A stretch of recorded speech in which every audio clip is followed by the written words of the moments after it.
Go.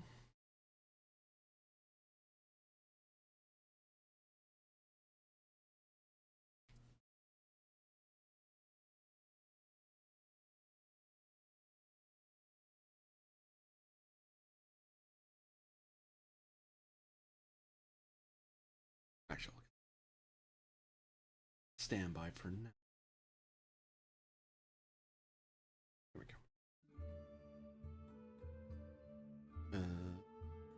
Green.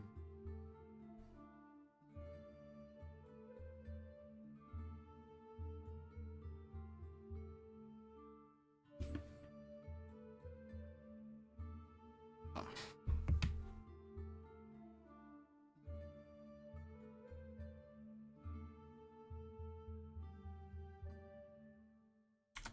Bang. You Architects of House Bellezza. Sounds like an 80s album. Are we a glam rock band? I mean, you know. No, that name has prog rock vibes to it. You mean get Sting to perform on this? Yeah, I think we can. I know him. Don't worry. We'll handle something. Big Europe knows him. Big. Oh, righty. Then all the things are working. So, hello, I'm AD Springer, also known as Corbinian. This is the Electric Metropolis video game tour, and today, we are playing 2D20 DUNE game of DUNE, Silvanus, Agrestis, and Salutaris. Last time we had discussed the House Bellezza and its agents and architects. Now we see their first adventure into the machinations and plots and plans that dwell in this time. So, hope you all enjoy, because we're going to try to. Well, some of us are. I don't know about certain people. Time to read off our first opening crawl. Fortunately, I couldn't get the actress who played Princess Arulin to read it off, but you know. Don't worry, you're enough of a princess for us. Oh, thank you.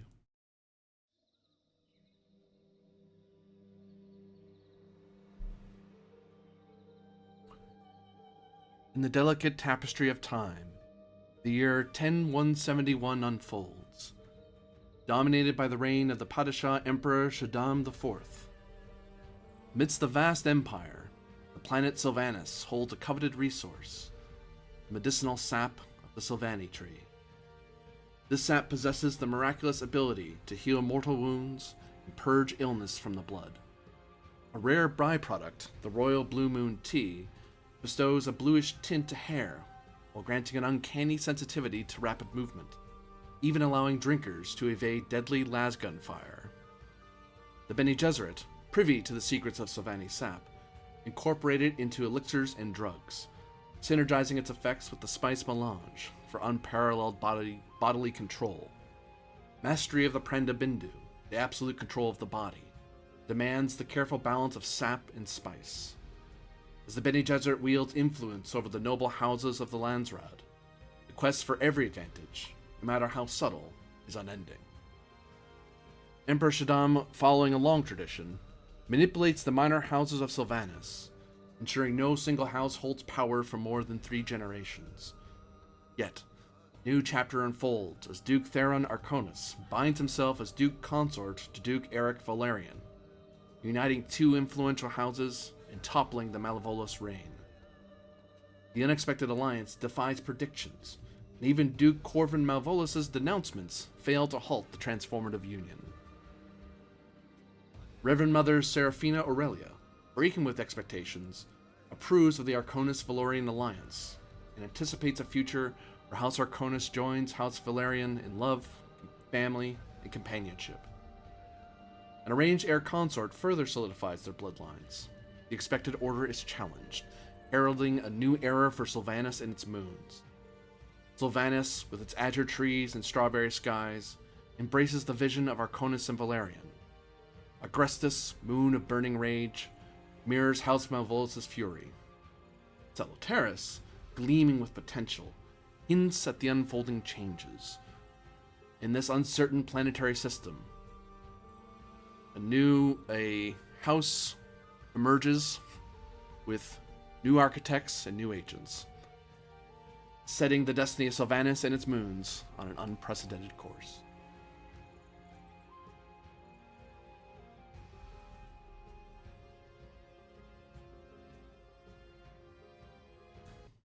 And we start off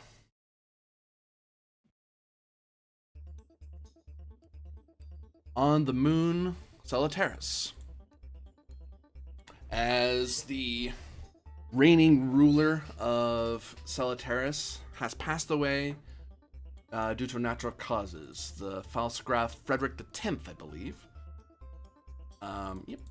And this has resulted in the recall of his heir and daughter, Erica III Bellezza,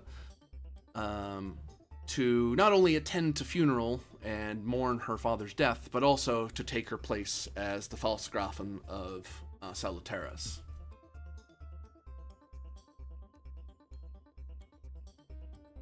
Also gathering at the landing fortress is the House Marshal, Mil Moon Shadow, a Silvani tribesperson in service to the house. The Mentat, Kareem Kabada, the house treasurer, who, as I recall, was in service to the previous Falsgraf in the latter years of his life. Yeah, in the last couple of months of his life. And Caspar Strand, a Ginzaz swordmaster, who also came with Erica III from the front of the War of Assassins between the great houses Ikaz and Moritani. So, on this moon, for those who may have missed last time, this moon was once a barren world, nothing with naught but green dunes, huge fields of copper and lakes of hydrocarbons, but over the millennia has been transformed into a beautiful reconstruction of nature with proper water lakes, trees, and decorations of artwork all across the planet. Space dominated by the building of Space and Guild Highliners, or a Highliner, because really you can only build one at a time. Just because of how massive the undertaking is. So a lot of the world has craftings of metal, carvings of metal, engravings, embossings. But tell me, what does the landing fortress of House Bellezza look like?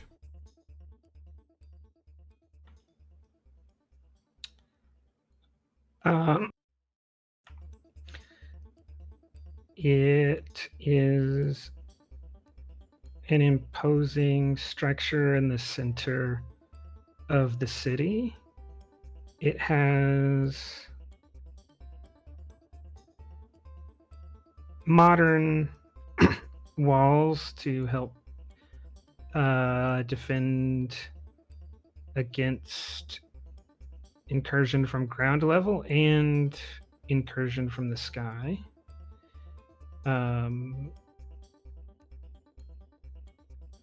And it serves a dual purpose as a residence and as a barracks.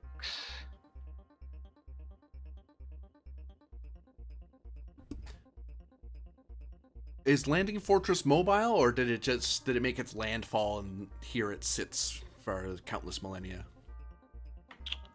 I think this is not the original one. Yeah, that this fortress was built here. Because any original fortress would have had different atmospheric conditions to contend with. So this one was probably completed after the terraforming was complete. It just sits on the location of the original.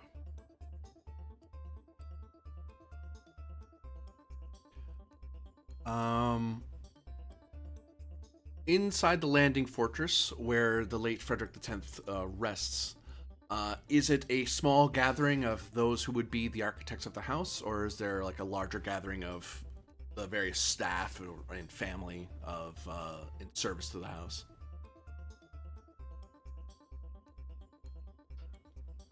Speaking only for the Volksgrafen, definitely her immediate family and consort would be there. I think her mother preceded her father in death, so I don't think they're there. There might. I imagine there are some uncles and nieces and nephews not in the room, but in adjoining rooms.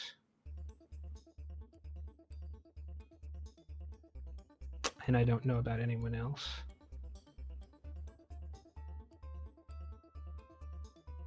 What have you, Marshal Moonshadow? Is there anyone in attendance with you?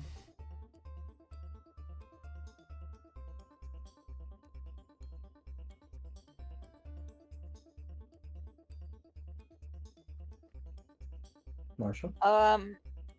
I would be attending alone rather, because most of my family is planet side, and also because, as far as I'm concerned, this is more of a work function and intending to support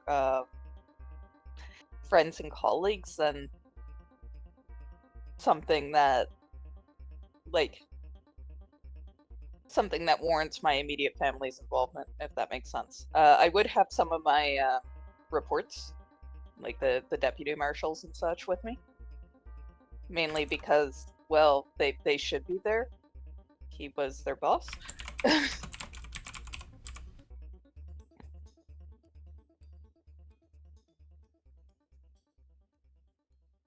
All in their green and shadow green and black chevroned uniforms, pins of the compass at their collar.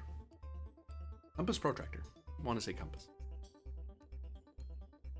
It is a compass. It is a compass? Wow. Knows what I know. Oh, it's a protractor. Hate both of you.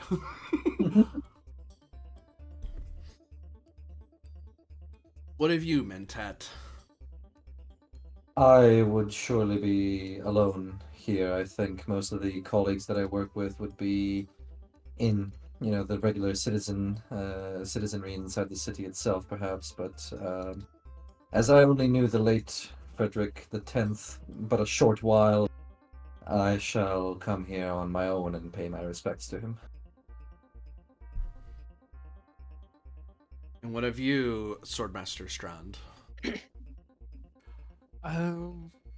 There would probably be a few, well, I would say a few, maybe one or two of his people in the room. One specifically closer to him acting as Strand, while Strand takes the position as one of the guards.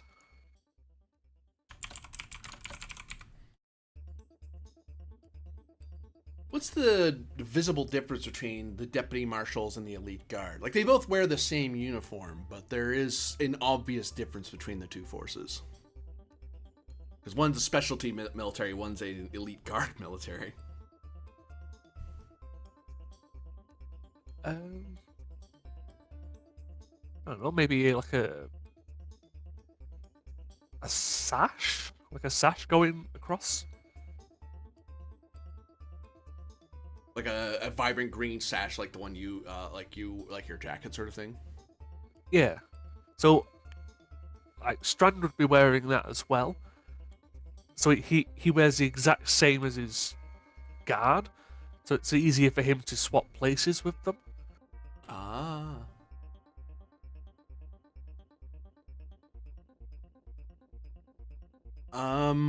And I'm imagining, and feel free to correct me, for this is the traditions of House Bellezza. I'm imagining the late Frederick X is laid in state for a little bit for people to pay their respects, and to also, in a sort of Landsraad sense, prove that the Duke is in fact dead, and then have him march through town, like his coffin march through town, and then he's incinerated at the crematorium. I'm imagining his body's lying in state here underneath like a special glass enclosure with various like not flowers per se. I'm almost imagining like little sculptures or tiny pictures like and stuff that have been hand made by various members of the Moon to honor their Falsgraf. Yeah, like you can gauge a past ruler's popularity among the people by those who donate art and commemorative items to the funeral.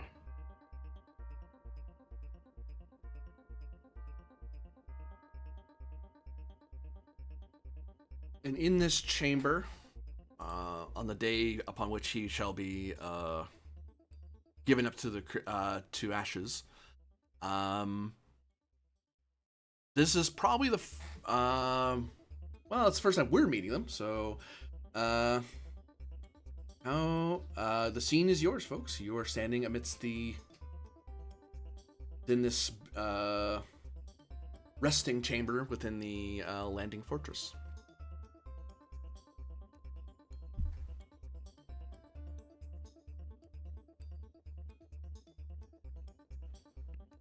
My understanding is that Erica and Casper know each other from previous confrontations.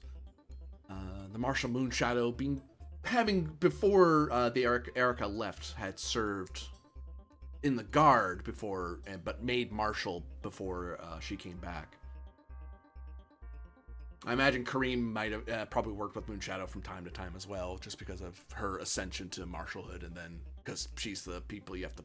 She's one of the military people you have to pay out. Oh yes, I haven't been here for a long time, but I figured, yes, that is quite important to know. Yeah, then the Falsgrafen and Lady Gallia, her consort, will be kneeling before Frederick in a moment of contemplation, because after this, right, life goes from Erica being equal to most of the other advisors in the room to being their superiors. So she makes an effort to give them space before she has to take charge of the situation.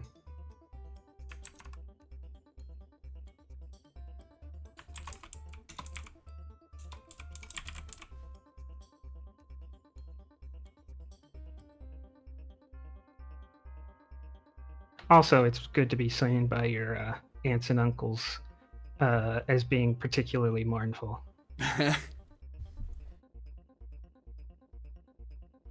I think, like, Casper would give his respects to the dead.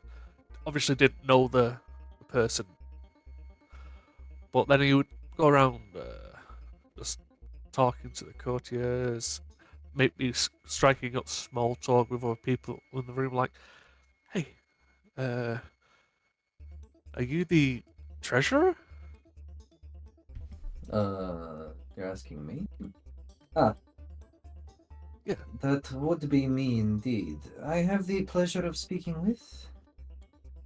I'm part of the new elite guard, meant to look after the family. Ah, yes, Mr. Strand, if I'm not mistaken. I remember paying out your bills a couple of months ago. You were quite an expense to bring on. I jest, of course. How are you faring on this here planet? It takes a bit of time, like most planets, but after you've been on one or two, they all kind of turn into the same. I found the gravity quite oppressing when I first came here. It took me a while to get adjusted, but, here we are. I didn't get much time to spend with the late king, but still, enough to pay my respects to the man. Well, I didn't know him at all, but I'm comrades with Erica, or the soon-to-be Valsgrafen. So, I might as well pay my respect. No kidding. How do you two know each other? We've fought with each other for a while. Ah, I never figured her for the martial type. But then again, looks can be deceiving. No, Mr. Strand? Oh, absolutely. We wouldn't want people thinking I'm a nuisance or just someone out to earn a quick buck now, would we? Oh, far be it from me to imply such a thing, Mr. Strand. After all, I'm the one who pays your quick buck, am I not? Well, I'll make sure to, well, at least try to earn my keep. Stay on my good side, Mr. Strand, and I shall make sure that your paycheck is always on time. But aside from that, we should probably not discuss matters like these at the funeral, you understand? Of course. Merely just introducing myself as he puts his hand out. Why don't we share a drink later? Have a conversation. Sounds like a good time. If you'll excuse me, I have to swear an oath to the new Valsgrafen. It has been quite a while since I have done. Well, actually, it has been a month. But I shall have to do it again. Speaking It Well, of, never gets any easier. That is some time. go ahead. No, that's it. Falsgrafen, I'm going to ask you for a difficulty 0 roll as you're paying your respects. I'm going to call this a communicate roll. What is driving you to pay your respects?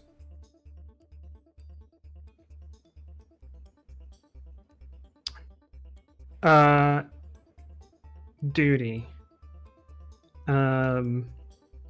I owe this respect to my father because of his place and what he has given me.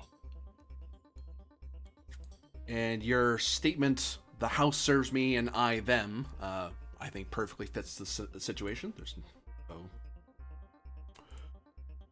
it's a difficulty 0 roll. So does if I'm not intending to use determination, does the statement have mechanical impact? Yes, if your statement contradicted what you're trying to do, then you wouldn't be able to use that drive.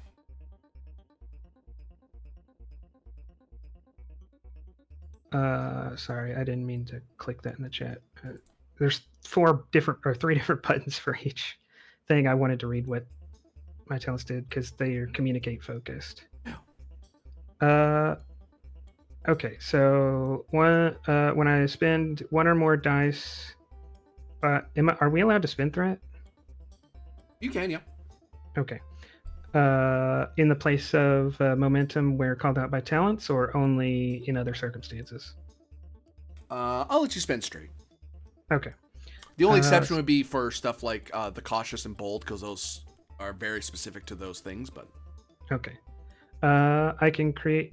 So when I do spend to buy dice on a communicate roll, I can create a new trait for free upon the character that I have spoken to. So would this be creating a trait on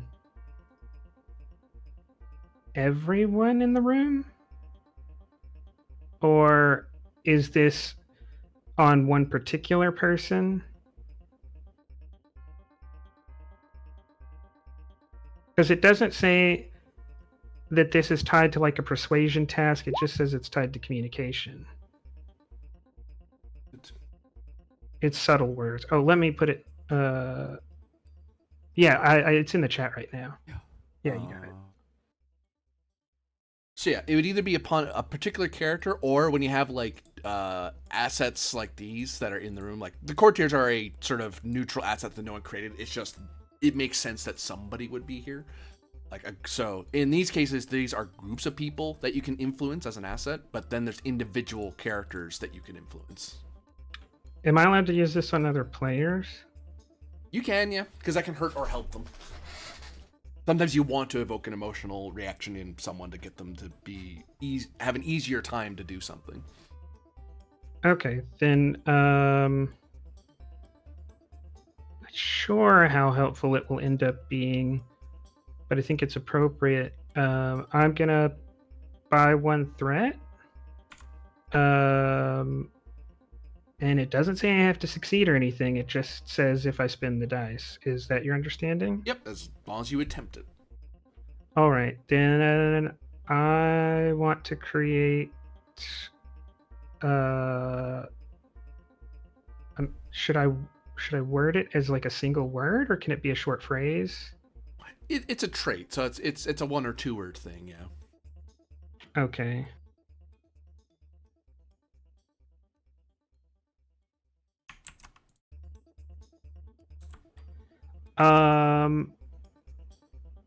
I will create the trait impressed on Kareem Kabad.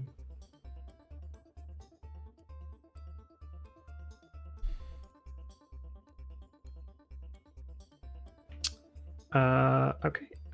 So I'm now impressed. how do I roll? So you click on the skill you're using. Oh, okay. Yeah. So communicate, duty, submit. How many dice? 3. Using a focus. A focus in diplomacy. I don't think innuendo would count because. Oh, actually, I do want to use innuendo because while everyone else, right, I'm trying to look. I'm trying to appear as if I'm doing this probably out of just familial love. I'm also trying to put an undercurrent to Kaba in particular of, right, I'm continuation, I'm stability, I'm respecting the traditions. So can I use innuendo? Certainly could. My God, I'm getting all the things now. I mean, you're an important stakeholder.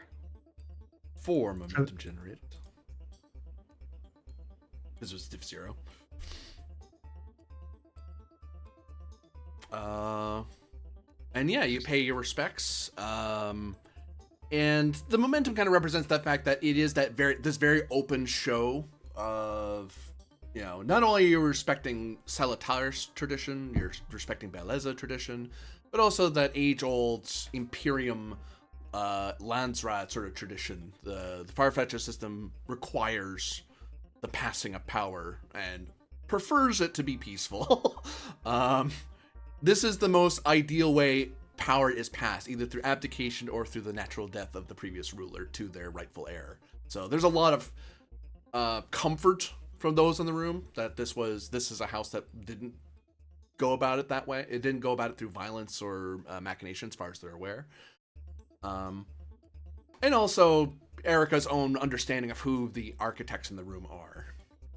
Because there's a lot of people in here, but you know who the 3 movers are, and you've correctly marked one in particular. The Mentat usually is almost always an architect in a house, but not always. But also probably important, Erica's been away for at least half of her adult life in the service of House of Kaz, so there might be some question in some people's minds of right, can we expect this to be done, this rulership to be done in the Bellezza way, or is this are we about to be, right, forced to live the way the Kaz do? We have to listen to the countless violins and Erica share an ode to trees and flowers and get high on drugs. I mean, that last one you might do anyway with spice, but you know, it's a Kaz drugs. So yeah, that is what you see there, Kabata, as I believe you were heading over to. Actually, both Kabata and Strand, you look like the two of you were about to pay your respects to Frederick X. Mm-hmm. I'd like to head over. Sensing them arrive, Erica will stand up and move out of the way. I'll nod at the Felsgrafen with a intent behind it, like I'd like to speak with you later if possible, in front of everyone. I don't know if it's going to be a roll or not, but I will try to return a look of in a moment. Kabata, give me communicate. Difficulty 1, because you're trying to be. It's not hard to do it, especially in such a somber and among trusted people. So difficulty 1. What is driving you to reach out to Eric? My duty. The house commands me, and by extent commands me, and by extent my talents. Gee, I don't know if that applies. You know, I think that holds you back. You see, no, yeah, you can roll with that drive. Difficulty, what did you say? 1, Take a momentum? certainly. Oh god, what is this? How many dice? 3, okay. Using focus. Focus and charm and persuasion? No, I don't think so.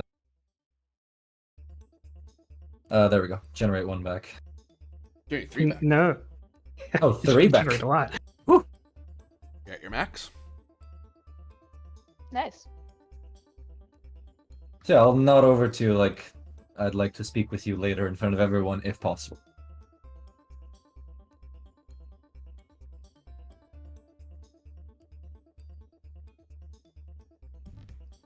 And then I'll, do the whole thing. I'll go in front of the casket, kneel in front of it, lay a hand on it, lower my head, and stand back up.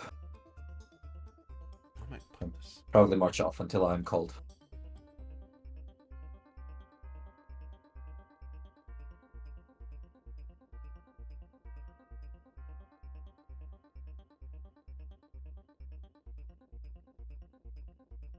What do Strand and Moonshadow do during this?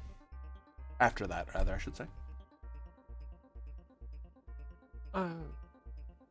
Strand will go up, do the pleasantries of paying the respect,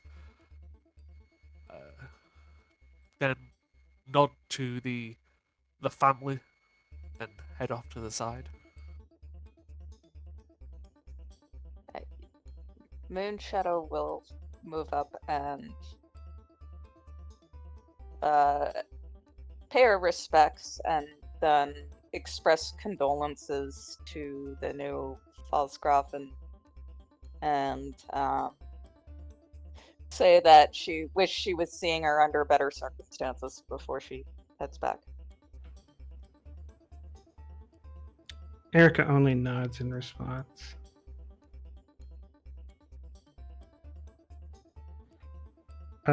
And I guess with the last of...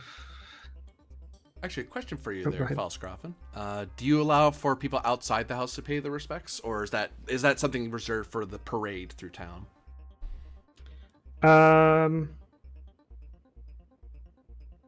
Those in direct service to the family who are part of the family's daily lives.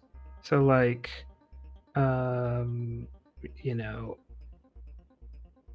anyone who's involved in carrying out orders, who might be in the court, anyone down to like Bodyguards, I'm guessing. cooks and maintainers, so long as they are a daily part of the life, and officers of the elite guard and direct family members. So if you're in service directly and you talk to a member of the family at least once a day, you're an officer of the elite guard, or you are blood relative. Those are the people allowed. And you see people give deference to those of you higher rank, because obviously you should be allowed to. You are their betters in the Farfetch'd system, so you pay respect first, and then people in descending importance pay their respects. And you're a respected house. Like you're a minor house that's been around a while. You're not just some nascent house that just happened to come to power. You've been in power for a while. You've probably had your turn being the steward of Silvanus a couple times over the last couple millennia. And Frederick X was no different. So people pay their respects to him. Various soldiers, artisans, like of the house, I mean. Like there's his favorite sculptor who comes by and is really sad about it. It isn't the grand horns and pageantry, because you are a minor house, not a great house, but you are a noble house. So this is this can be as grand or as quiet an affair as you would demand of it.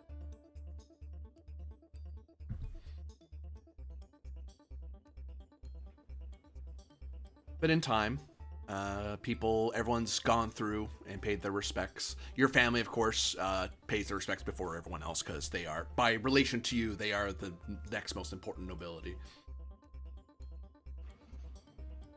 Yeah. Erica has some things to say to the people assembled, and will wait until the last have passed. Not to everyone assembled, though. So, as the last one passed, she will turn to the false graph and say that his constant presence is reassuring in this time, and that she would like it if he would escort their children to their apartments. Basically, he's valued, but he is not an important stakeholder, so please leave. Yeah. What of your consort? She stays. Dynastic politics don't always end up the way everybody likes it, but if you're in the center, you get what you want. She looks to the deputy marshals and thanks those not of significant rank for appearing.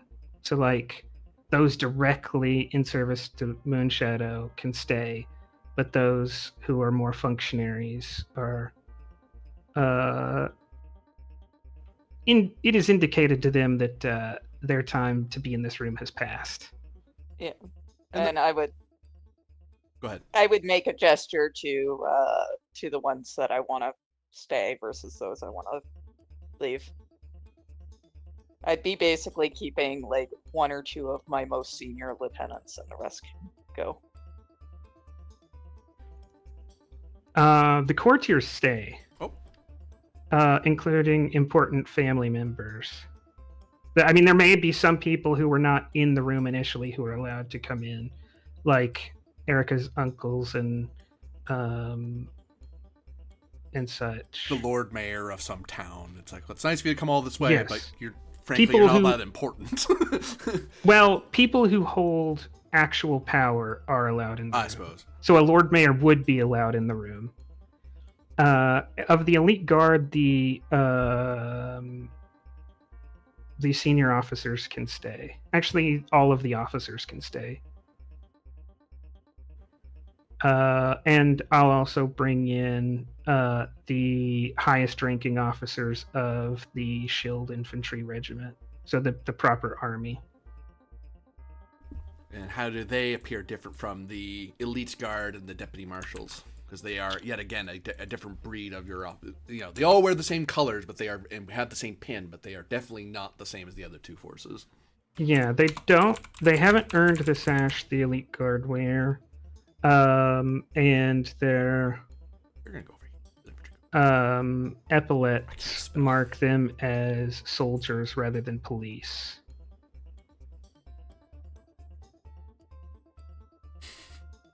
There are a lot of wartime assets in this room. I'm just gonna point that out. Thankfully, your name Does isn't the Caesar, company so manager or director show up? Sorry, say that again. I'm curious if we have any like Space and Guild liaisons or folks who manage our company productions and stuff like that.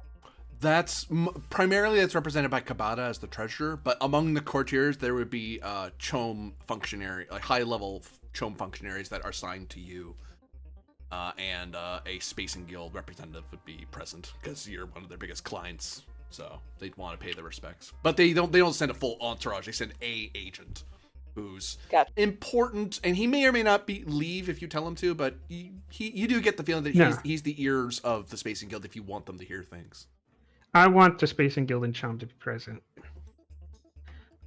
So Erica is not intending to make a speech so much, but she's intended to go to key stakeholders and kind of establish their position relative to her in view and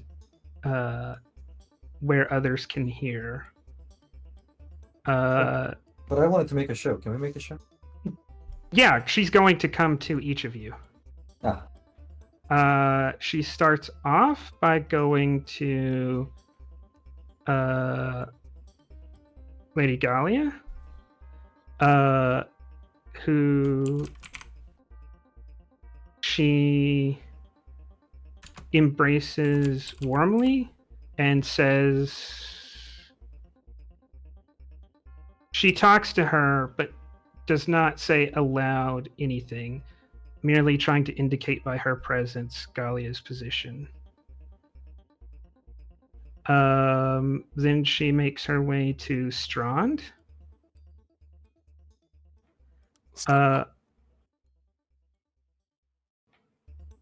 And she says,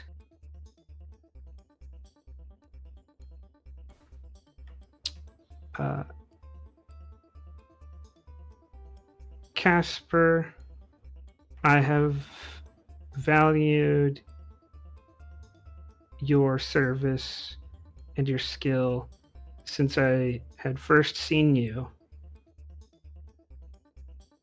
And I wish that you will continue to serve me in this house as first among equals. And she waits, expecting him to say something in response. I thank you for the trust being placed on myself and my people.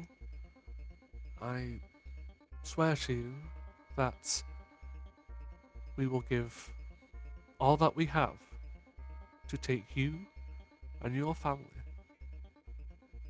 to new heights. As he'll bow. She then leans in to say something not openly to everyone, and she says, as Swordmaster, Alfonso is of greater concern to you than me. Understood. Alfonso being the current heir. The heir apparent. Mhm. And the birth of another child wouldn't change his position. He is the heir. Unless, I guess, I'm assuming that you can select another, but yeah, the natural order would be the eldest. Yeah.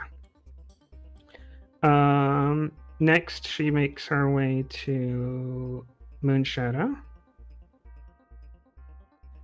And she says,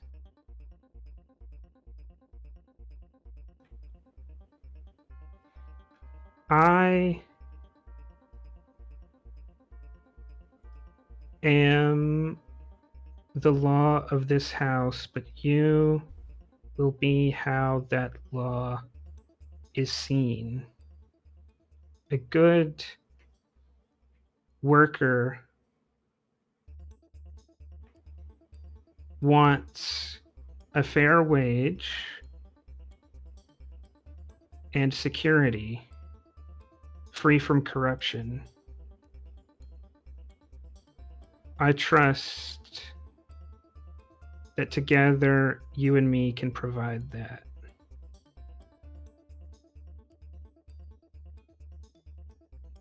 To which I will reply,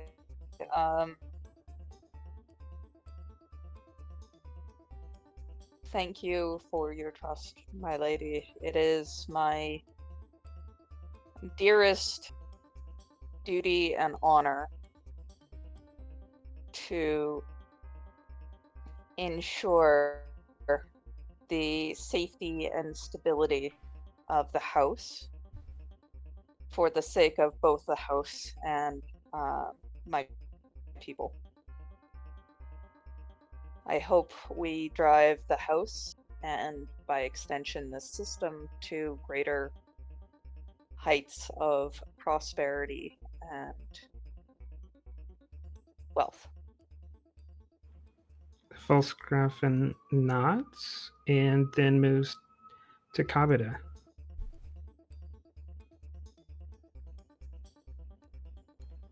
And says,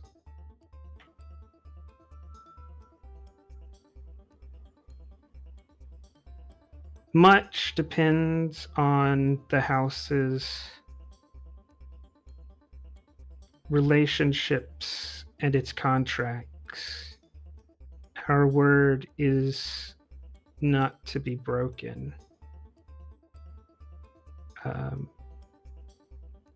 I give you something I give no one else. Although my word is final and absolute, I allow you to refuse me in matters related to the development and the treasury.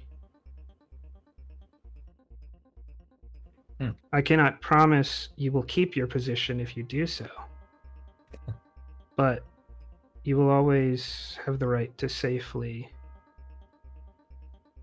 refuse.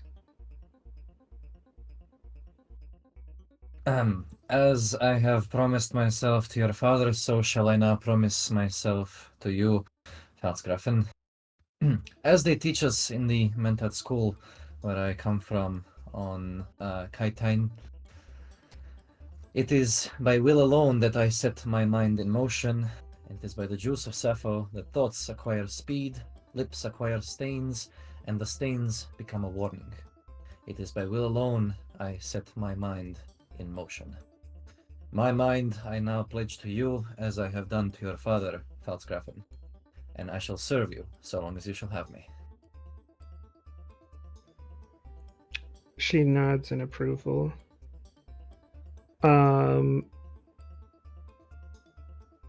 And then dismisses everyone but Galia, Kabita, Strahd, and Moonshadow.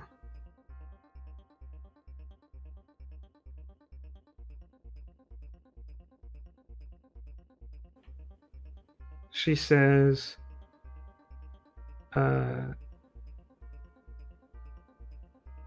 actually, before I ask this, is the funeral already planned and in motion, or is this something we have to plan for? There's certain traditions that are pre-assembled, like the casket, the parade, the funerary area. But the exact way you perform it, or what measures you take to ensure its smoothness, or any extra things you wish to do, that's left to you. But the bare bones is he lays in state so everyone can see him and pay their respects. He's paraded through the city, so the commoners know that he's died, and they can pay their respects because they're not allowed in here. They're commoners. You're nice, but you know, two things. One, there's only so much room, and two, there's too many people on the moon. You can't all be in here. I guess my question more accurately is there a crowd of thousands outside right now, or is that something we will be doing in the days to come? There is one today. Yeah, this is the final day of of him laying estate. He would have been laying estate before you got here. Okay. But they can't cremate him without the new ruler's approval, because you need to see that he's dead. But people are willing to wait. Like they're like they move. The moon moves at the pleasure of House Bellezza. So if you say it happens tomorrow, then by God, it happens tomorrow. In the false Graffin, looking at Frederick, will say, Kabita, what is the cost? 2 days halted construction on the Highliner.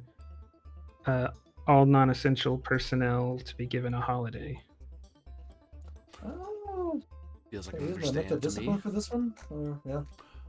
Understand. mental discipline? I'll call this mental discipline. Yeah, perfect recall for even the most complex data. When recalling, one of the d20s in your pool may be considered to have rolled one instead of rolling it. Oh, so well then, I'm gonna call it difficulty 2, but understand test. Mhm. That does feel like something you could recall, because the cost of such a thing would probably be recorded in some fashion, or you're pulling data up to come to that conclusion. Known data. It's more of a calculation, because I assume at some point I would have done like an opportunity cost calculation. If workers, something happens to them, if they get sick, if they have an accident, how much do we lose per day? Yeah. So yeah, so far it's a difficulty 2, but one of your dice is already spoken for, and you're succeeding, I believe. Right now it's just generating more moment float, if you will. Which we could use to create an asset or something. True. Okay, I'll do understand, and the one that drives me in this is the truth, because the numbers don't lie, right? I would say so, yeah. So I only roll 1 dice. Yes,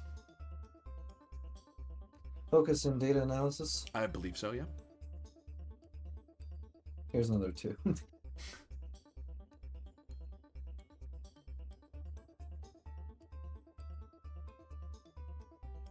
You have 2 float. Dude, your roll. Okay, so talk me through this very quickly. What exactly can I do with this?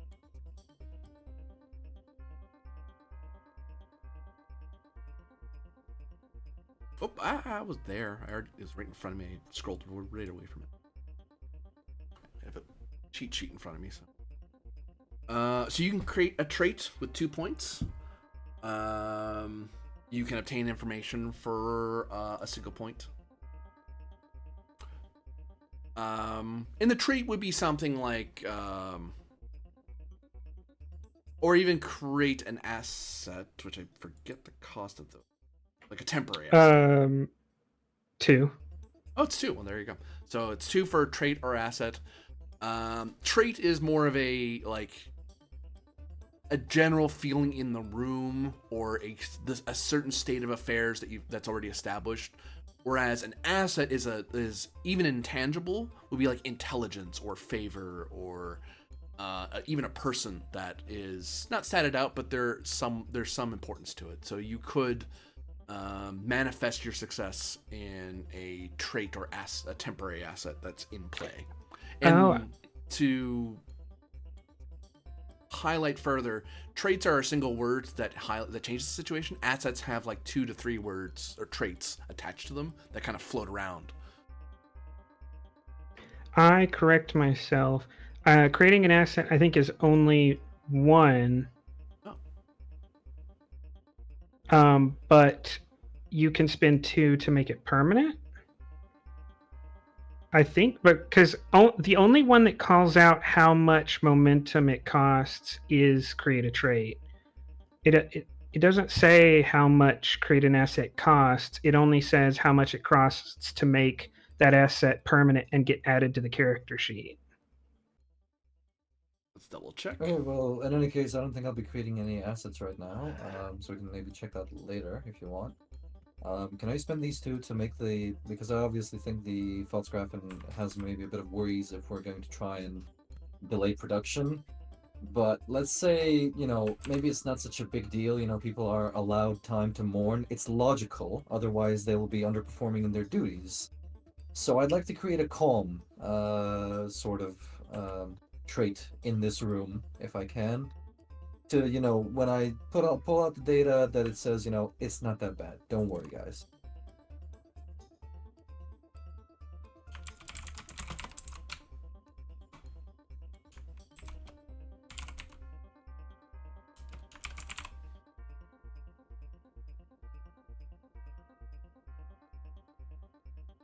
So, Jim, how much would it cost us?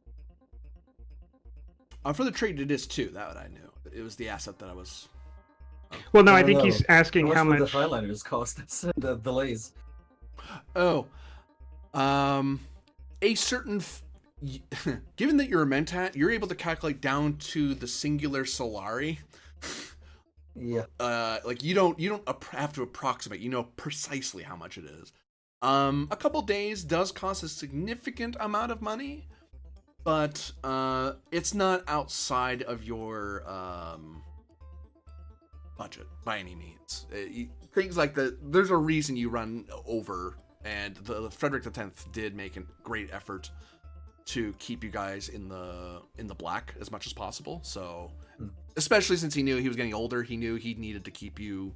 He knew there'd be a time of mourning, so he was kind of banking for his own funeral, basically. So then I'll clear my throat. Sire, precisely 7,354,753.33 solari. Which is, I assure you, well within our budget, sire. She raises a hand and says, "Then you will see to the measure." At once.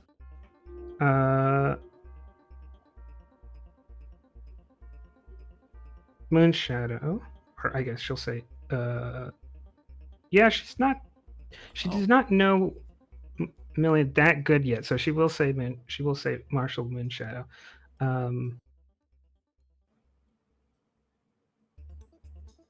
I want the city to be in perfect order. Of course.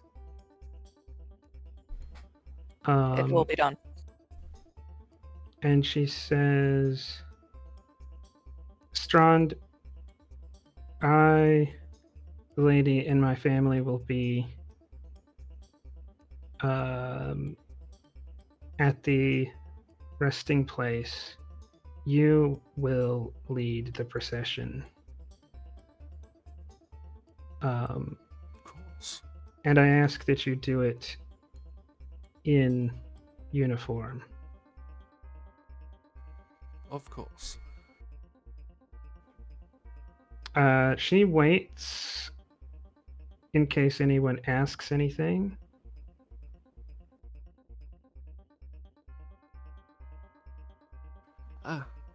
And how guarded do you wish the procession to be?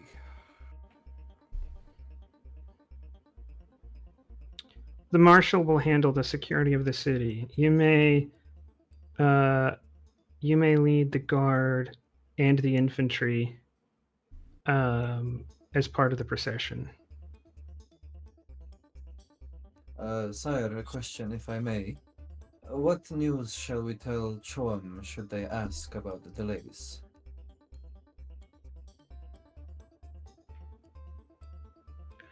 She says, how do you say it? It's how do you say it? No, not the title. The system. The Farflu Fletches. Farflu Fletches? I believe so. I may be incorrect. Don't get at me. Okay. She will say, our system requires noble stability within noble families. Chom understands. Even if they would not prefer, they understand. And she looks. Actually, the Chom representative is not in the room, so she just says that. Technically speaking, there is a Chom representative in the room. You're the majority shareholder of the stocks of House Bellezza. Okay. Because the Farfetch's Chom relationship is symbiotic in a lot of ways. But there are civilian, non-noble members of Chom. Of She course, says- sire, I shall regale the other Chom representatives with tales of mourning. I'm sure they will understand. She says, "Leave it to me. It's not the Shom that need to be reassured. It's the guild." Hmm. Let me handle the guild, Falsgrafen. Surely they will appreciate the word of a mentat.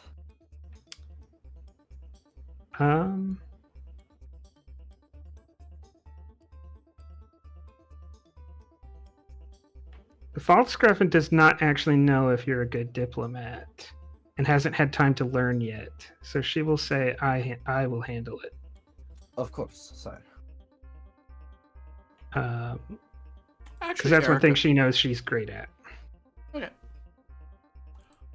Actually, I would be willing to say, if you wish, you can give me a understand roll, difficulty of 2, because you haven't met him before, but you might get a measure of Kabata after speaking with him and what you've heard of him.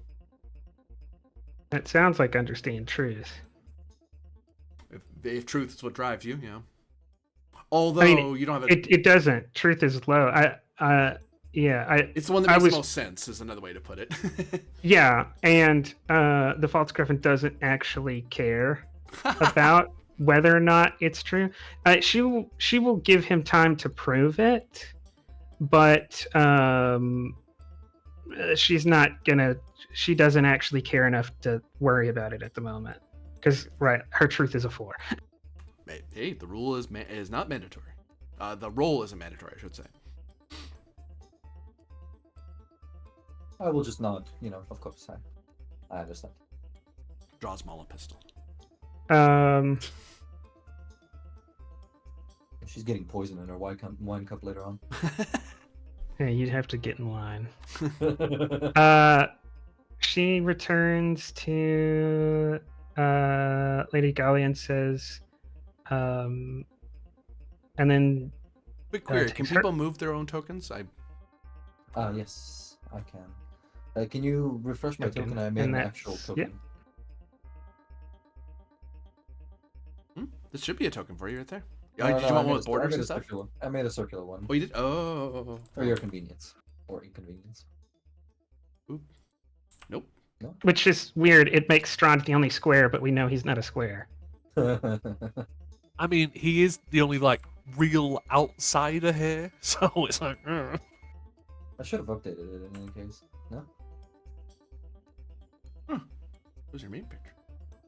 What's going on? Can you see it as a circular? Yeah, it's circular in your avatar, but it's not. I pulled over.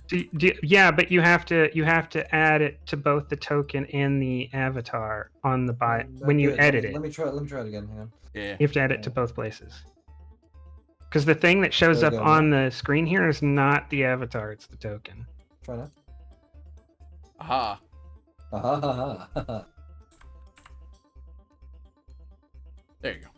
Now you should be able to move that. of course. So she will take Lady Gallia's hand and then turn to the rest of them and say,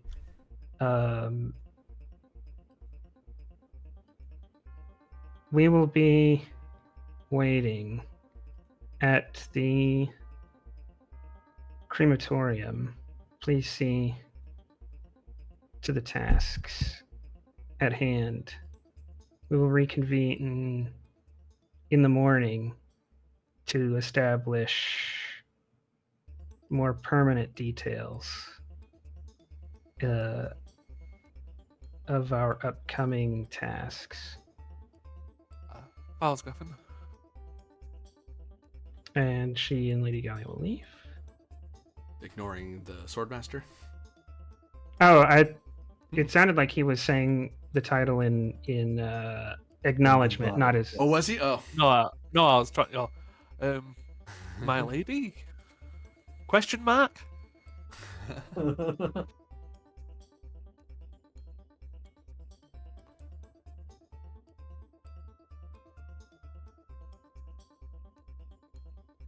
Okay. May I request your heir lead the procession with me?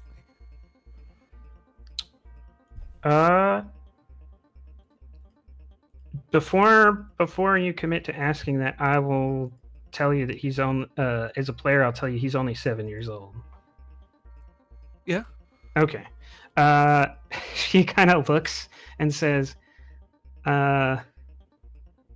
even in the most fine regalia, Alfonso would hardly strike a martial sense into the public. It is more to show the people that while we are exploring the past, it shall be led by the future. I'm open to a roll, but the false griffin is on the fence about this because he's not. If he was like 14 or something, this would be an automatic yes. But the false griffin is not sold on it because he's so young. I can call for an opposed communicate. What drives you? I'm not sure. You'll have to fill me in on that. Sounds like justice or It's more of to the false griffin. It's duty. I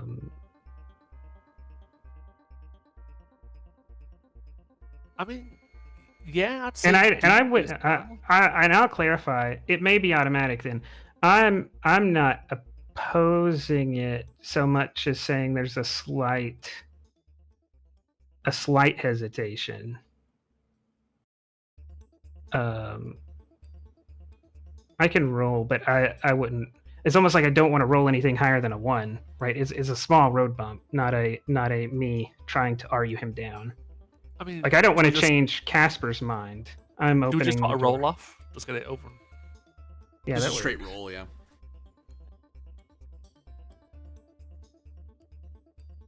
Are we using focuses?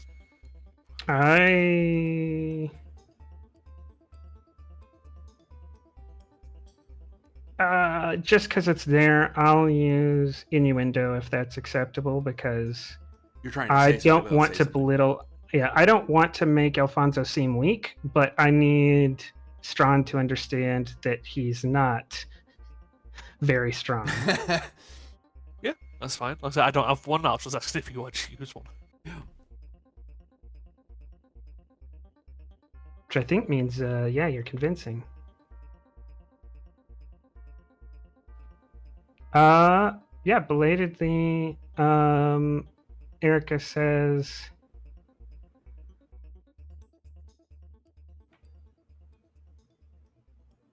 he will have to ride. He will not be able to march. And I don't think the view would be appropriate. He'll have to ride. Understood. But that is acceptable. And she waits half a second to see if there are any follow-ups from anyone.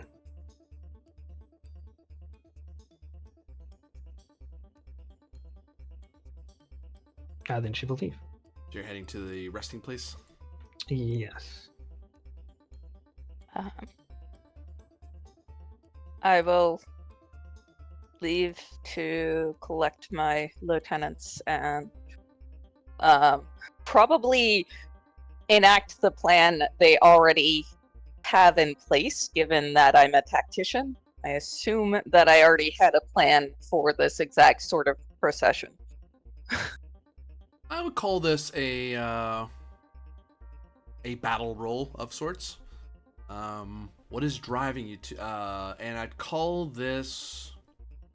You're on your home world, so it's not really. You're on your assigned world, which would be difficulty 1, but it is pretty crowded out there, so it's actually difficulty 2. There's a lot more people than you were expecting to be here. Like, people off-world came. Like, there's people from all the other houses who are here.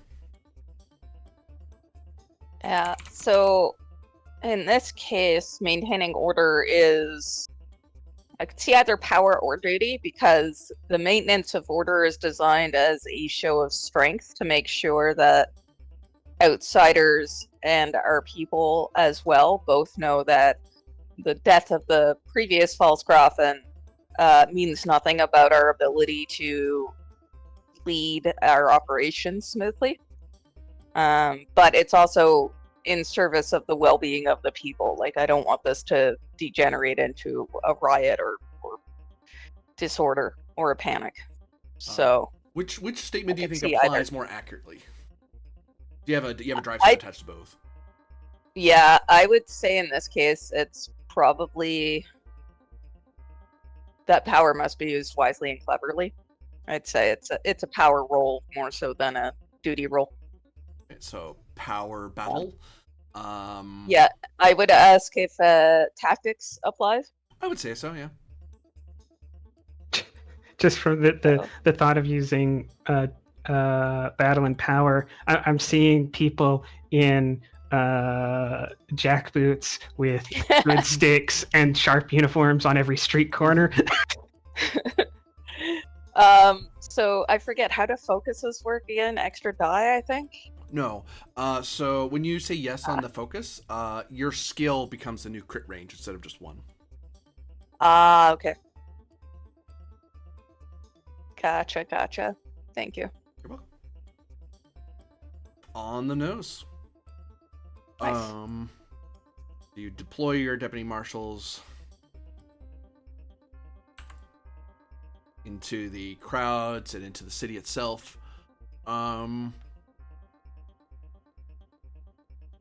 And you get a report back from one of your lieutenants. Now, how do they report? Do you have like runners who run over to you to report stuff, or do you talk over like radios? Radios for the most part, runners for highly secure things. A runner comes to you. Actually, you get radioed first by one of your lieutenants saying that urgent message heading your way. Indicating they would like to tell you something over the radio, but they don't feel safe telling you it over the radio. Gotcha. Because I'm assuming that radios can fairly easily be overheard. It's very easy, especially for a mentat who's just a master assassins type mentat who's just fiddling with the thing fast enough. They could find you pretty fast. Yeah, because encryption would require the use of thinking machines. Yep. Anyway, sorry.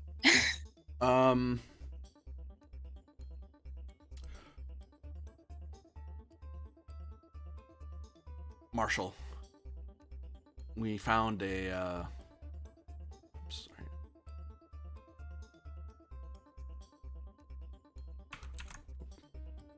Marshal, we found a report of a smuggling operation that happened at the spaceport, and the leading officer in question showed that they weren't just moving, they seemed to be moving Alaka, a type of it's an Akazian rage drug.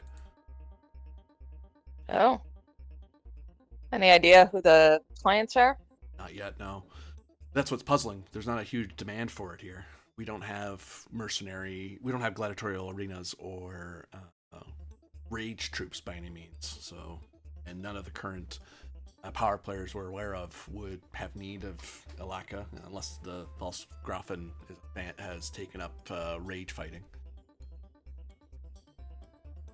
And the problem is, Or we only unless found somebody wants to disturb a funeral procession. And there's a sort of nod of, well, I didn't say that. All right. Where is the prisoner going to be kept? We have some at the station house, but Right. the bulk of it we think has been moved. How much do you think came in? Hard to say. 3 crates.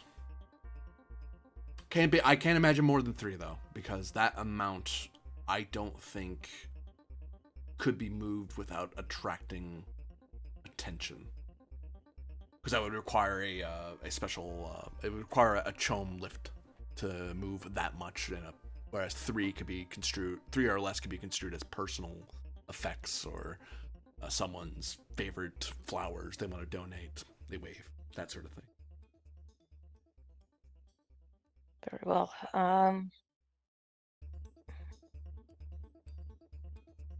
Send the Actually, note to. Sorry, go ahead. Give me an understand roll. It is opposed. Does my danger sense come to play here? The focus, you mean? Yes. Yes. All right. And what drive do I want here? I'm gonna buy a couple dice here. I want.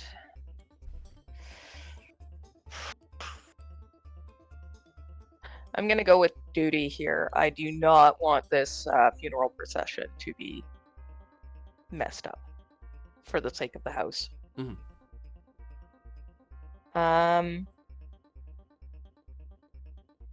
Can I spend momentum for an extra die? And how many dice? Just one? I bought 2, just so you know. I think I'll buy 2 With just momentum. on this one. It feels important. Yeah, just momentum. And submit. And yes, I shall use a focus. Submit.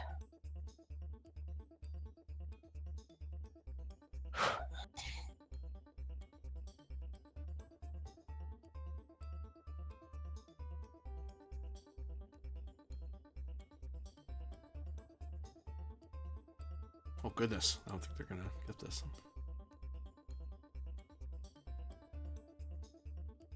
Okay, I'll actually check because those numbers are worth checking.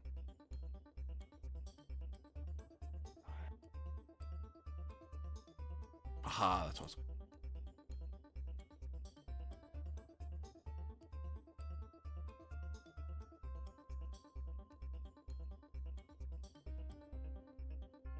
Oh, I guess we get to learn what happens on crit failures now. Are crit failures a thing? Yep. Is Moonshadow whispering this to the GM? Yes, sorry. I'm just thinking to myself, I didn't see a roll.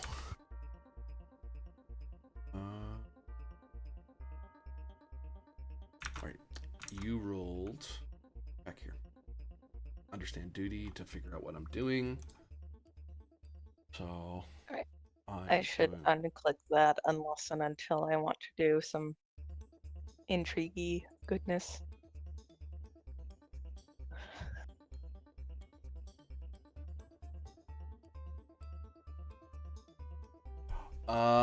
You generate 4 momentum.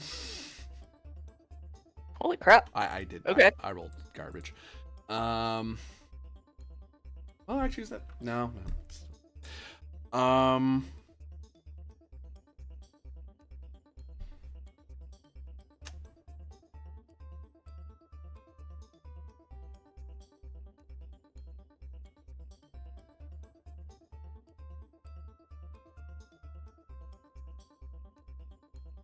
It has come to your attention, and you kind of guessed at it, that someone out there, some sort of mastermind, is in play, and it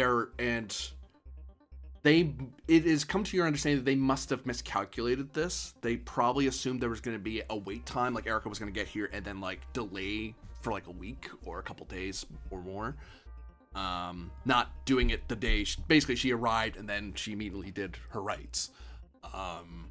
And they just miscalculated that. So now they're rushing, which means if they're going to move the Alaka into the city itself or into the resting place, they'll need some half-decent provocateurs. They won't have very well-skilled ones, simply because they don't have time. That requires time to get set up, and they wouldn't have had enough time between the death of the false graph and the arrival of the false graph, because the power of folding space, it took Erica maybe a couple hours to get here.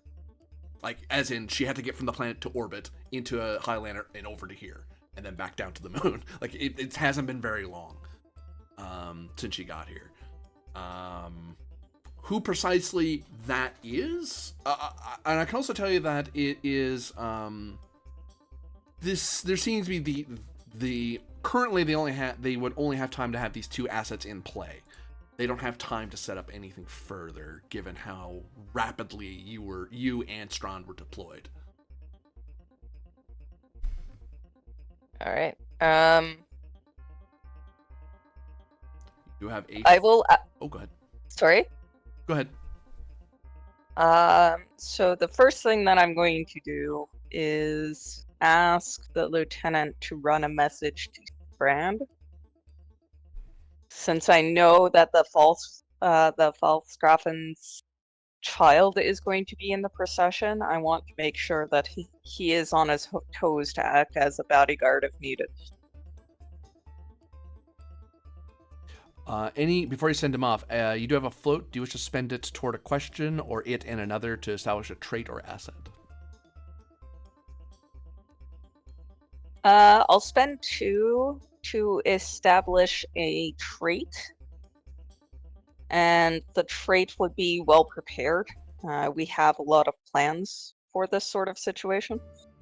And we've run drills of this sort of thing, given the age of the late Falsgraf.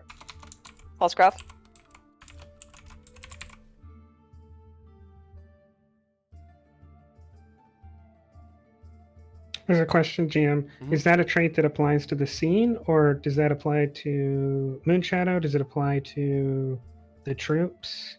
It applies to the scene, so it's Okay. It's of benefit. It's a good thing for you, a bad thing for the other side, because now they know. Well, they may not know that you guys have a free trait that's floating around helping you.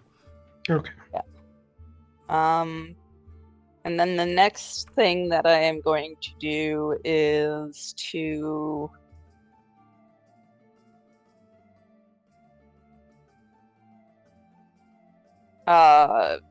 contact I'm going to use an asset to contact specifically my emergency transmitter, to contact my specialists, which is my other asset. Well, one of my other assets. And tell them to stage enhanced security around the resting area. Make sure that it is subtle, but be prepared for disruption and to put down the disruption quickly.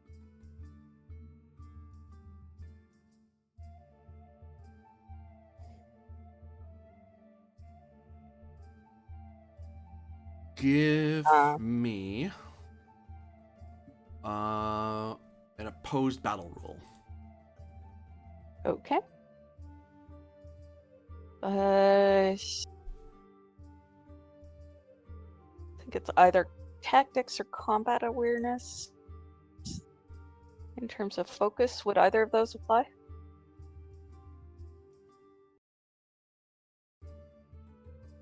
Brain. There we go. Tactics, I would take, yeah. Okay, I will use tactics then, and I'm gonna use power as the drive again on this one.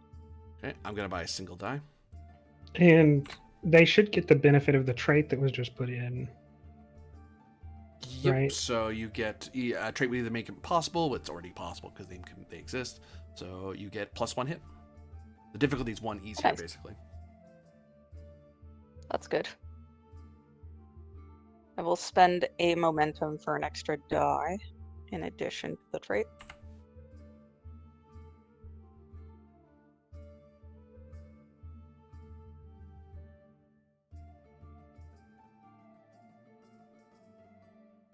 Ah, dang.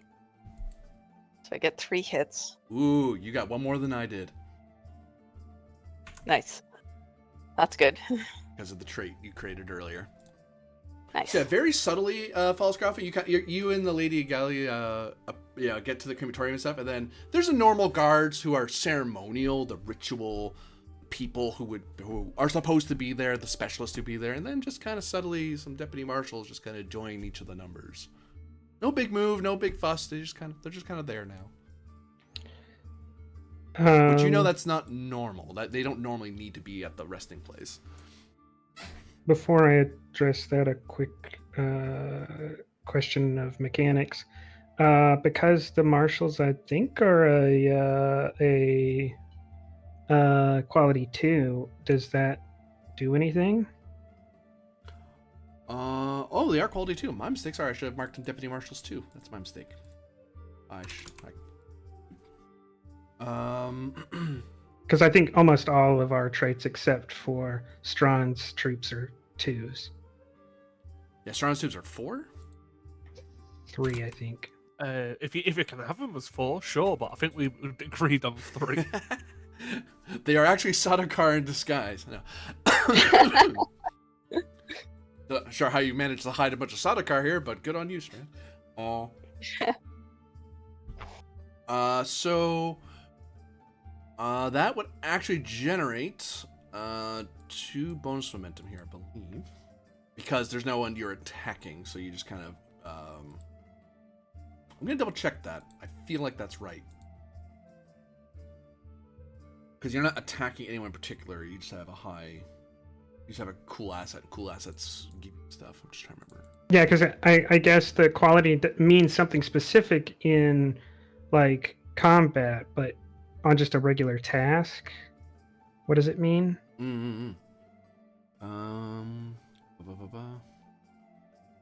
Search forms, different complex commonly use an asset to overcome extended tasks. This determines how much you make toward it. They may allow you to generate bonus momentum on successful test equal to quality. So I don't always give momentum for this, but in this case, they make sense. You have 2 bonus momentum because you deployed the deputy marshals. What's the what's your general feeling about when you think it's appropriate and not appropriate? If it's something that matters, if you're doing something routine, I wouldn't bother. It's like, okay. But it's a role. It's like you paying your respects to late Frederick. I wouldn't be bringing up qualities and all that. It's like no, that's just a thing that makes sense for you to benefit from, as opposed to no, it's a conflict. Like either you're getting something out of your quality. Okay. Base Moonshadow, you have deployed your deputy marshals into the resting place. Your military police, I call them deputy marshals.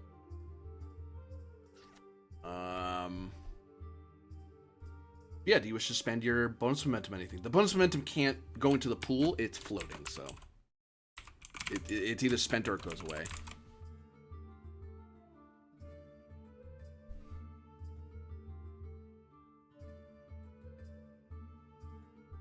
Sorry, I'm thinking. Mm-hmm.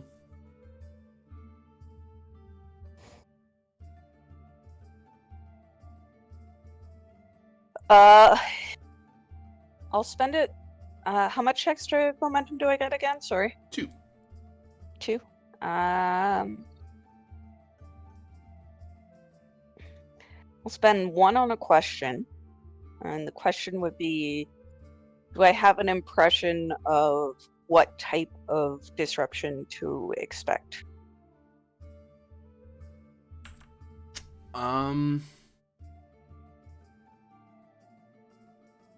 There's 2 ways. Either they're giving it to people to give them the rage, the ability to charge at a funeral procession, especially one under guard, or they might throw it into the crowd to cause chaos. Because if it hits you, even if you didn't mean to, little old lady will go into full rage mode if you hit her with an Aphalaka. Yikes. Okay. Would it 1 to 3 crates be enough to dose the crowd? Or would that be more in line with like a smaller scale? 1 crate would cover, there's basically 2 zones to cover the entirety of the city, like the procession route. So they would need a crate for each zone. So 1 crate would cover half of the city itself, and another crate would cover the other half. A third, in theory, could be done to either the ritual area of the resting place or the crematorium area of the resting place. So this is a potentially big issue. Gotcha.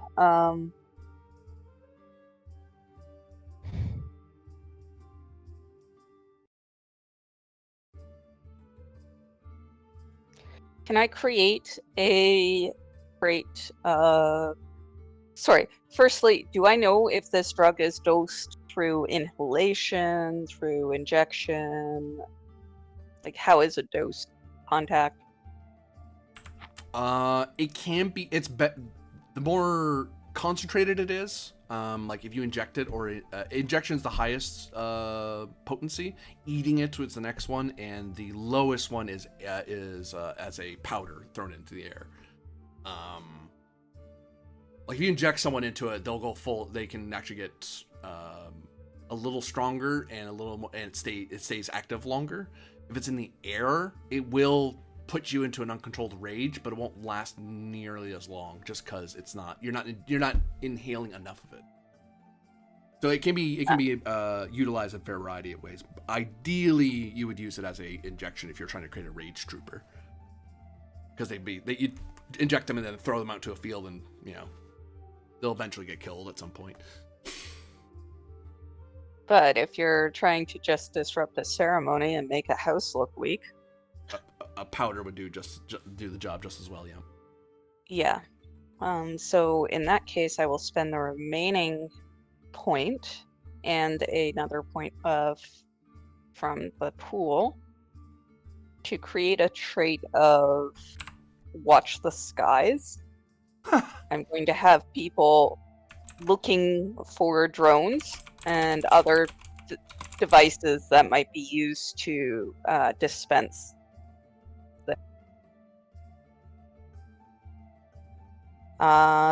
And I will give a call.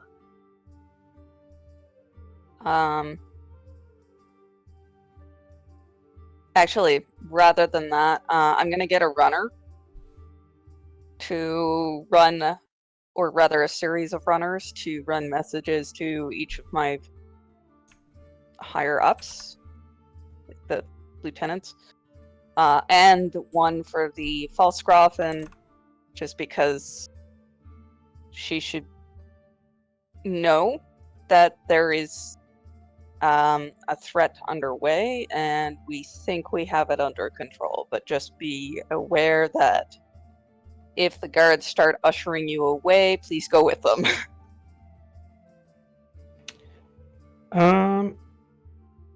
So yeah, this courier comes up and tells me what everything Moonshadow knows, or just there is a developing situation, but you have it in hand. There is. I would give an abridged version. So there's a developing situation around a combat drug, potentially dosing the crowd. We think we have it in hand.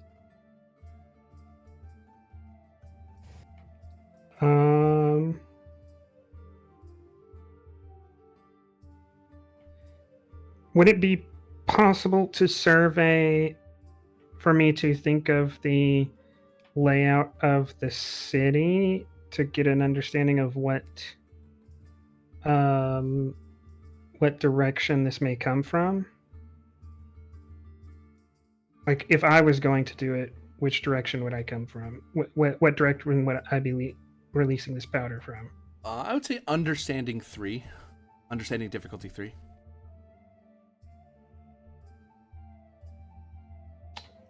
Duty, because I have an obligation to protect the people. I would say so, yeah.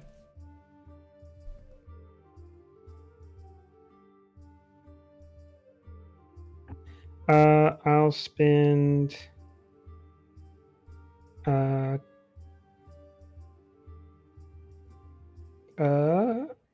actually going to spend 3 threat for 2 dice.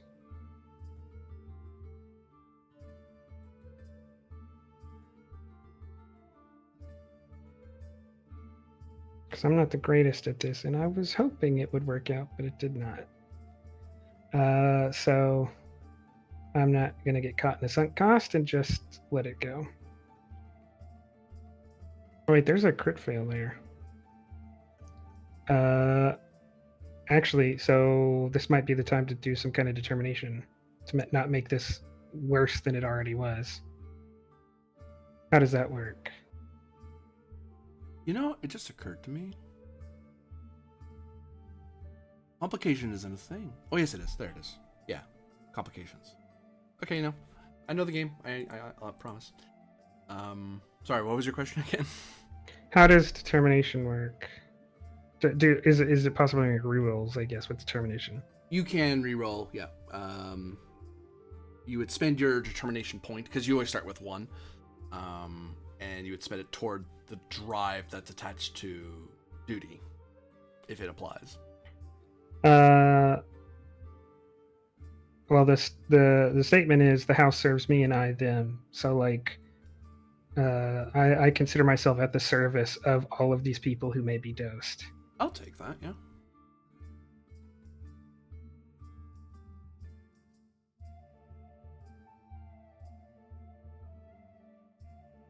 Is it all dice or 1 dice? Any or all. You can choose. You choose how many you're rerolling. So failures. Which is good enough to get rid of the complication, not good enough to succeed, I think, which I guess I'm fine with. I'm willing to give you a succeed at cost of swords. So you're gonna let me succeed if I accept that complication? I'll tell you for free. It's a low bar complication. Okay, that's fine. It occurs to you that calculation's beyond you. You would need a mentat to figure that out.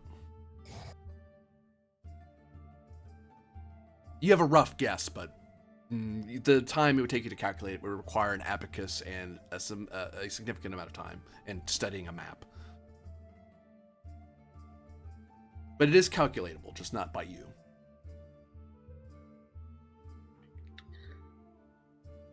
Okay.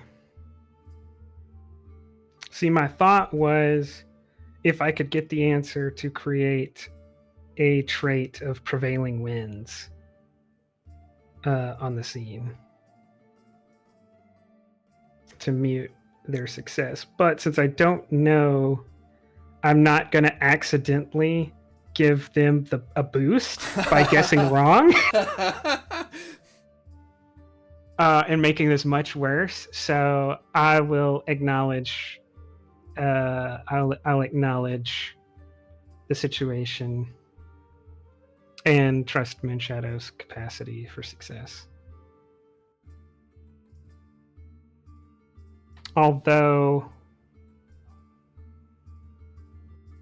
no, I'm going to say at this point, the False Graffin, solely on the False Graffin's trust in Strand, she's not going to pull Alfonso yet, but she is sitting on that line. Like, any more uncertainty, and she's ready to pull that trigger. Question to Moonshadow. So I know you sent a runner to your officers to the False Graffin to Strand. Do you inform the treasurer at any point, or is he kept out of the info? He's not need to know, in my opinion, at this point, because he doesn't have a marshal role. I would, however, send an additional runner to the elite guard. That way, Strand's guard is made aware. I'll turn the camera at Kabata. See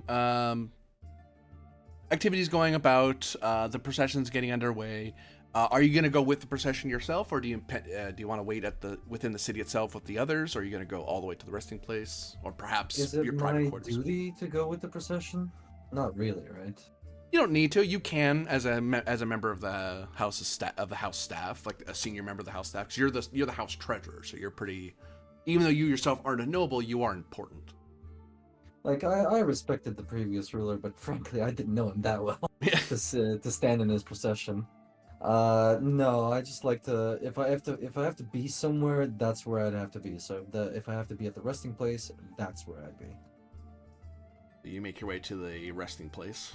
Mm-hmm. You wait in the ritual area, or do you go up to where the crematorium area is? Like one is kind of where a lot of stuff happens, where they take him out and they walk him to the crematorium. Crematorium is the actual hot place where they actually start doing the thing. No, I'm not very good with heat, thank you. I'll stay here in the ritual area, and well, I'll give everything some thought. Clearly a lot has happened now. We're gonna have a transfer of power. There's going to be some delays on the new highliners. Guild's not gonna be happy about that. The False Graffin has insisted that she speak on the Guild's behalf. Okay, let's run some calculations. Let's run some numbers. What do you I don't want to roll. No, I don't want to roll anything. I'm just gonna like run some permutations in my head. Like, what will happen if this? What will happen if that? You know, Oh, just musing to myself. I'll actually will throw something at you. I will throw an understand roll at you, difficulty of 1. Okay. The duty for this one drives me because, well, you know, it's my duty to think about these things.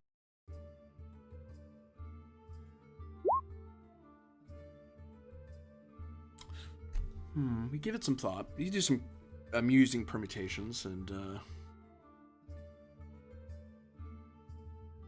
yeah, you think the spacing skill is gonna be a little irritated. Chome's gonna be a little bit irritated. Irritated enough that they're going to send more representatives or tax collectors.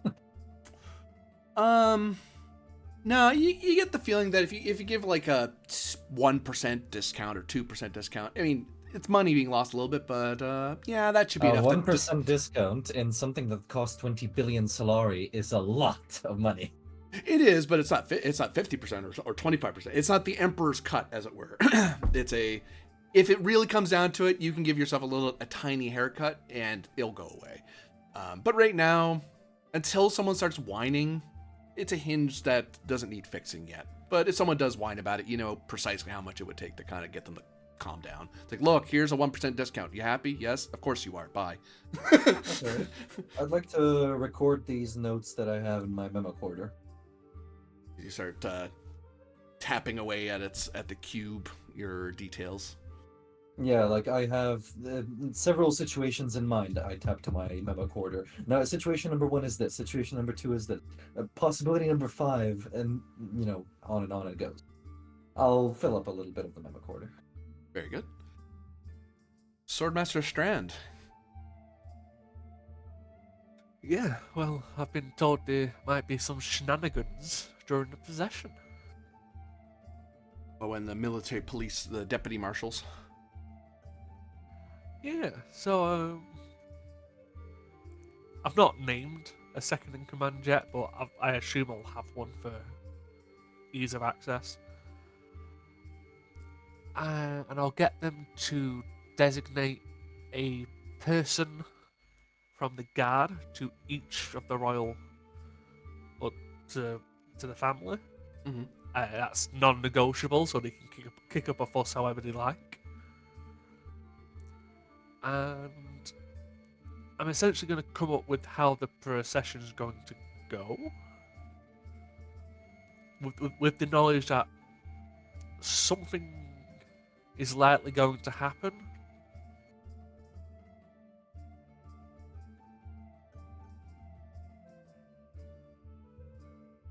Feels like battle to me. Difficulty 1. Would have been. I was thinking 2, but you have assistance from the military police are floating around helping, easing some of the weight from your guard.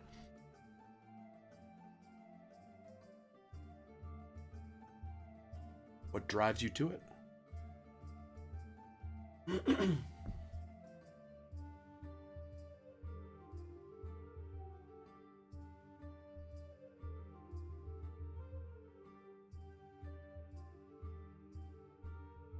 The car? But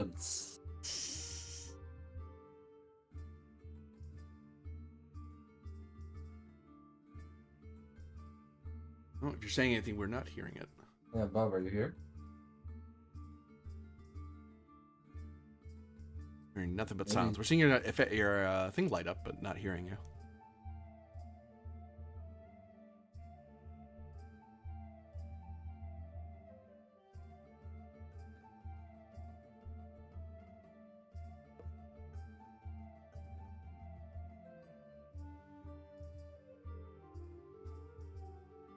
Hello. There, hear you. Oh, I don't know what the fuck happened. So Mouse microphone glitch. yeah. Yeah. So let's say duty. I served the house. I crushed their enemies. not going to buy any dice because I don't really see the point. How much dice you spending? Sorry. Uh,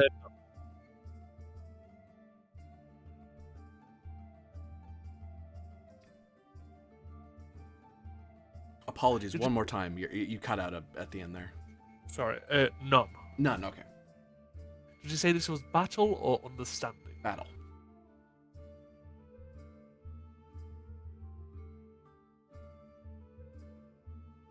Generate one.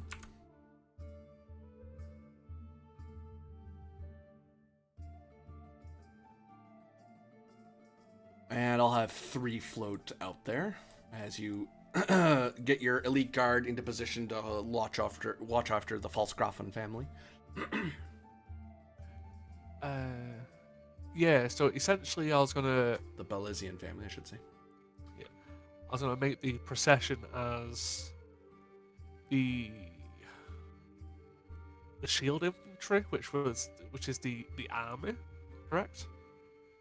Yeah, that's my asset. Is I don't know if I needed to give them a more specific name, but I took the asset from the book Shield Infantry. Okay. Well, So my understanding is their quality comes equally from their skill and their size. So I think they are larger than the elite guard, just not as good. that's fair. I was essentially going to do a case of some of the more older members and some of the like a two-person line of infantry carrying Frederick, while myself, Alfonso is at the front, and the rest of the elite guard on the outskirts. So like the shield infantry on this line with the coffin, me and Alfonso at the front, and the elite guard on the sides. I would call that a trait you're describing of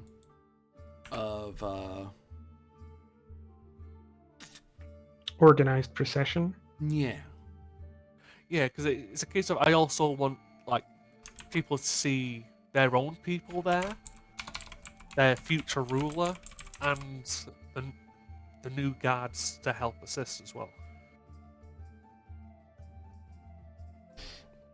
Okay, so the way assets work as well is, especially in the more abstract sense here, your asset is primarily somewhere. Its primary goal is something or attached to someone. So, like, currently, my understanding is Moonshadow's primary use of the military police is to guard the resting place in the Falsgrafen. The elite guard, so far in my head, is assigned specifically to the Bellezzian family. Yes. Yeah, okay, I want to make sure I had that straight in my head.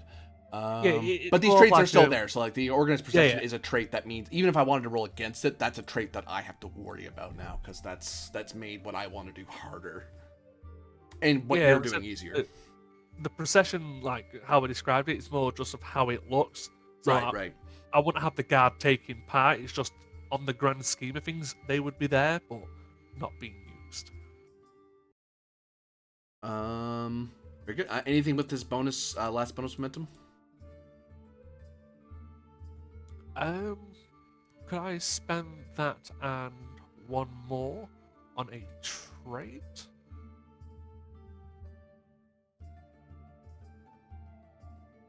I was thinking of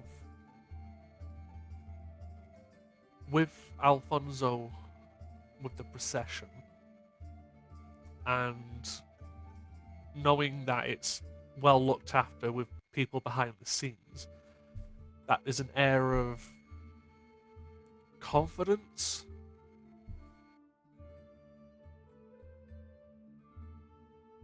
No, not confidence, but you know what I'm trying to go for. You're trying to give off the fact that you are acting confident. You're trying to appear unshaken. Yeah, so if people are going to attempt something, oh, they don't look phased. Yeah. You basically press upon yourself, as it were, confidence. Or present confidence, if nothing else. Whoops. Oh, you silly thing. Confidence. Thank you.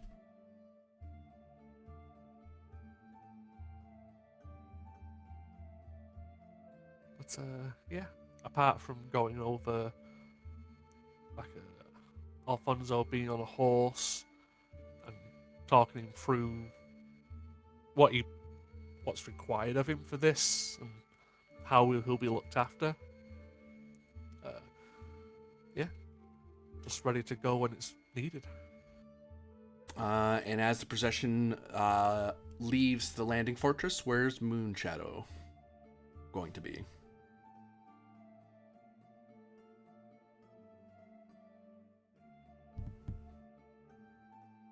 Sorry, could you repeat? I'm not sure I understand the question.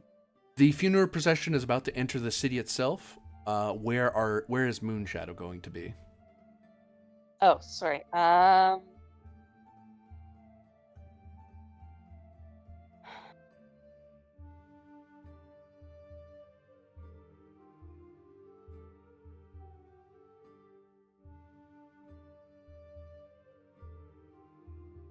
I will be at a kind of a field command post if we've set one up. If we haven't, I would spend the momentum to make the asset temporarily. Certainly.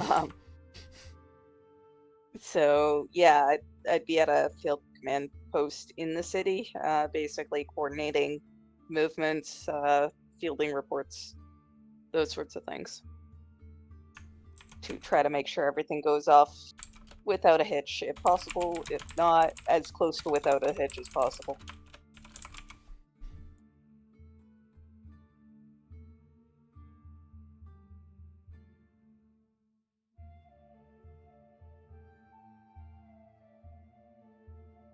A new scene begins.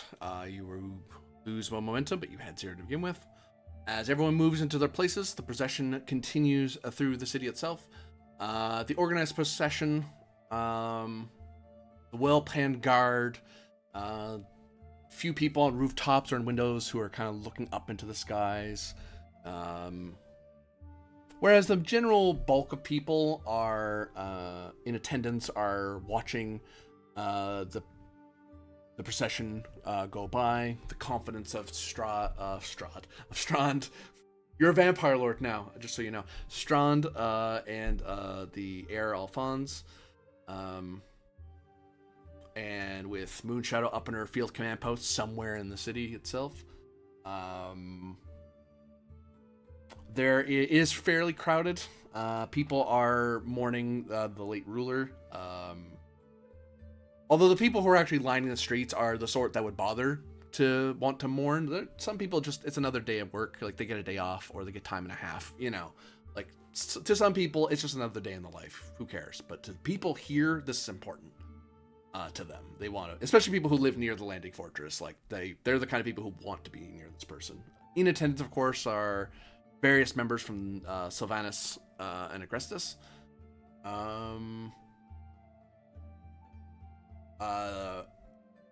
Adding to the procession are the horn players of House Valorian, who are playing fanfares in honor of in their tradition, they're honoring a member of someone who was once. They're basically honoring a house that was once a steward of Silvanus. Like, there are other houses that come and go, but you're one of the 4 houses that has ruled these 3 worlds. So they're honoring his passing like they would any other important family of the 3 worlds. In attendance as well are Sylvani drummers, who are thudding away. For those not tribes, it doesn't mean a whole lot to you. To Moonshadow, you know they're trying to scare off evil spirits from attacking Frederick largely because they acknowledge him as a rightful chief. They recognize him as a lawful ruler, and they think he's deserving of their protection. They Does usually that mean I get scared off? huh? Well, if I'm a vampire, does that mean I get scared off? You just start taking radiant damage out of nowhere. Ah, this is bullcrap. There normally would be a lot more, but they're visiting, and this is a Bellezzian ritual, not a Silvani tribal ritual. But I imagine they aren't chased off or anything. This isn't that's the tribes respecting your ruler. Kabata on the ritual grounds doing his calculations, and Erica waiting patiently at the crematorium. Oh yeah, if possible, I would send word refusing the Platzgraf and Antonio from being outside of the fortress because of concerns that the marshal has.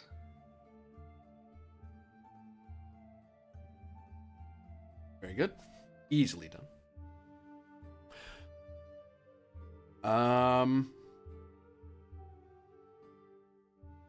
The procession carries on in Strand and Moonshadow. One leads, one assists. I'm attempting a ploy here through my mastermind. So this is not an intrigue battle, as the title suggests. This is turned into a impromptu espionage attack. So the way this works is we're basically rolling up against each other, and every time you succeed, you basically do damage to my plot. If I succeed, I'm doing damage to you attempting to stop me. I have a talent. I don't know if it helps in this situation. It might. Battle perception. You have a second awareness of when a fight is imminent. Even when you can't see your opponent, you can't be surprised or ambushed. You always get an action, and any round you are being attacked, except for no penalty for being caught off guard. Additionally, if you have weapon, spend.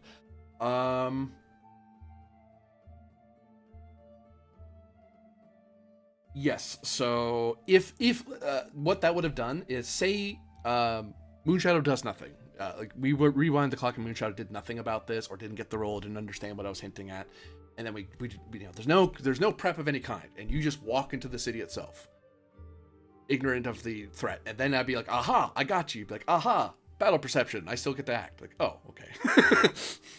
I still get to do something before you do. Okay, I just want to. I didn't know if it would kick in here, so I thought that's why I'm asking. Yeah. So even if it escalates to a skirmish or something, then you definitely act. Even if I jumped you, even if my plot fires and turns into a skirmish, you will still get to act before I do. Right.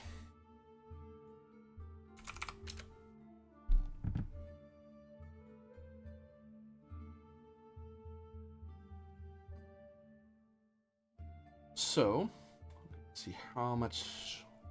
So basically, what we're doing we're basically doing an extended task race, is what we're doing against each other. That's kind of how conflict of any kind in DUNE works. If you're fighting just a regular dude, if you succeed and win, you win. There's no extended task because they're not important. But you're actually facing an actual mastermind, someone of importance. So you actually do have to keep at them to beat them. Same with you though. Beating some random guy at a spaceport, yeah, they can just do that. Beating you guys, they need to actually overcome your defenses. The requirement is equal to your foe's most appropriate skill. And each time you succeed, we are doing turns back and forth, actually. So you get a turn to do something to stop me. I get a turn to do something to push my cause. Every time you succeed, you do at least 2 damage to me. Plus whatever the quality of the asset was that you used to attack me. So for example, if I succeed, I will likely get 2 plus 1. So I'd get 3 toward defeating you. But if I use a Laka, it's just rating 0, so it's just straight 2.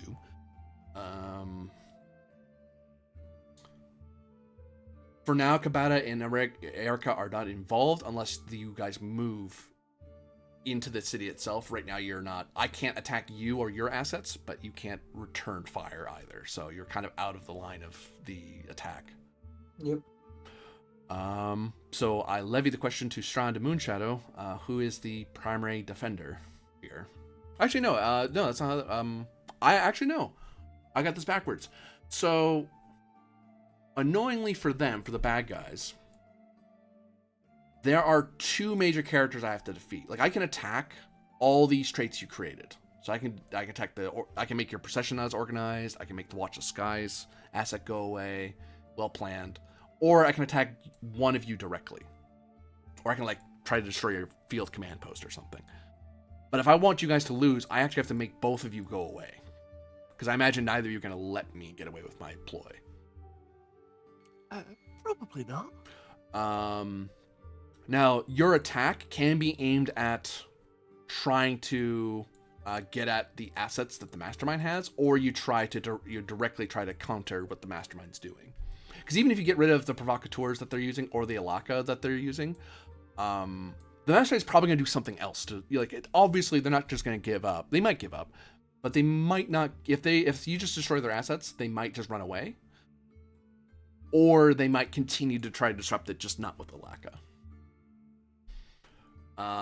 The good guys are going to go first here because Strand is not surprised at all, and Moonshadow had more than enough time to see this coming. So, which one of you wish to ask? Which one of you would like to act first?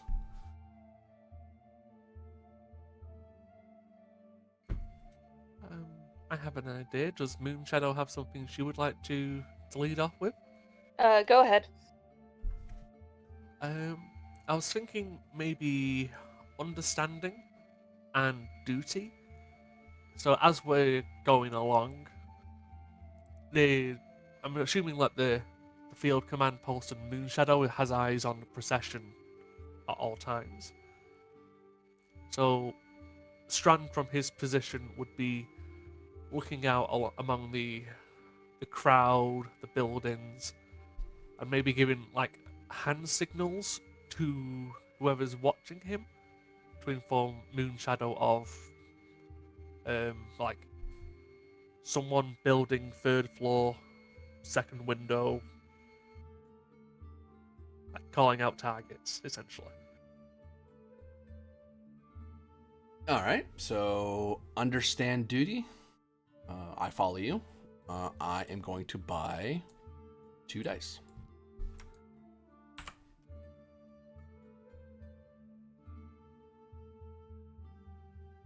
And this is some form of a conflict or battle, correct? Yeah. So, essentially, at the start of a battle, I get to roll a die. I'll call you that. And Skirmish or warfare conflict. This is an intrigue, okay. espionage conflict. Well, good to know. You're actually stopping me from turning this into a skirmish, is what you're trying to do. But, yeah. I will... Did you buy a dice or 2 dice? I bought 2 dice. I'll return that.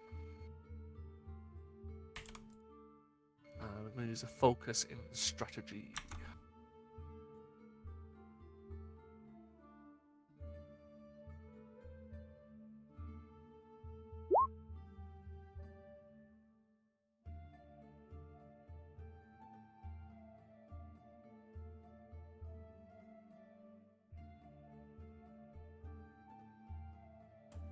I think.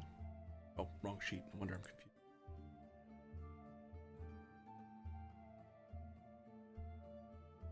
Is that? Oh no.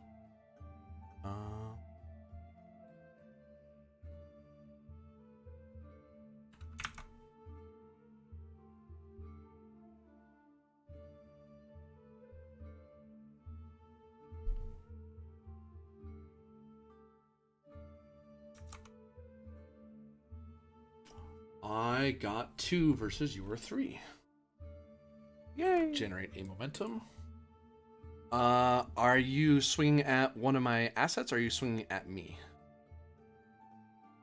I think I want to swing at the drugs.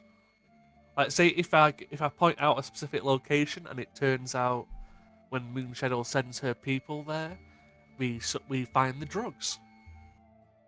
So you find a supply of drugs. If I want to bring the Alaka back in, I have to spend an action to bring the other crates into play. But for now, you've neutralized the Alaka in the scene.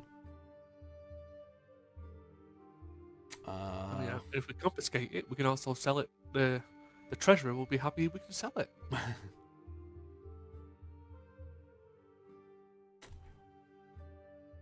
Right.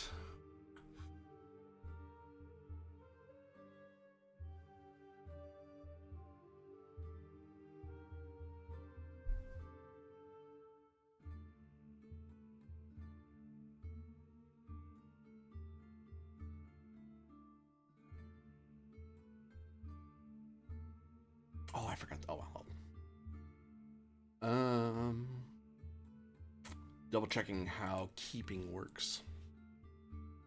'Cause I know if you succeed at a task, you can't. If you fail at your task, you can't keep the initiative. If you succeed, then you can keep the initiative. If you wanted, but I need to check how much it costs. I don't know if it's a determination spend or a momentum spend. I mean, I think determination can give an extra action.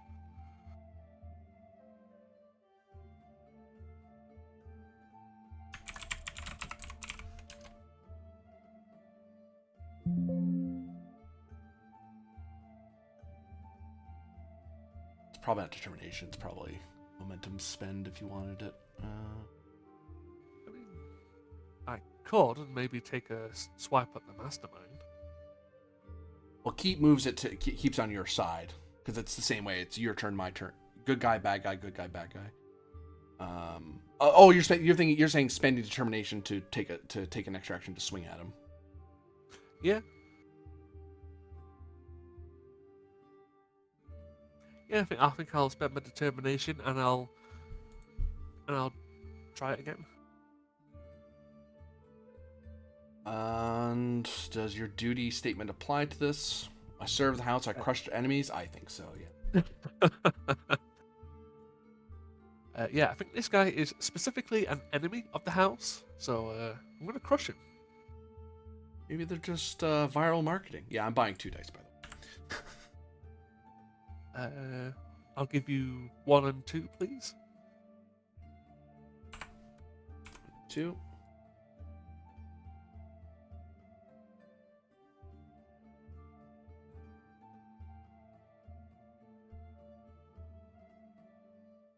Ooh, that's not good.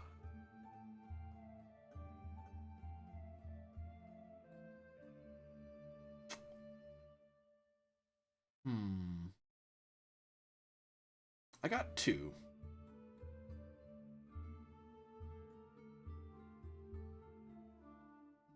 I mean, unless any of my assets come into play here, like I is had my DUNE, spear, maybe one of your traits. inconspicuous, duelist, Guinness swordmaster.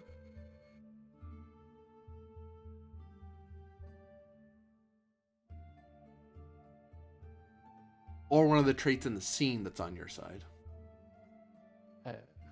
Well planned,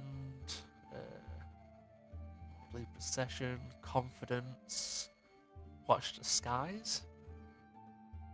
Well planned would be the one I would think. Yeah, I'll take well planned. I'll take well planned.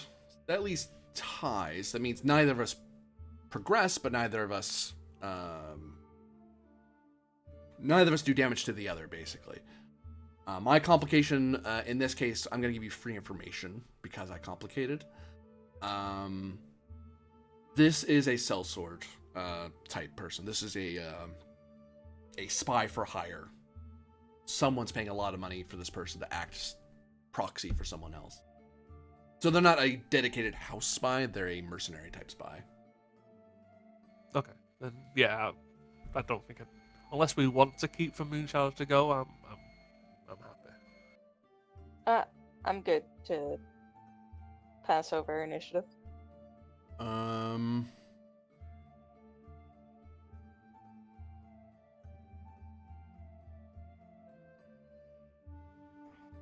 The mastermind is going to use their provocateurs, try to scare out Moonshadow's plans. Something's up. They lost Alaka for some reason. They want to know why and how to stop that from happening again. Because getting the Alaka is pointless if you're just going to stop. If you're just going to shut it down again. They are going to attempt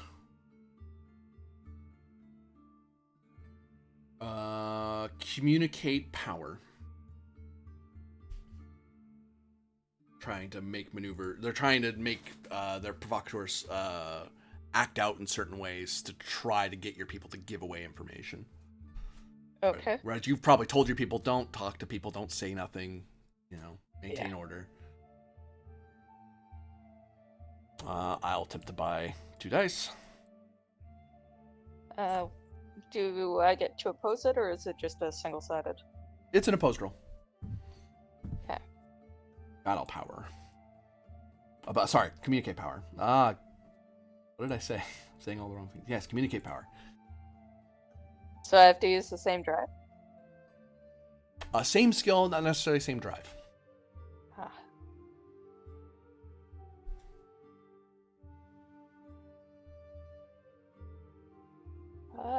I think in this case power does make sense, though, given my statement, so. We are out of momentum, aren't we? We are, yes. Very well. In that case, you can have a threat, so I can get an extra die. Does my focus in interrogation apply, in this case trying to resist the attempts at getting information from the other side? I'll take that, yeah. Excellent. Holy crap. Well, that's unfortunate. Uh-oh.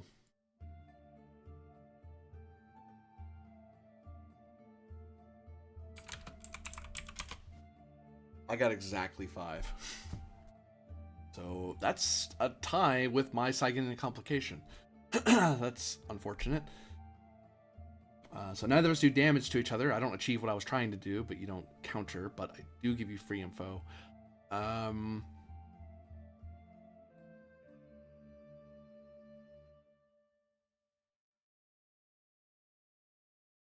The provocateurs are collected from seem to be largely people from the moon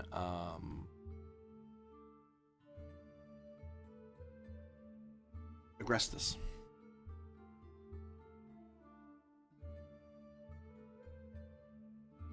Like a lot of Agrestians are the ones that are acting, that seem to be the bulk of the provocateurs.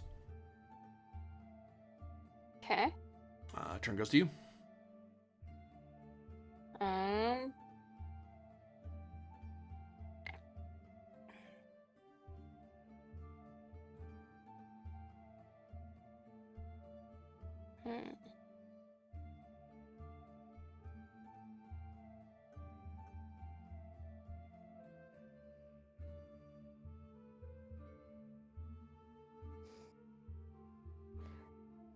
So, Agrestis, you say? Mm-hmm.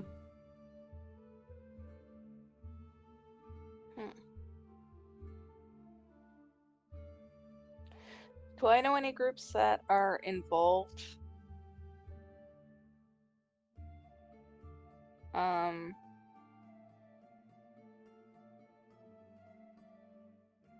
From the moon Agrestis? Like, what groups, what powers in this system have presence there? House Movolus, that's their planet, their moon.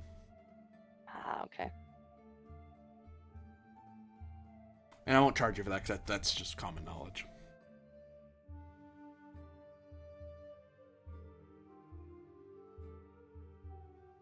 Interesting. So either it's them or somebody wants us to think it's them. And I don't really have enough information to know which at this point. So my next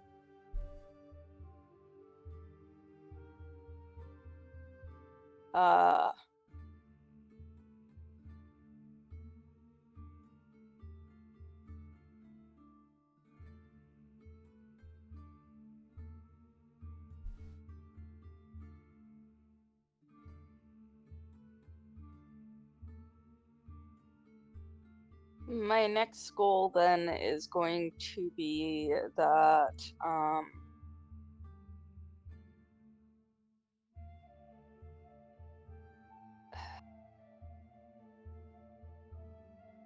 if these provocateurs appear to have organization for their efforts, I'm going to try to get my people to capture one of the folks who seem to be in an organizing role. So you're gonna try to grab the mastermind themselves, or you're gonna try to defang the provocateurs?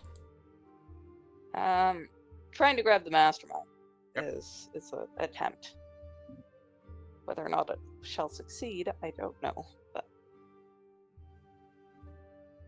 so I'm guessing that would be some sort of a battle rule.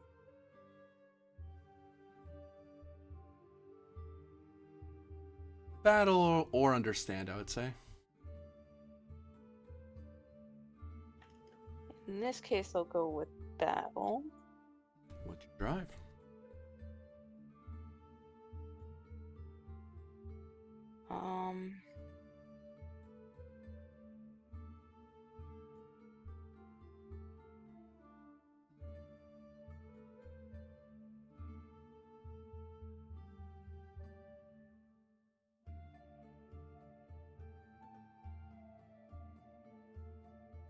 Duty in this case.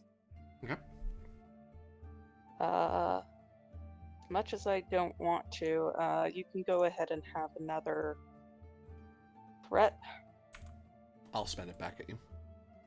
Okay. Can I use combat awareness as a focus in this case? Basically using my awareness of what's going on to identify who the ringleader and mastermind is through the enemy movements.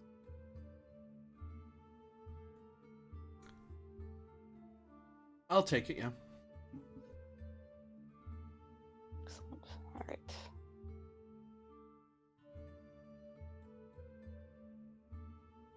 I got 1 hit to your 4. You generate 3.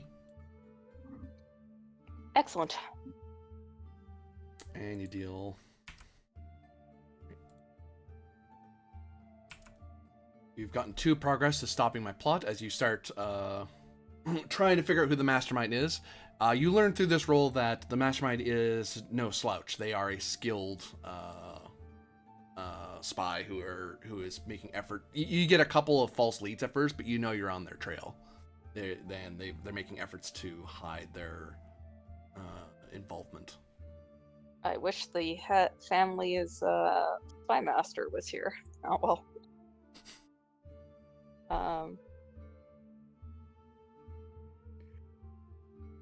So yeah, that's my turn basically.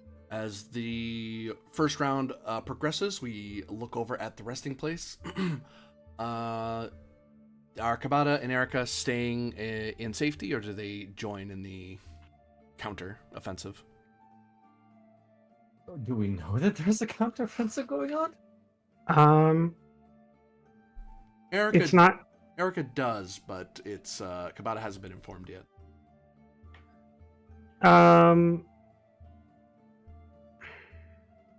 Yeah, that would to do so would to leave the resting place, right? Yeah. Or you'd be Then- sending an asset of you'd be communicating with an asset of yours to go do something on your behalf. So you're involved, but not there. So you're putting your asset at risk. Oh, okay. Let me look at my assets.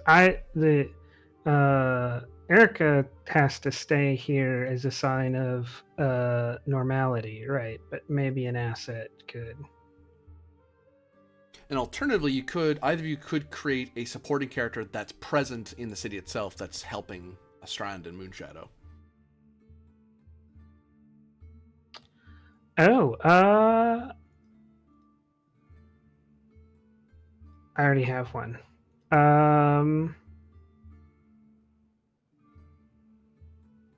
Although she's kind of expensive.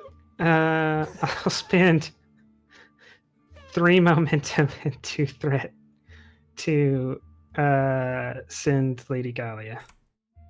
Because she costs 9 to make. Because no expense was spared. Because I figured there would be a lot of times where it's not appropriate for the false Graffin to be present, so I would need someone to consistently be available. So this is taking a turn, or I'm assisting somebody? You would be you need to make a move to move the lady into the city itself.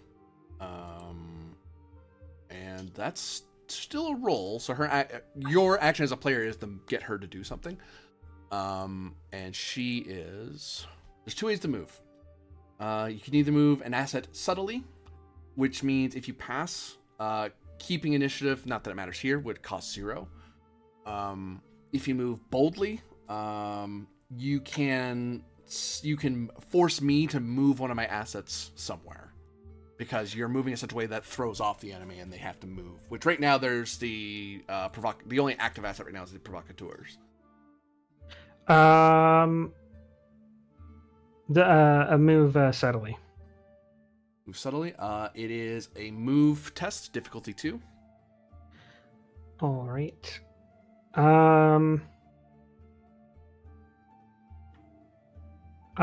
Lady Galia is unquestionably loyal, so she gains an additional point of determination at the start of the adventure.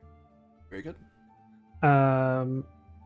Although it can only be used to an action which is a direct service to the house. I would like to make this move truth, because Galia is going to find out what is going on, right? So moving into the area to get an understanding. Okay. Is she going to move to the ahead of the procession or to the procession itself? Ahead, because I don't think anyone is there yet. So, or no, Moonshadow and y'all are both. We have one person each in each category, right? Or yes. is Moonshadow? Moonshadow's kind of separate out of it. I don't. Her being there indicates that the mastermind doesn't know where she is. She knows where Strand is, but she doesn't know where Moonshadow is. Then I'll aim for this one. Okay. And I'd like to spend that determination, assuming that it's in line with the statement, to know the truth of a matter is virtuous in its own right. I follow, yeah.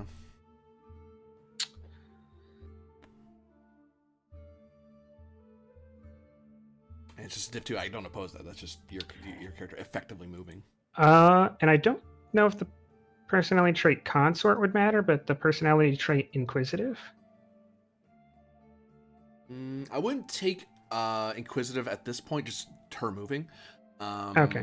But I will take. I will mention that her being a consort means that it isn't weird for her to be moving around like this on your planet, so no one's questioning it. Even my bad guy is going to question why she's here, because why?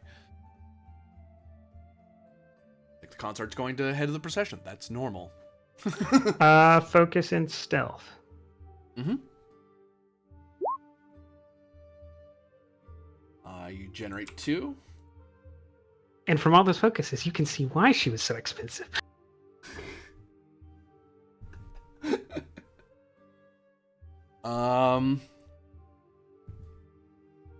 So yeah. He moves there. So to Kabata. No. Oh, I'm not in the need to know.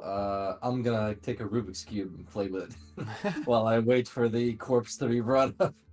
I will point out, GM, that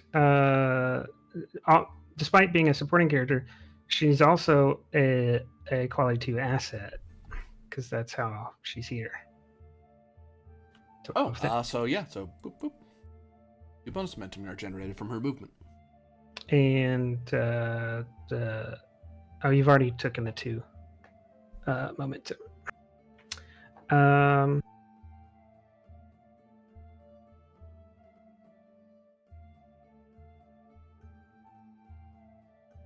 Let's see.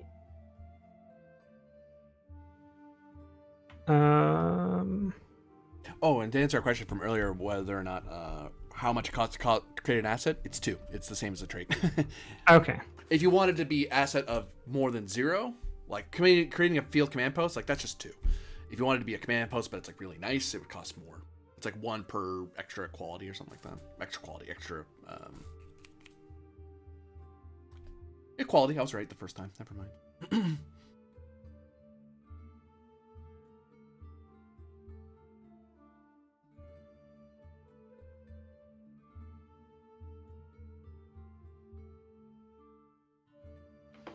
I guess let's start with obtain information. During the movement,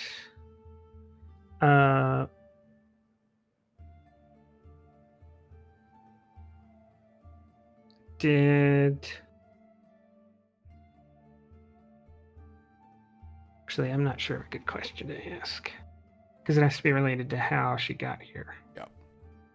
Worst case scenario, you ask the question, I say she can't know that, and I just give you back the point, because if it's stuff she couldn't know, then I just hand it back to you. I mean, you could ask on the way there, did you see any suspicious movements?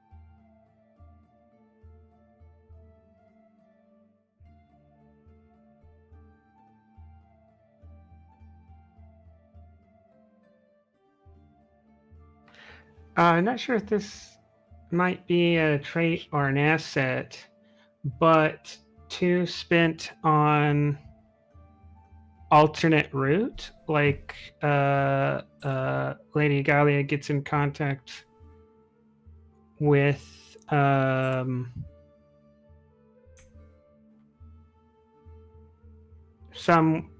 people the house have entrusted to manage the procession, and has come up with a good excuse for why the procession needs to take a temporary alternate route. Like there's some monument, or there's some notable person, like we should pass the Lord Mayor's residence because him and the previous Falsgraf had such a close relationship. There's something like that, to like, let's take this street instead, just to add the trait of alternate route to the scene. I'll take that. That creates another zone, if you will, in the conflict. And then it's free for us to keep, if there was anyone left to keep, I guess. Kabata is using his turn to solve a Rubik's Cube. I'm not informed as to the proceedings of what the hell is going on. Oh, yeah. Frankly, I don't need to know, but, you know, it's just funny. Okay, the round resolves.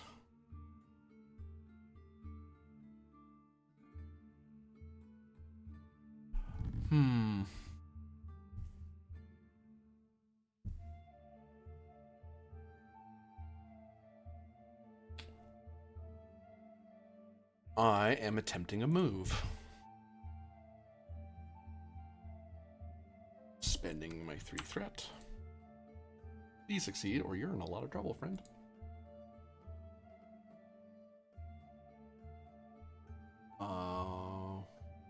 You have a bonus. You should have a bonus to this, but I think when I saw your sheet, you didn't. Okay. So this 1, 2, and 3. I only generate 1 threat back.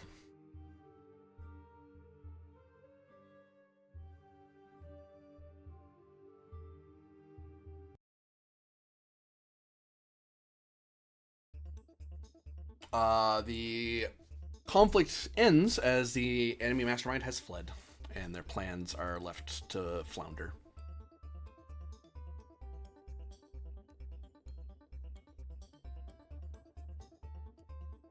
You fall out of combat order. As a conflict order, I should say. As you realize that there are provocateurs out there somewhere that have been highlighted, but the mastermind has left the current issue rather than stay and combat this much of a organized resistance against their intrigue. It's very plain, I will say, as part of their defeat, it was very plain that they were expecting far less organized security measures. And it turned into one of those, if they stay, they're going to get caught. So it's better to flee than to stay. Is there some way that as their plan starts to fall apart, like we can round up the provocateurs in mass because now they've been left hanging in the wind? Yeah, someone could roll a battle or move roll. No, movies for moving things. A battle roll to have them rounded up. Difficulty of 2, I'll say. Because provocateurs will make some effort to hide themselves, but... And they would get a bonus from crowded, except you have well planned and watched the... oh, wait, no, that makes it worse. That makes it difficulty 1 then. Because you have 2 things that makes it hard for them to hide, instead of... And I only have 1 thing that makes it easier for them to hide.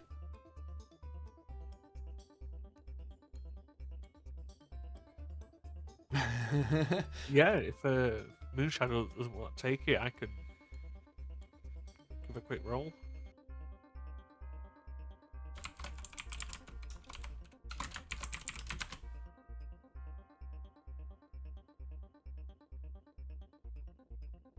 If you're saying anything, Moonshadow, you are muted.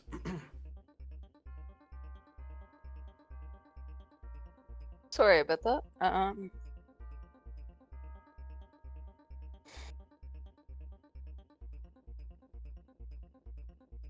Battle difficulty 1? Yep. Okay.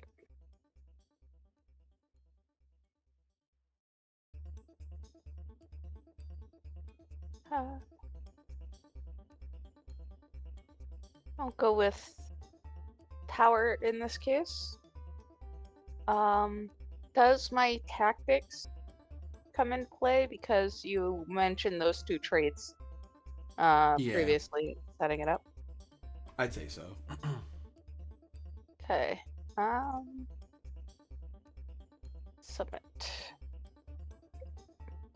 Cool. That works. Generate 1. As the provocateurs are rounded up and captured.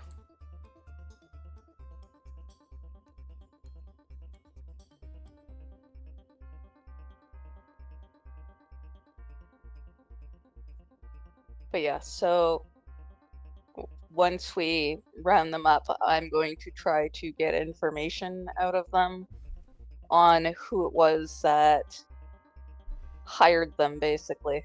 So I'm going to be using my interrogation focus, I guess.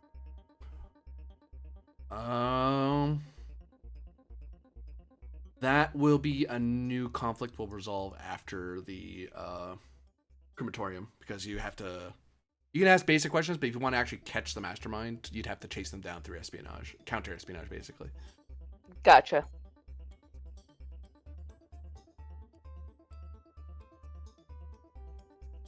I am not sure where the music is coming from. Hmm? Coming from the game. Oh, okay. It just changed suddenly on my end, so Oh. I was worried I had some sort of auto-playing ad open or something.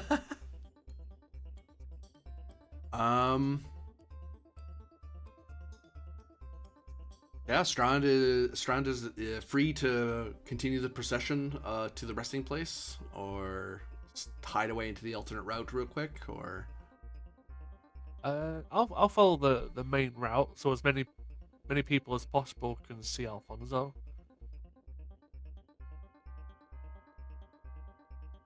The Lady Gully, Galia Gully? Her name's ends with an I, so.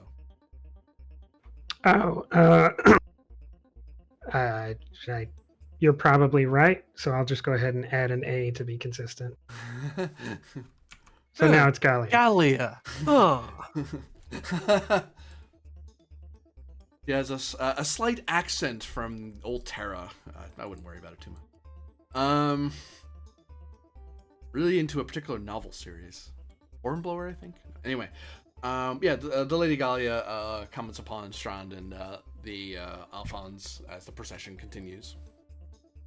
I'd ask the lady if she would stand aside of Alfonso in the procession. Ooh.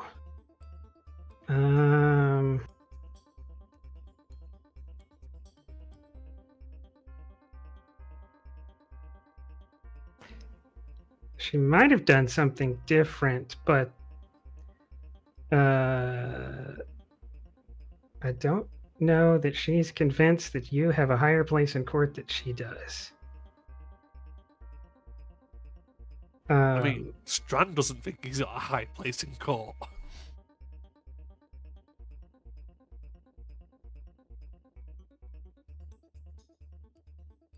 Probably phrase more to a request of the lady, like if you would like. Yeah, I'll say it. Yeah, that's probably good. Right. If Strand provides deference, then she is going somewhere else. If it's made into a point of Strand trying to show that if Strand doesn't care for courtly politics, right, and just says bluntly, "Please move out of the way," then it's probably going to become an issue. Oh no, he's not telling her to get out of the way. He's asking her to join the procession next to Oh, Alfonso. okay. I was confused. Stand aside. No, you can stand aside us. Okay. The Yeah. Ginzad's accent. Everything sounds She'll like an do- order. She will do that because that elevates her further. Yeah, that's why I asked. Yeah, because that says more than I think the false Graffin was intending to be said. Strand doesn't care.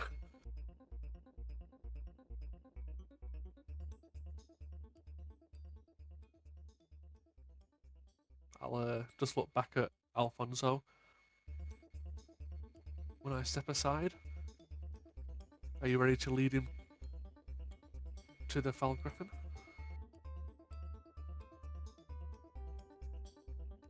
Probably a very childish sort of nod, I imagine, of like sort of thing. Chin up, walk forward, and he'll step aside. Kabata, you notice an individual kind of stride up beside you on the ritual grounds as people are starting to get ready to unload Frederick from his casket. Help you, sir?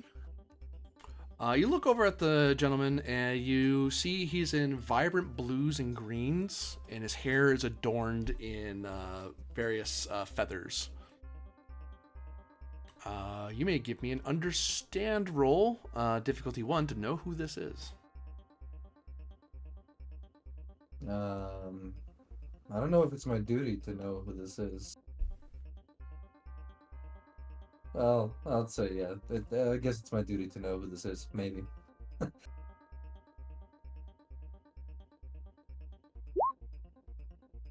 There you go. Well, you generate momentum. Yeah, there you go. You recognize, and there's a reason why you need to roll. He's not a person you would run into up here, and he's recently installed. He is Chief Thalor Windwhisper. He's the chief of the Silvani tribes. Basically, what their equivalent of their house ruler, even though they're not really a house, but there's a technicality there where he's their representative, their highest representative. Ah, Chief Wind Whisperer, yes? Terribly sorry for not realizing sooner. How do you do?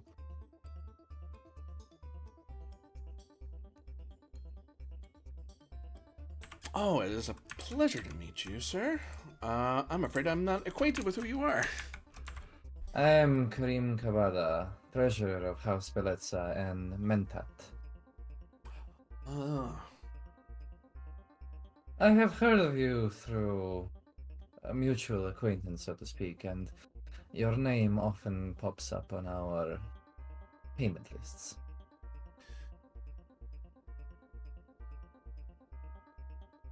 Well, sometimes we need to...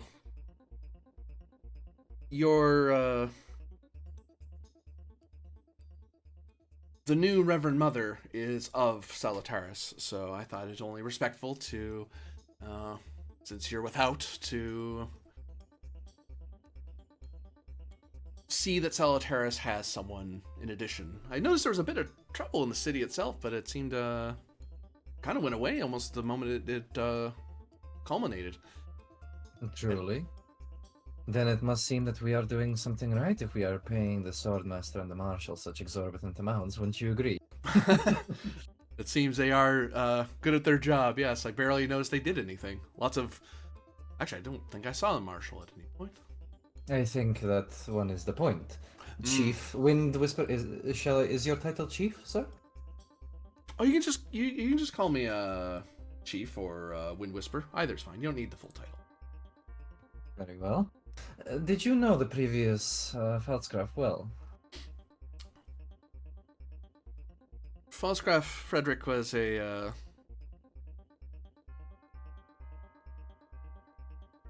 Actually, Erica, you tell me, what is the opinion, what kind of opinion might the Silvani tribes have of your late father?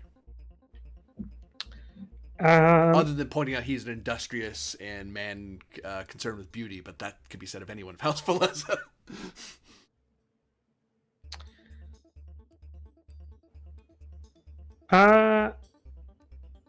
Not, I would say, detached from their concerns.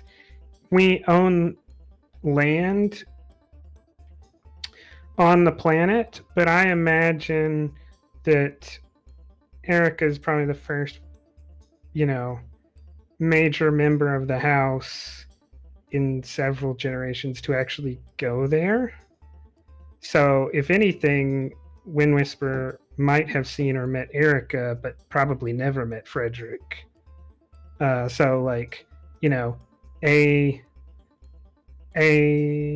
neighbor who is easy to do business with, but never got involved in their internal politics. I would say of the Felsgraf that he was a fine neighbor and a elder worth respecting. I'm sad to say I never got a chance to show him on a deep wood march, but not everyone's up for going for a hike, even to their own territories. My elders often call people like those grey eminences. I have only been with the late Frederick a couple of months, but I would definitely say he exuded an air of authority around him, when he was speaking, of course. Aside from that, I should very much like to speak with you, perhaps in a non-funeral sort of surrounding concerning business, should you be available. I'll be here for a few days yet before the installation of the steward. So I'll probably be trying to head down roughly the same time the Bellezzias head down. Assuming you are going to attend the stewardship ceremony. Oh, but of course. And the Swordmaster and I were planning later on having a couple of, having a chat, but perhaps we could have a drink all together and you could show us this tea of yours that you produce here, hmm? Give me a communicate roll. Difficulty of 1.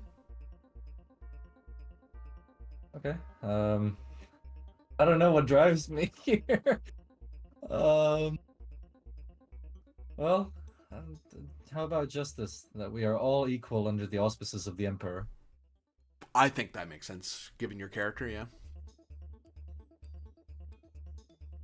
I focus on charm. I'd say so, yeah. Hey, you generate 2. I That's wasn't me. thinking of Ever the momentum generating machine. There we go. I wasn't thinking of imbibing today, but you know what? I think that's a good way to honor the Elder Frederick. Oh, I'm very curious to see how it functions. I have heard many things. Shall we make a deal for later then? Oh, certainly. Well, Chief Whisperwind, it has been a pleasure and an honor. And please, contact me later. Yes?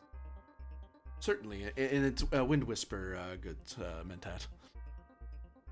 Ah, right, of course. My apologies. You can beat the you can tell the Mentat not to do something, but you cannot beat the sense of duty out of a Mentat. Mm. And I'll, go off in another direction.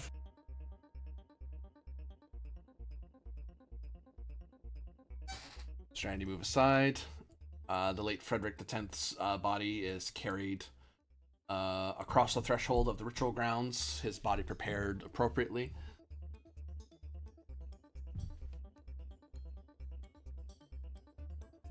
Is there any special ceremony that the Bellezzas do with in their cremation, or is it simply into the furnace and away they go? Like, are they interned in an urn and held forever? Are they scattered into the horizon?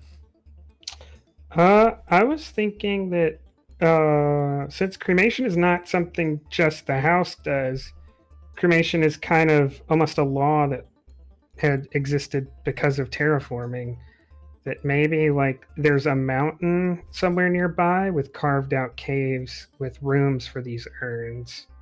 Maybe one for a special one for the house in particular, but basically any citizen who dies on the moon gets their ashes put there. So that's probably like a secondary part of right.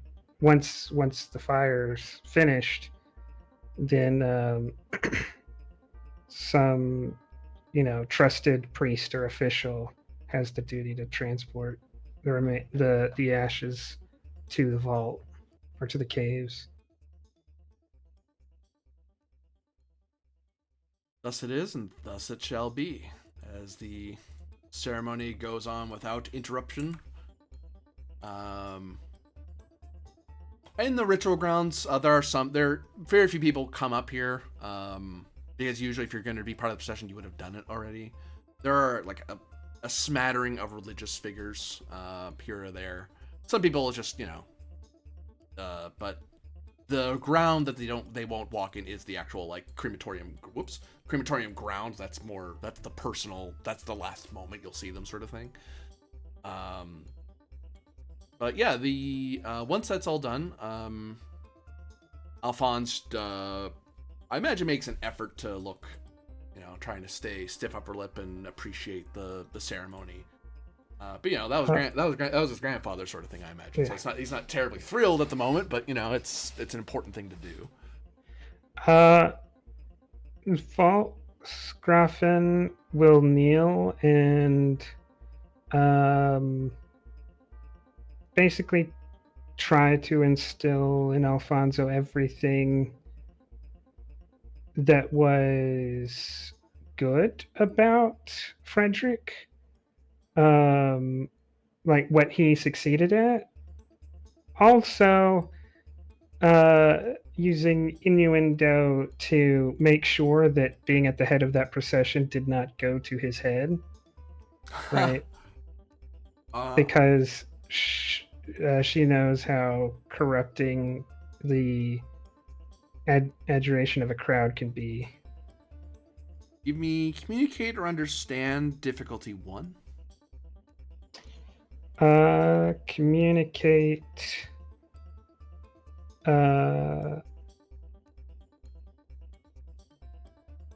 Duty or power?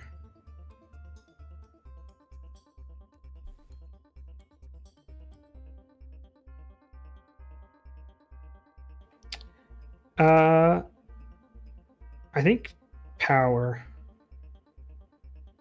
The main thing is not to deny that he got to be the head of a procession of military soldiers and in front of a crowd, but to understand the use of that power and not to want it in its own right, but to understand why he has it.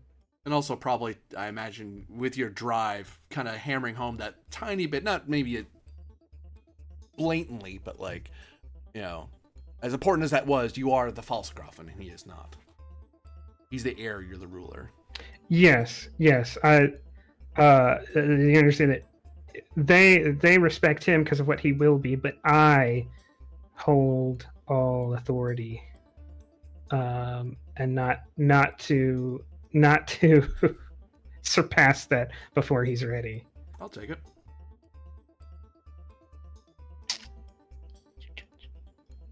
With the focus of innuendo, because I'm oh, hold on, as looking at the talents. I keep opening them up for editing in it when I want to read them.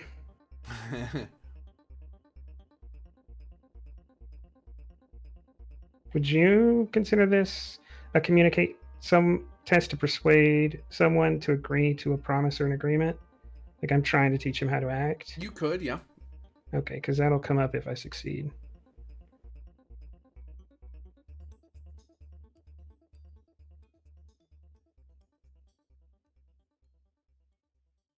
Generate 1.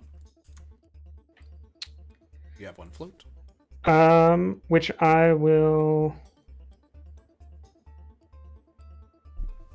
spend 3, so 1 plus 2, to make this binding. If he ever wishes to try to exceed my authority, you have to spend 6 threat to get him to do that.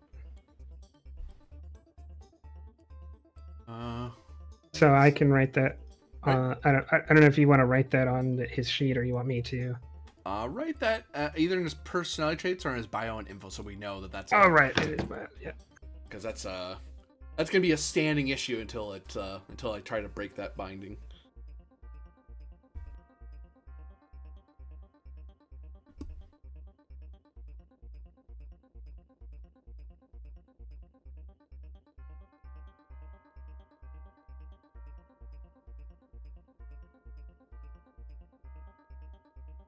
That's probably, I don't know. I feel that's appropriate. Where else other than to get put into a binding agreement than like next to the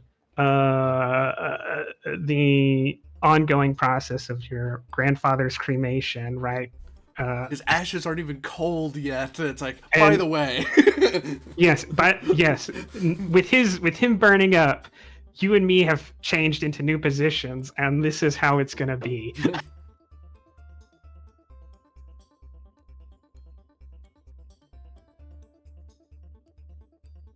Very good. I believe this whole scene winds down. And I'm going to step away briefly. We're going to take a brief break. And then we will continue with the final couple scenes, I think. But yeah, we shall be back.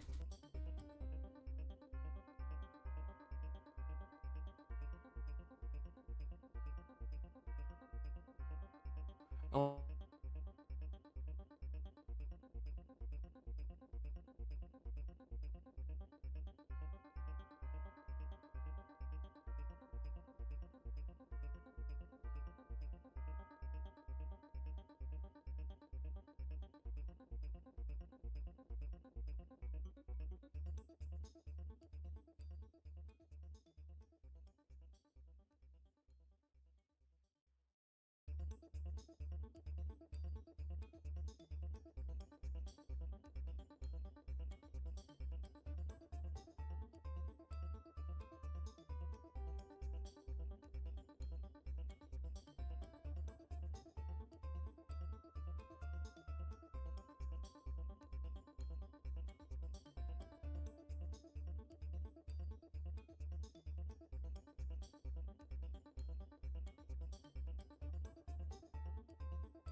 I have returned.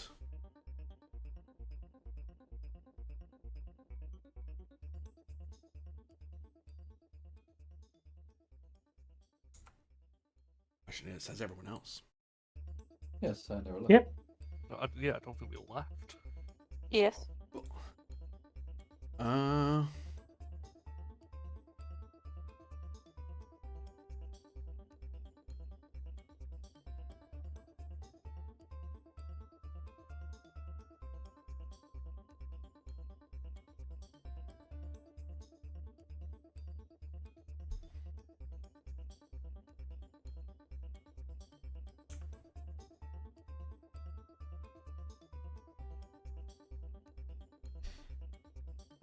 So this is a bit of time after the ceremony is. Oh, I didn't.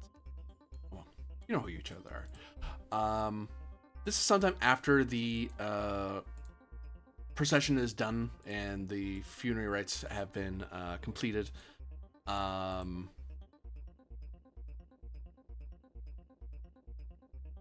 Question is. At current, you do have Marshal Moonshadow is trying to instigate a attempt to grab the mastermind, I believe, or try to at least try to find out who they are, if not necessarily capture who they are. Yeah, I'd view it as a two-step enterprise. The first step is to identify them. The second step is to capture or otherwise retaliate as possible. Do you inform the other architects of the house of what's going on when you get the chance, or are you acting? Yes. Yeah, I would absolutely inform them. The threat is now passed, so the information isn't quite as sensitive as it was. So I'll make sure everyone knows. I mean, that kind of makes for the perfect team effort. Moonshadow gets the information. Kareem dissects the best possible route. And Casper just goes there and kicks the shit out of him.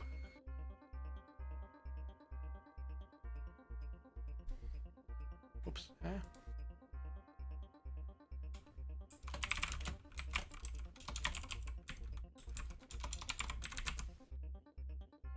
So is this this is another like kind of combat like or opposed role thing? Like turn orders and stuff, getting points. You're deciding when you start the fight. So right now you're in the stage of being able to talk it out before you engage in combat, because the other side doesn't know you're chasing them yet. So, but once you start, then there's going to be the actual turn order of tick tick tick tick tick tick. You have a bit of preamble as to how you're gonna hunt this person down. So what exactly happened? Someone attempted to enrage the crowd. It would have been a mess and a disaster. Enrage them on what basis? The Drugalaco. I see. I'll ask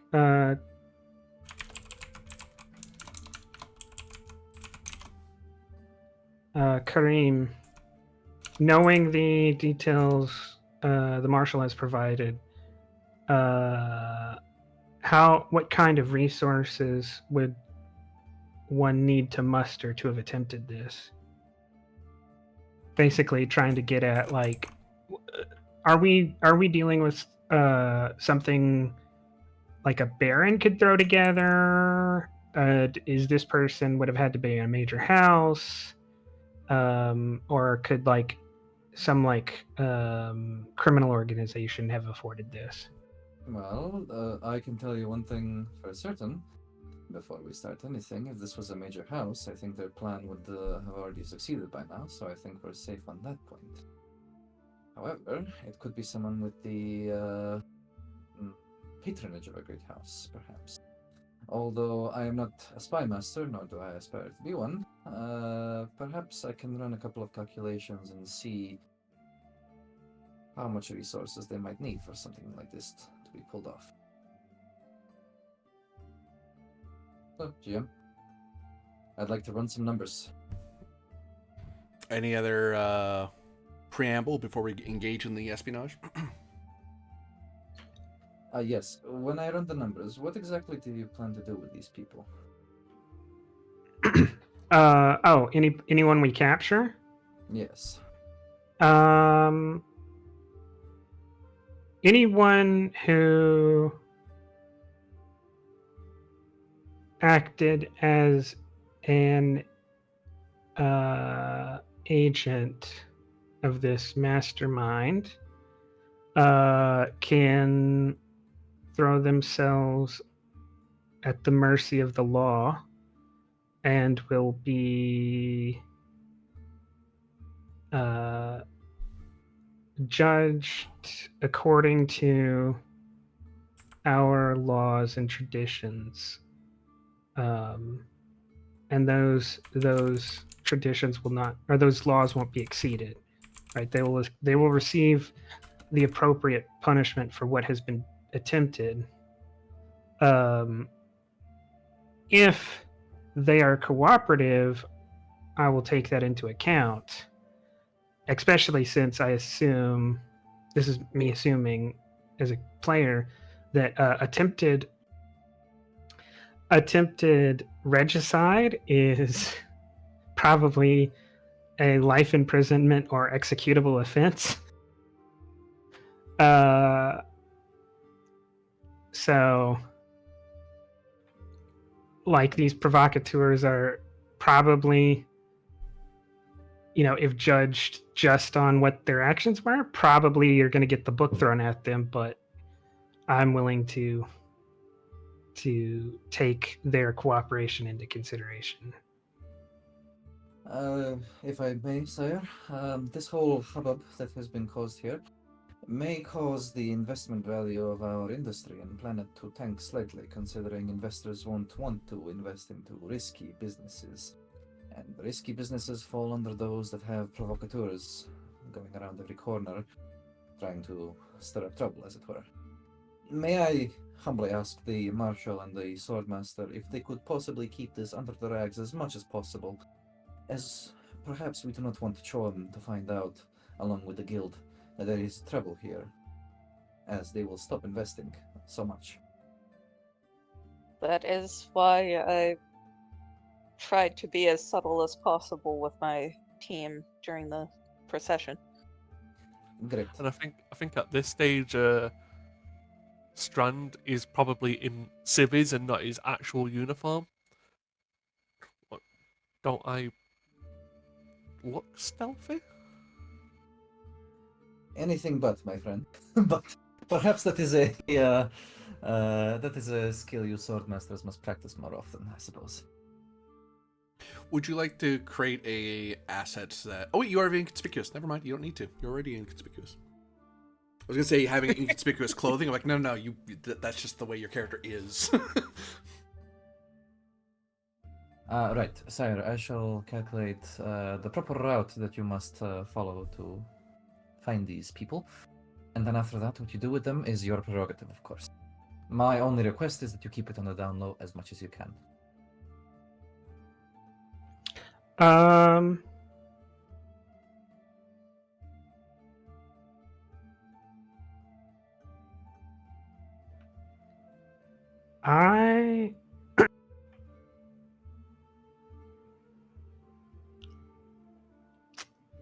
Never mind. I was going to try something, but I've changed my mind. All right. Right, may I? Engage ourselves. If you're ready, you can engage in your counter-espionage, more apt. Your investigation. You guys are starting this because the mastermind is... at present is well, they tried to do their espionage, you stopped them. So they're just gonna hide out and hope they can evade your detection for a while until they can figure out what they're gonna do next. Okay, well, I'd like to try and calculate their moves. What they have done so far, where they might be going, in which direction, and what they might be doing next. You're asking a shotgun of questions. I'll need a singular question for you to focus on. Where have they gone?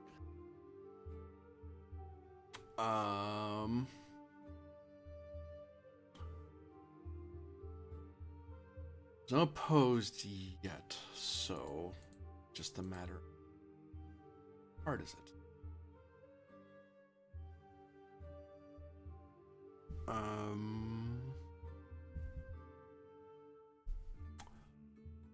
Understand difficulty 2.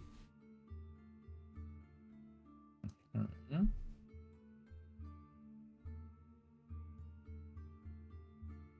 Well, I would like to find the truth of where they went, but I'm guessing that's not quite it.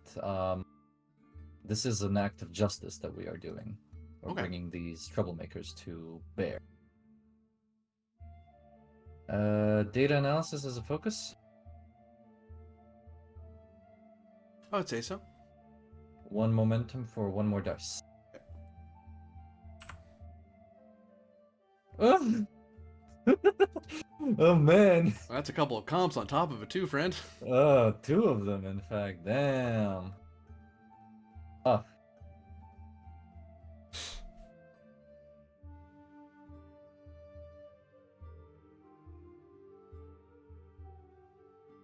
Squash 1 of them with 2 momentum? This might be a determination situation if you got it. Oh, actually, yeah. Determination. Does I your choose one of my statements, or It's the statement that's attached to your roll, so currently justice. Does that we one are apply all here? equals under the auspices of the Emperor? I don't think it does. Personally. I mean, that means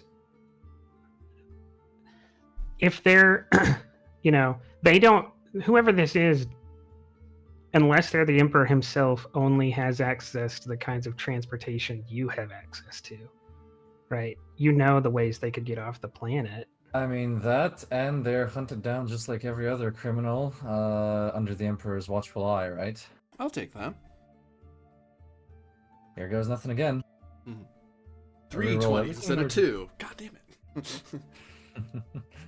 So I reroll everything, right? You can roll 1, 2, or 3. 3. Yeah, fuck it. 3. Focus, yes. There you go. Better. That's a Much turnaround right better. there.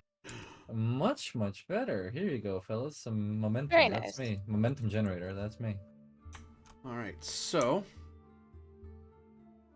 Thought of someone trying to get away with something like that with the Emperor. It's just too much.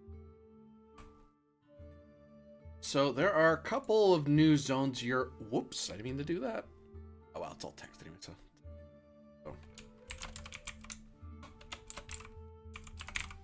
There's their hideouts, but you've also figured out there's 2 other zones they could try to escape to. Either through the spaceport, they'd have to leave the planet, because staying on the planet for too long is not good for them. And if they want to evade you, they need to be off-world. Maybe not on a Highlander right away, but either Agrestis or disappear into Silvanus. But the only ways they're going to do it is either at the spaceport itself or a smuggler's landing of some kind. So an unregistered part of the moon that would be unregistered in the sense that it's not a authorized landing area for spacecraft. So they'd have to land and take off pretty much right away. But if they do that, they unlikely are at either of those 2 locations yet. They're probably still at their hideout, figuring out which way is the best way for them to go. Okay, let me make this easier on the upcoming rolls, perhaps. Can I spend 2 momentum to create an asset at the spaceport? Doesn't have to be permanent. It's just, there's an official there. When I first arrived here, he and I knew each other for some time. Just keep an eye out if you see anyone trying to get off-world really quickly.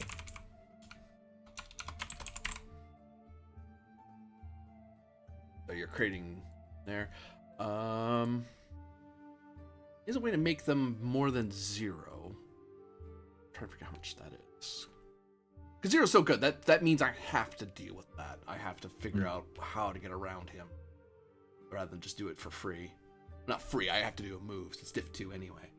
Created a problem for me that makes it, it wouldn't be diff 2, it'd be diff 3 if I wanted to get there without attracting attention.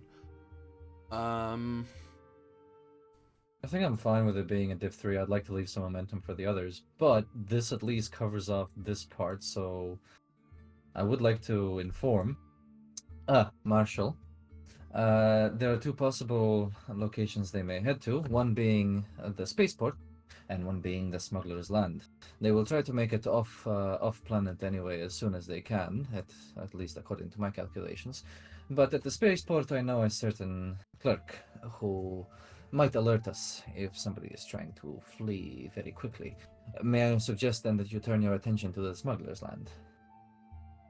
I have a knack for finding trouble, so that should be well within my purview. Very good. Should I hear anything from my clerk, I shall let you know post haste. Of course.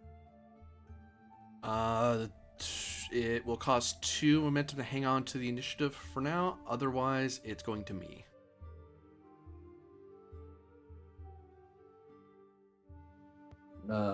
Winchester, do we want to do it so we can get the upper hand on the smuggler's land too? I'd suggest it. Sure. 2 momentum or a threat and a momentum? 2 threat? 2 momentum, I think. 1, 2. Okay, you keep the Then- initiative. Didn't generate those for nothing. Who's going next? Marshall Moonshadow, perhaps? Yeah, I think I will take my action to find some trouble and Oh. contact the criminal underworld to try to take a I'll scratch yours, you scratch mine. There's a guy who's trying to get off-world. I want him to, or I want to find him.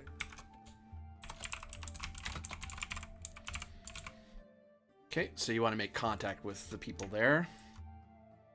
Yes. So I will ask for you a move, because you're moving out of your normal circle of House Bellezza to speak with people within the criminal underworld. So you're moving from one part of the intrigue, the espionage, to another. Okay. It is difficulty 2. If you moving subtly doesn't, you can move subtly. Keeping initiative cost 0 means nothing at the moment, but it does also mean you're moving subtly from the House Bellezza into the criminal underworld. If you move boldly, you could force me to move one of my assets. Although at present you don't know what assets I have, so more flavorly how you want to appear. I'll move subtly. Like I'll be dressed in straight clothes, those sorts of things. So I'll call a move roll. And what Find Trouble has done here is that it's without normally you'd have to roll for someone to figure out where the underworld is. You're like, no, there is one here. I can find it. It's just a matter of going there and talking to people.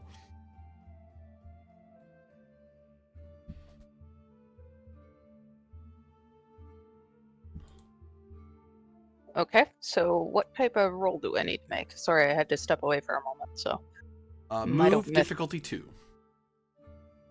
Okay.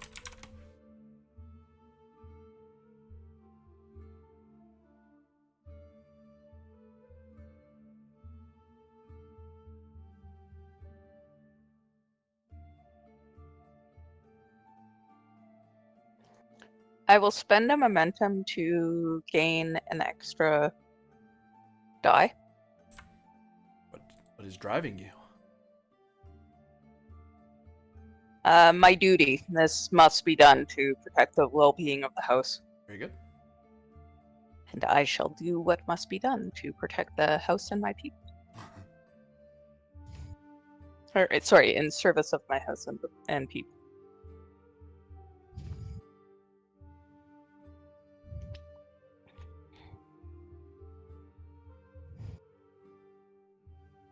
I have no focus on this, unfortunately. Nope. Whew, just made it.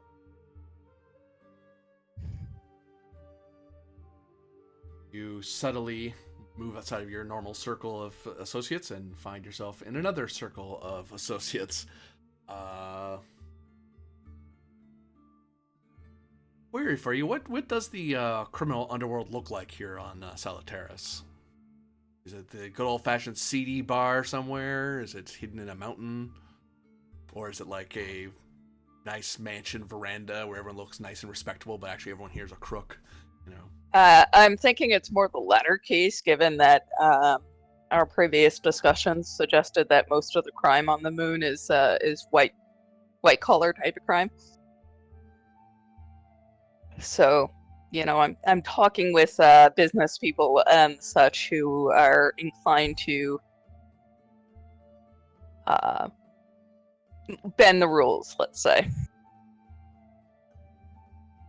All right. Turn goes to me. I need to figure out. I need some assets because I'm kind of took the other ones, and I don't know if I want to fight you for it. Because that would mean I'm attacking you. I don't really, not sure I want to bother. I'm better off just creating. Is it my turn? But I'm gonna start talking around to some people. Find I need.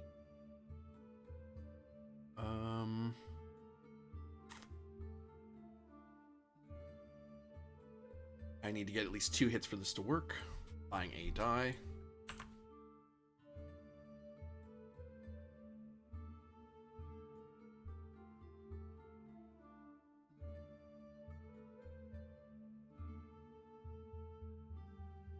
Yep.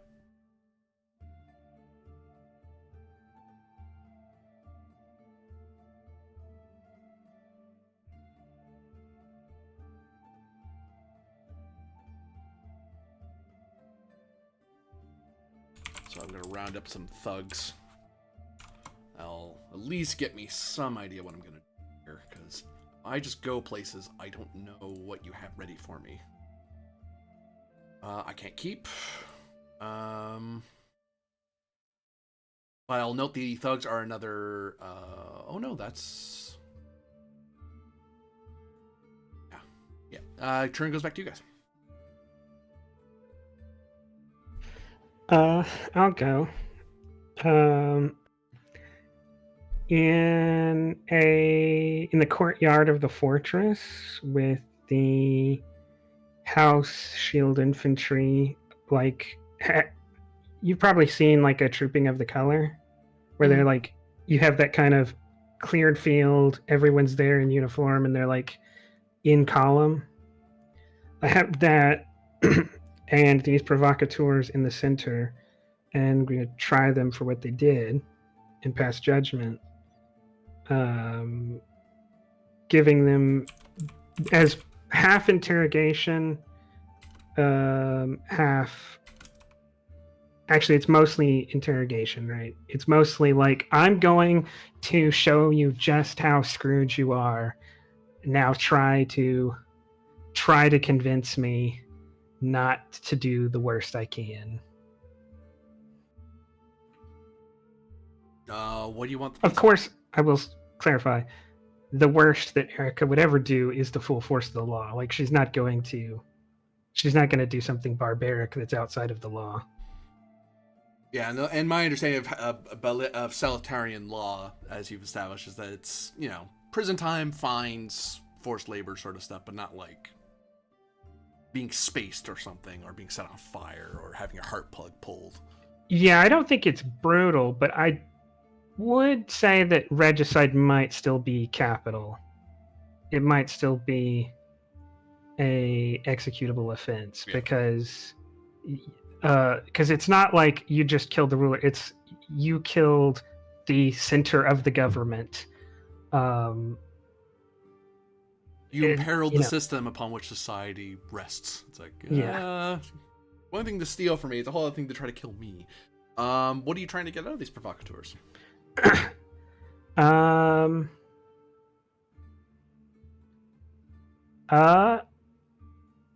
Being that Erica is an aficionado of innuendo, 2 things.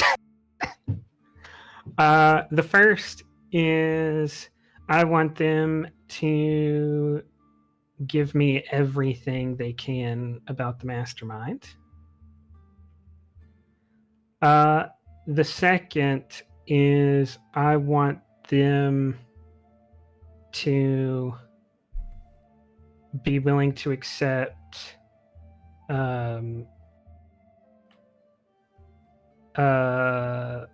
military service under harsh conditions as their punishment. Like, if you give this to me, if you give me this information, this is your out that's not prison time. Right. Communicate difficulty of 3. Under the threat of the shield infantry, I'll drop it down to 2. Okay.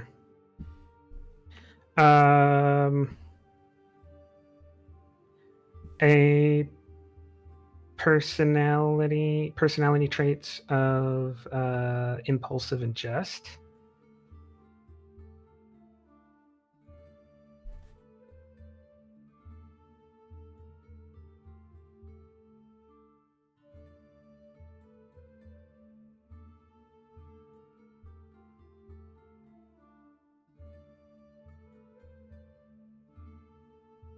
I'm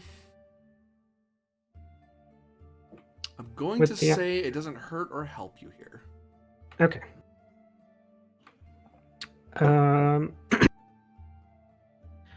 Is there ever a time I need to call out my ambition as part of the role?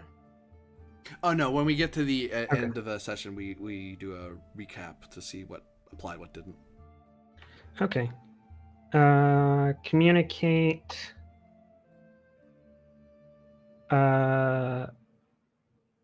Justice. I'd follow that. With innuendo as a focus.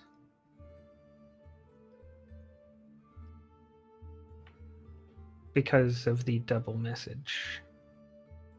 I'll take it, and I believe, and your statement makes total sense for what's going on at the moment.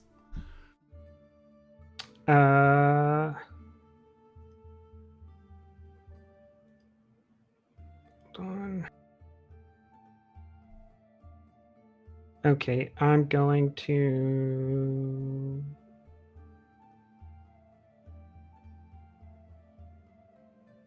give you 3 is kind of up there. Oh, it's only 2 now. Okay. I'll give you 1 threat.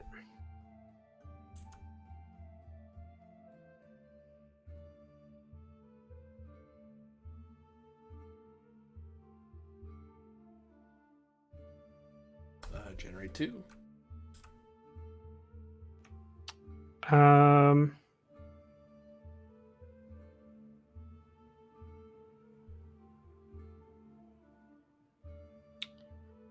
All right. This might get a little bit of a little expensive, but it ties in with my ambition. The first thing will be to spend the 2. Do I get any bonus because of the Fortress of the Shield Infantry? I'm ruling that as that they are making this interrogation possible because they can't escape you really. There's 2 very good reasons. Well, one, the fortress make it so they can't escape, so they have somewhere they're stuck, and the shield infantry brought down the difficulty by 1. Okay. Then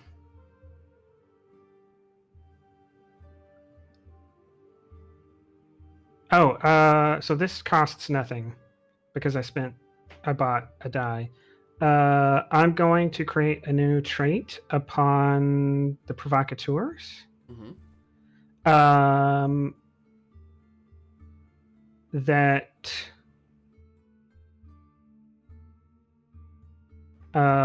if possible is loyal. Okay.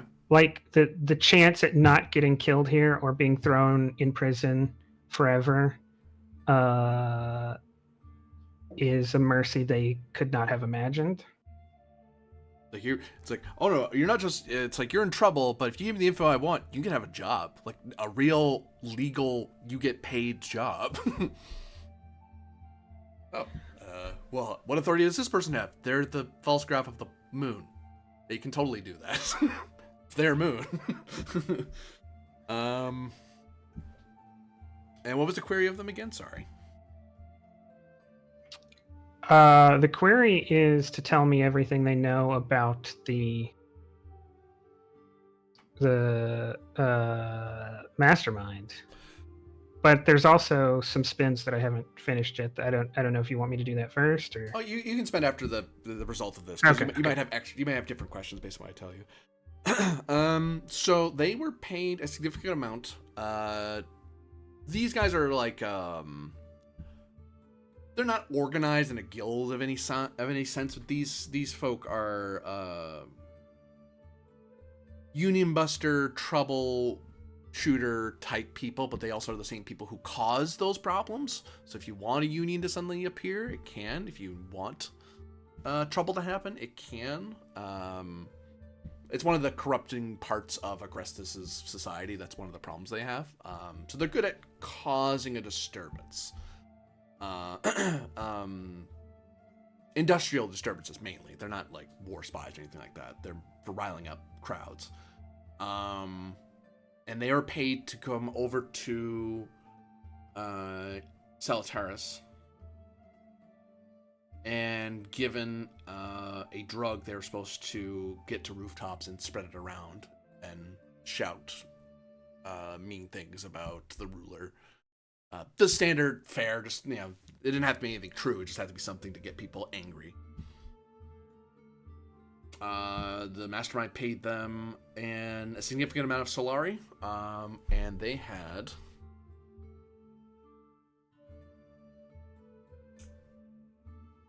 a handler, a go-between between the person who hired them and the person who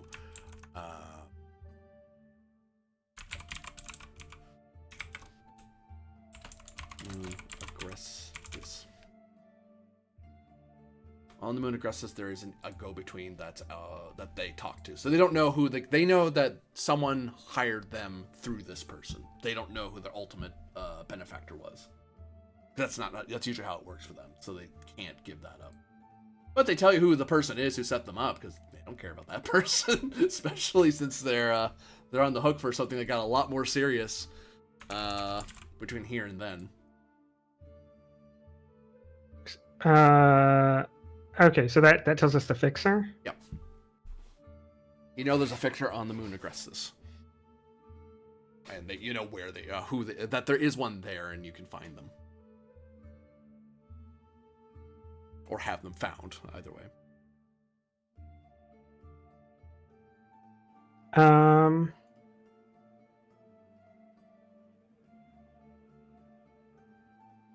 All right, then gonna spend 2. Actually, I'm trying to think if this is worth it, because it's gonna cost me like 7 resources. With the idea of turning them into an asset, turning them into a permanent asset, and putting a binding promise on them. Because I just got the idea, like, this is my first step towards Salutaris. is loyal people who owe me their life. It's not. I mean, these guys aren't going to be Salutaris overnight, but they're the first. This is the first step. I mean, if it worked for Carino.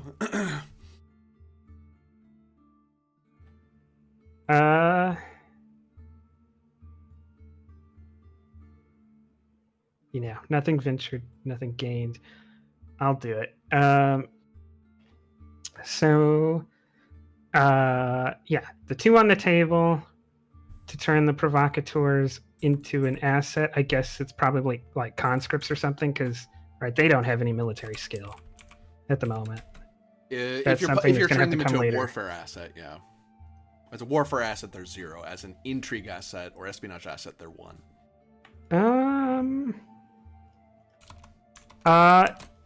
It's gonna someone who had that interest would probably be better off turning them into intrigue, but it would fit my ambition to turn them into a military unit. So then I'm going to give you 2 threat to make that permanent. And I don't think that's just a 0. Yeah, right? they're So- quality 0. Yeah. And then I'm going to spend. I'm going to give you another 3 to put the binding promise on them to serve House Bellissima fanatically.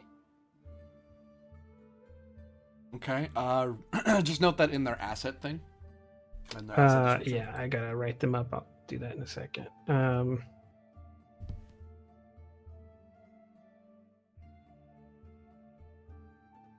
And I guess as a mechanics question, is there any way to regain determination?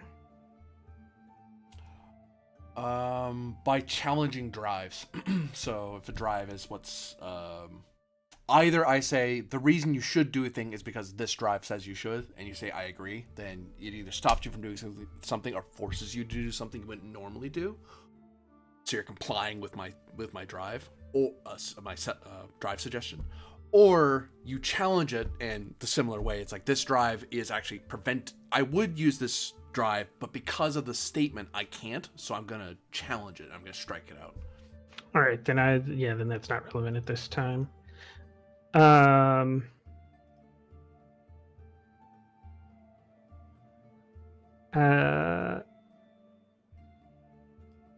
Then I will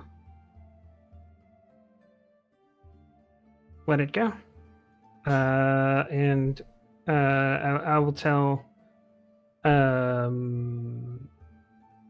I'll inform the others about the fixer. Very good. Goes to Mr. Fixer can do something, but He's an asset now, or he has a turn. he has a turn. I just don't know what he's gonna do because he's not really in a. Because right now the mastermind at most would tell him that his guys have been captured, which he kind of doesn't care. That's kind of what they're for. They're throwaways. But the fixer does want to minimize his attachment, so he is going to try to get a smuggler Maybe to appear. Actually, he's going to arrange for a smuggler at all because he needs someone to fly out there. So he has to get someone on Agrestis who's willing to go, which means I need to get at least 2. So I'm going to buy 2 dice.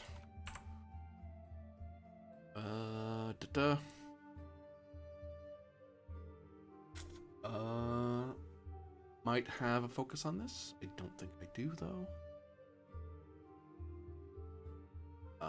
No, I don't.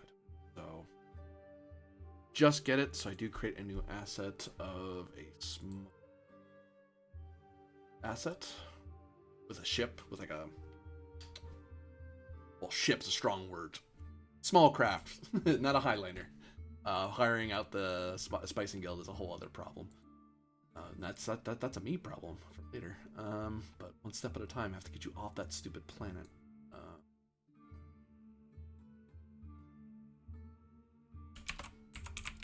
Smuggler. Complete.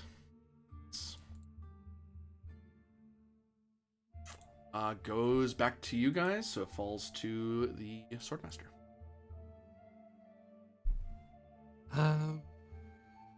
Well, there's not really much I can investigate as it is. So, I'll instead, whilst leaving some form of communication with the rest of the group, I'm just going to wander around the town, the city.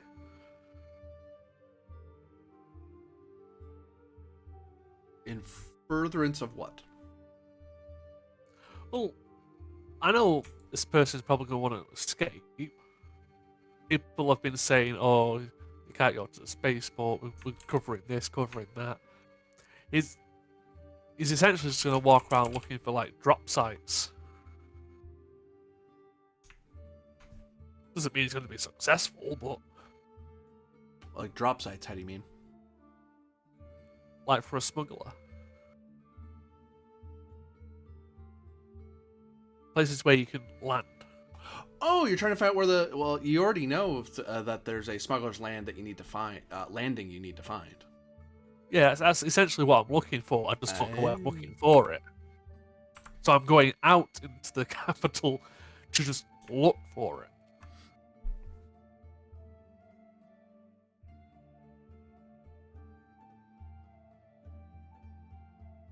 I will point out that the landing could be anywhere on the moon. It doesn't necessarily need to be near capital city.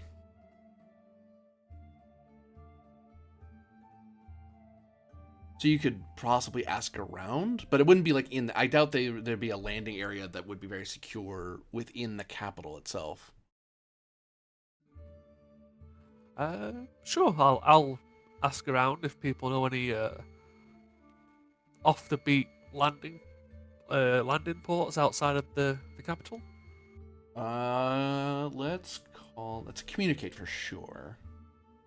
Communicate difficulty 2. Would the personality trait of inconspicuous help?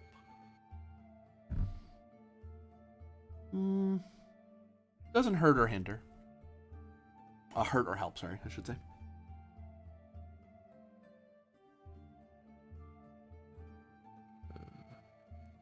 Would you take duty for a drive?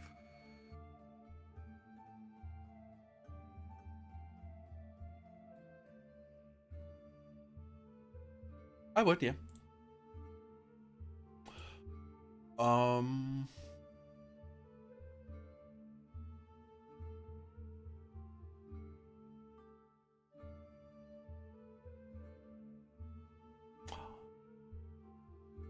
Are you hiding the fact you're the swordmaster? For the house? I'm not exactly going, hey, I'm the swordmaster. You're not saying you're something else or anything like that. You're just not highlighting Oh what your no, role is. yeah, that's essentially all he does. He never doesn't lie to people. He just doesn't outright go, "Hey, this is who I am exactly." Okay. That's the same diff too, yeah.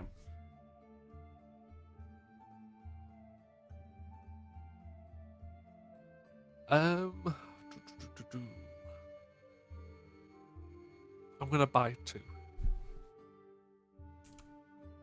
Yeah.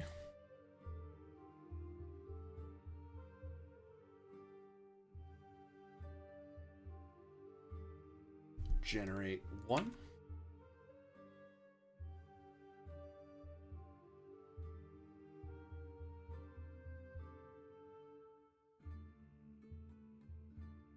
So move this a little closer as you're able to figure out there is a bit of the moon that is...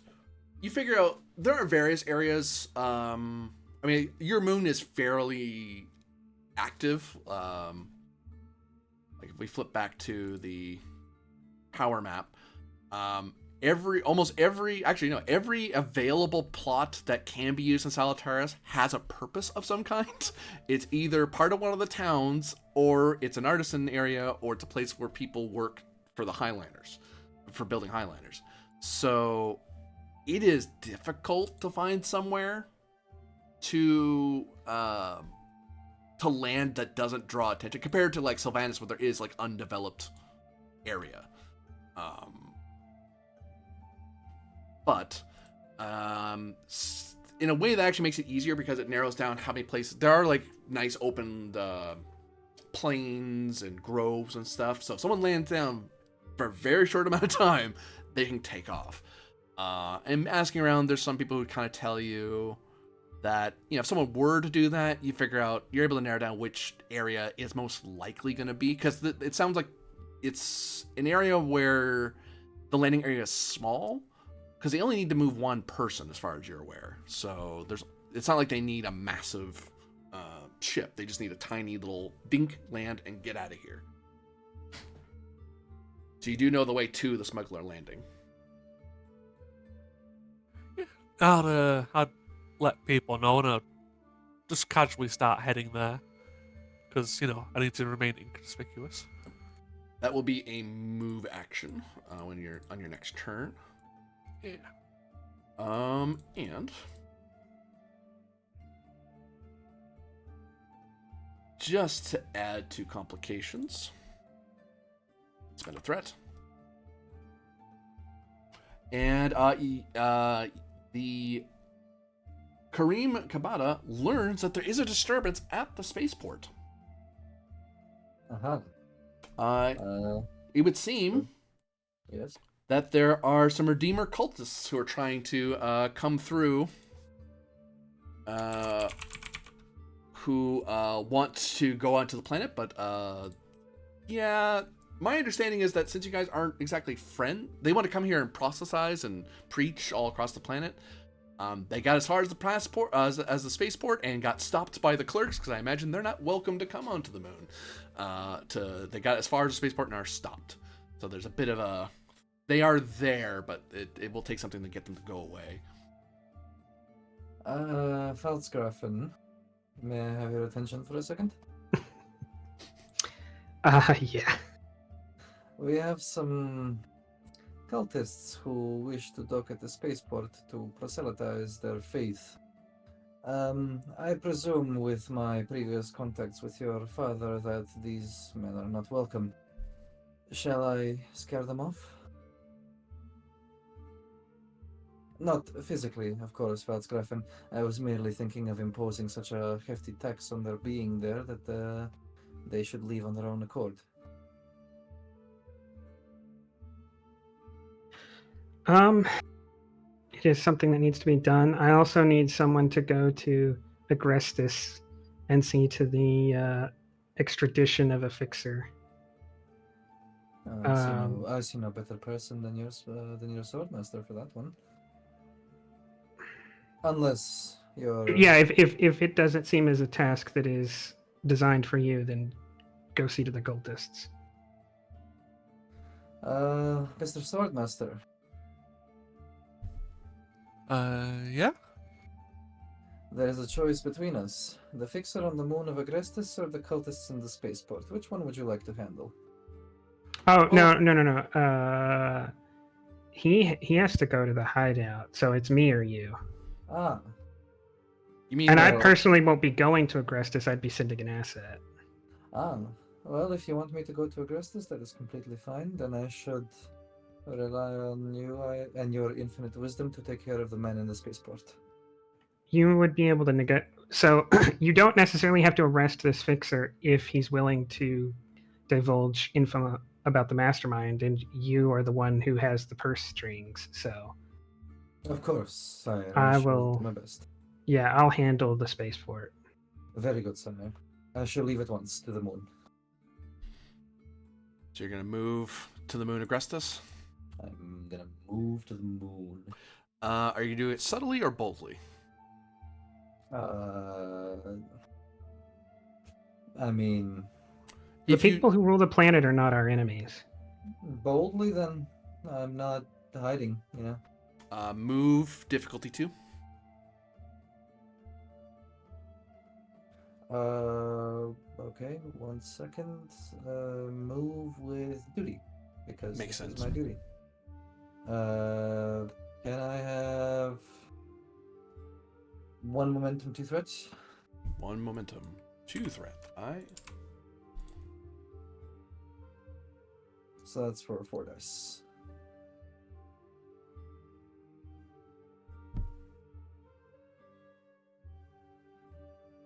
I got a comp. You did get it, though. I did get it, but I got a comp. But I did get it.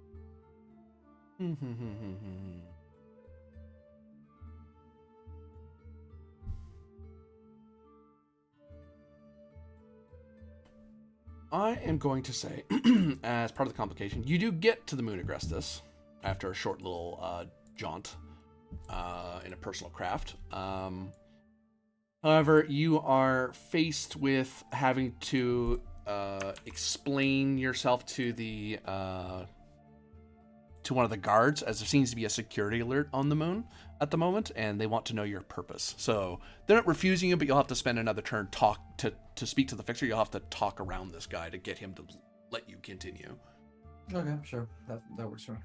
You did move boldly, so because you moved so boldly, you have forced the enemy to overreact to your move, because they're aware that you're doing something, but they've misconstrued what it is. So you can have me move the smuggler somewhere or the thug somewhere. Can you move the? It would be funny if we moved the thugs to the spaceport. Oh man, that'd cause problems. Smuggler, move him. Well, no, he's a necessary contact. Do I have to move someone? The fixer's the guy you really need to talk to. He's the he's the main. The smuggler's someone the fixers reach out to. You don't have to move an asset, that is true, but you have the option to make me move the smugglers or the thugs somewhere. Get the smuggler over to the criminal underworld. Maybe he'll be of more use to the marshal. Who knows? They've moved to make. They heard you were coming and they're like, let's start making friends on over on Salutaris and make sure we're not stepping on someone's toes because the bloody treasurer's here and he came with all pomp and circumstance. So well, as much pomp and circumstance a treasurer can, but he didn't hide himself. Let's go this way. No. Meanwhile, your Kareem just like, I'm not trying to scare you. I just booked a ticket like a normal person. There's a transport right there. I took it. Like, God. But you paid money for it. Yes. That's how that works. I command the whole wealth of the House of Bellezza. Like, that is a lot of money. Okay. Well, yes, I did pay for it, but that's how the economy works. Yes. Exactly. So the mastermind's gonna go, unless you want to keep for 2. We can. We kind of hot on threat right now. Yeah, I'd say hold off. Let them do their thing, I guess. Mastermind is gonna move his thugs subtly to the land. Well, spaceport's not looking great, so let's try to get the smuggler's landing secured. I'm gonna buy a couple dice because whiffing on this would suck.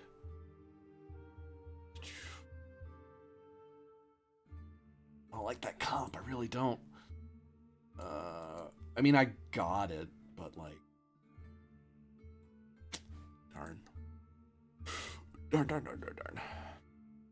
Where are you, Mr. Spy? There you are. Yeah, I didn't use any of my focuses for that. So I do move them.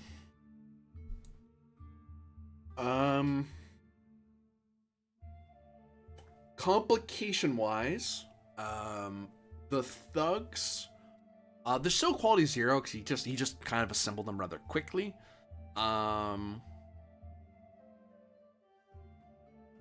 I will say, actually, better yet, I'm going to make the complication that I'm not going to keep the initiative. He should, but he forgot to tell the fixer that he secured the smuggling landing area, so he forgot to tell the fixer to do something about that. So yeah, that turn will go back to the friendlies.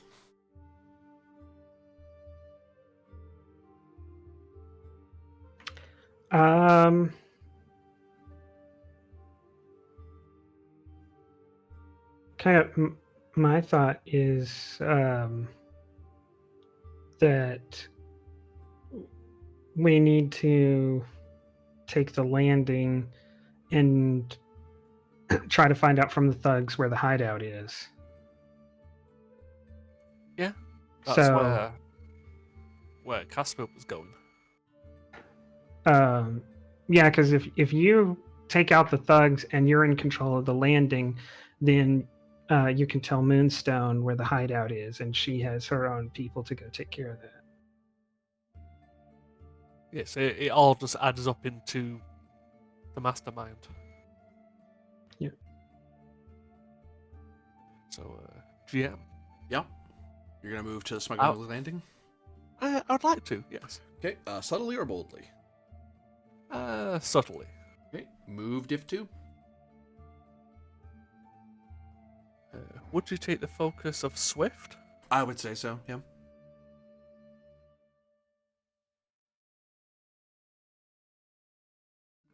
Take a threat. Certainly.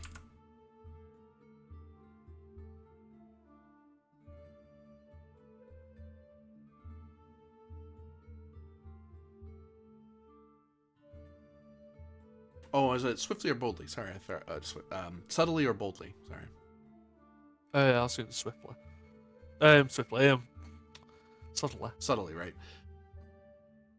Whoops. Oh god, we're okay. We're okay. Yep, you successfully are able to move to Smuggler's Landing subtly, where the thugs are starting to try to secure the area. Now you're there, so that's a problem.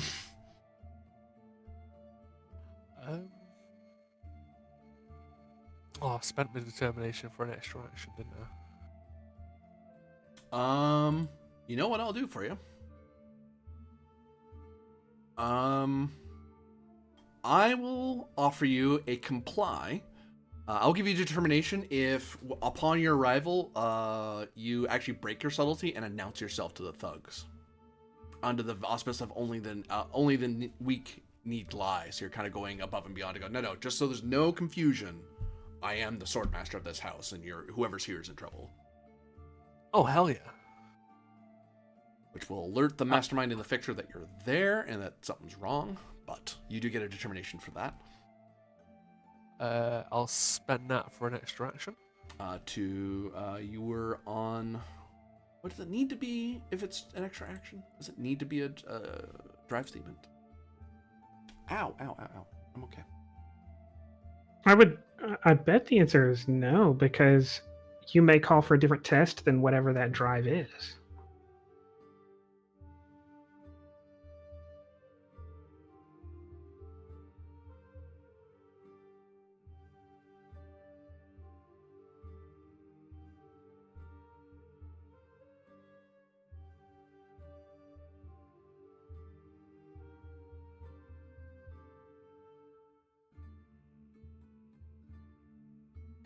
Good. Triple check so I'm not messing this up. So yeah, I agree with that. Makes sense to me. I just want to make sure I'm not... It might require spending on the task that came before this one, actually, I think.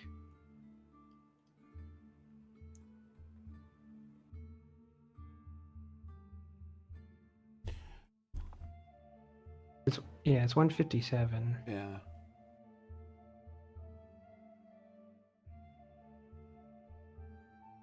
Oh, so...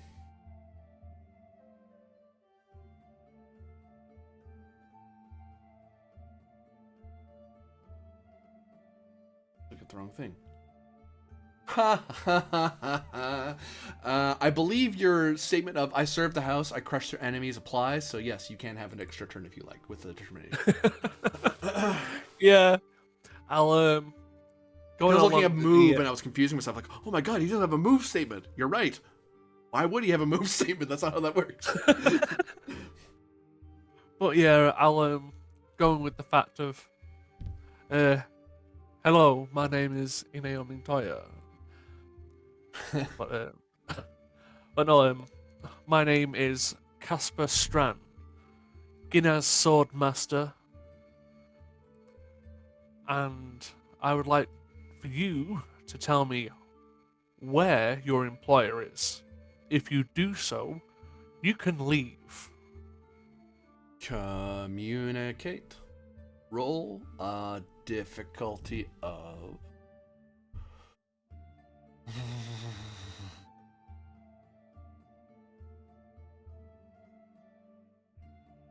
difficulty of 3.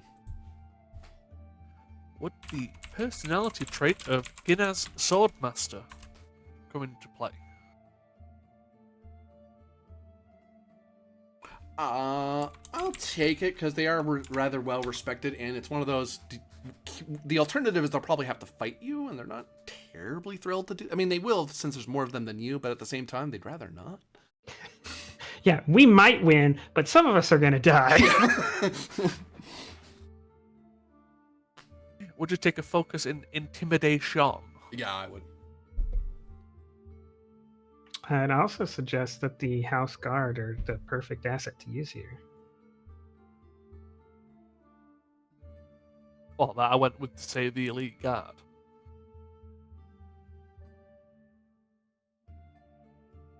So you're gonna have your early guard be present, which they can because you're your asset. So since they're... Yeah, You. Sure. They're where you are. I'll give you one threat as well, just to make sure. That'll bring the difficulty down to 1. Elite card are present. And how much you give me? Sorry. Just a single. Single. Gotcha. You generate 2.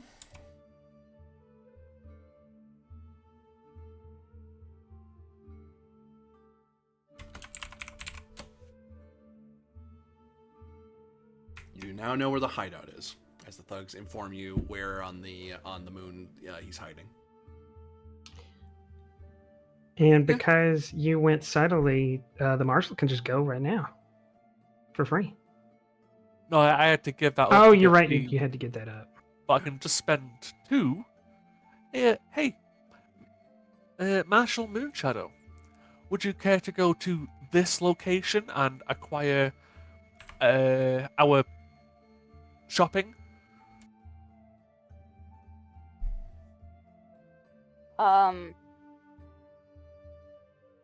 You got the mastermind? We know where he is. Asking you to go get him. Yeah, I was asking you in like quote unquote code Oh, to go pick up the Right, shopping. I understand. Yeah, I can head over there, I guess. Didn't have a chance to discuss with my smuggler, but if we tracked him down, I can go after him. Sounds good. So you want to move there boldly or subtly? Subtly. Okay, move difficulty 2.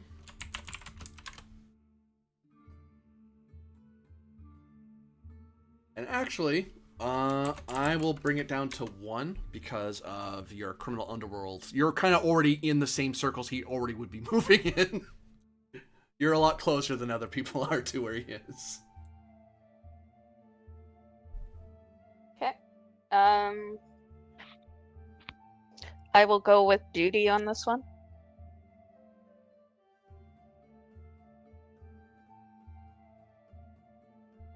Yep.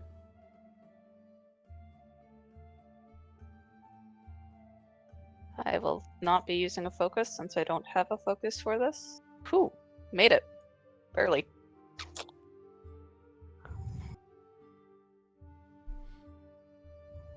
So he subtly moved where the mastermind is.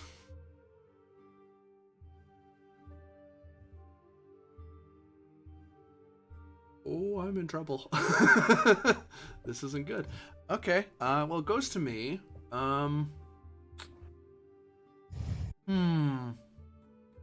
Mr. Fixer.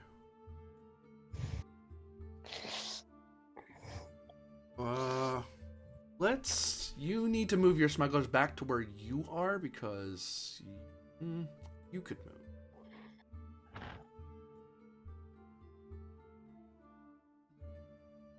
Let's get off the moon, Agrestis. Let's not stay here. Shoot, but the dude, okay.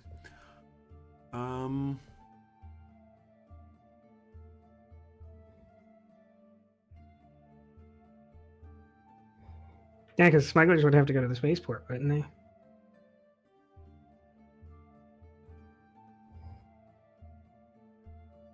Yeah, and the Fixer doesn't want to move. He doesn't have to. He'll have to get them to come back somehow. Or If he's trapped, he may try to negotiate his way out and cut the mastermind loose. I mean, right now that sounds like the best plan. I know. What the heck am I doing? I am going to You could attack the marshal.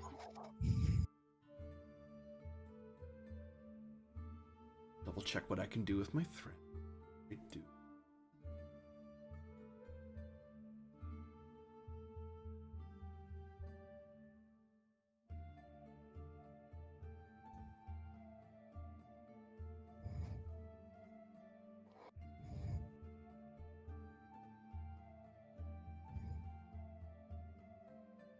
Okay, so I am going to first. I'm going to see if I out-trick the mastermind to have something in his hideout.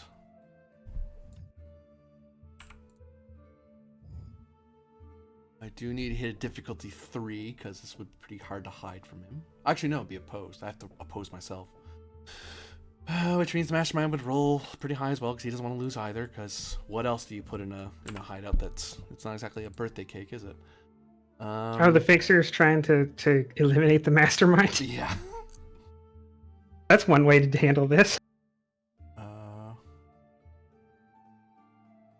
Your mastermind. Both come. You're on fire. Quite literally.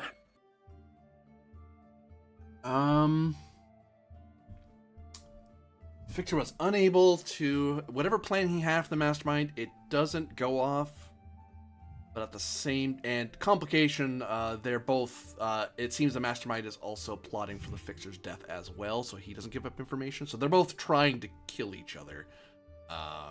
So part of that complication is that you're aware... You've heard rumors through your various agents and connections that the Fixer and mastermind are not friends in any way. They're business associates who realize they are in trouble and had contingency plans to eliminate the other to cover their tracks. And they're not doing a great job of hiding that fact. Just a regular day in Dune, right? Turn Called rolls. this Tuesday. The turn rolls over to the Falsgrafen. I was wasting my turn. Damn.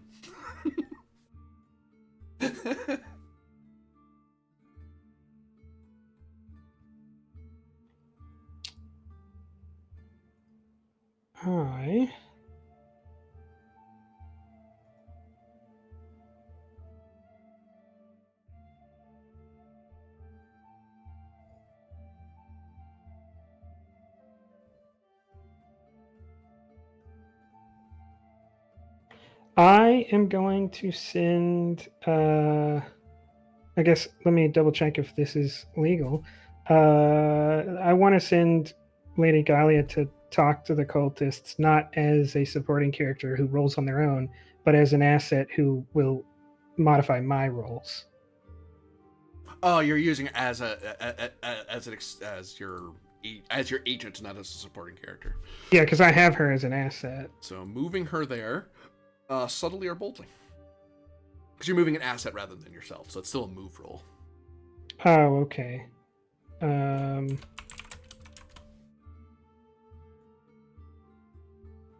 Boldly. Okay.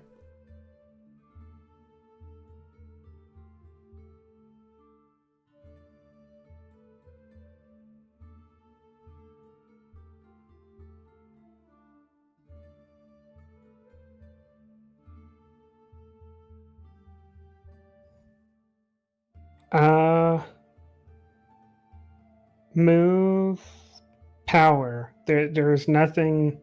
No one in between here and there has the authority to stop this. I could follow that. I don't think your power statement would stop this anyway. No. I sent her. You're not allowed to stop her. What's the difficulty? 2. Take a threat? Certainly.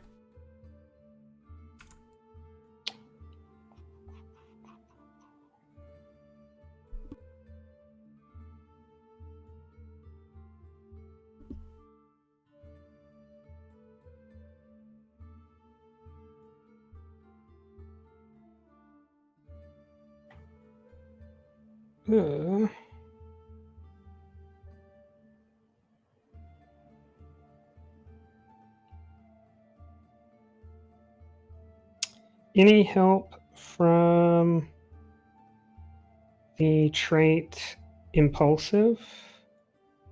I have many more powerful assets to send than just her. It's kind of impulsive to send her alone. I'll take it, yeah. Because also, like, if they did something rash to her, that would cause a lot of emotional distress. You may move an enemy asset if you wish, because of the bold move. I want. Are the cultists an asset? No. What are they? Well, actually, no. They would be an asset of the enemy house. So yeah. Yeah, because I didn't think they were an actor on their own. Yeah, no. The cultists are going to get moved to the moon Agrestis. As they flee, as they hear she's coming, it's like, you know what? We're gonna leave.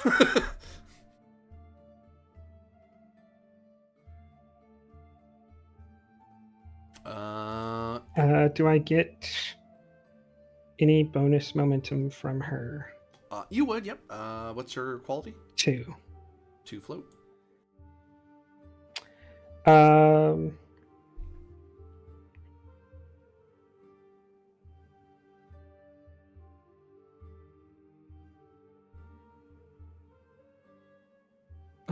Create a trait for the mastermind. Spider's web.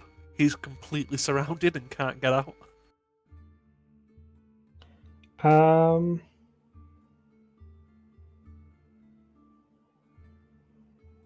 Can I create? I don't know if I can create a trait on another character. It's on the scene, right? Yeah, it's in relation to what she just did. What you did through her, Oh, I should okay. say.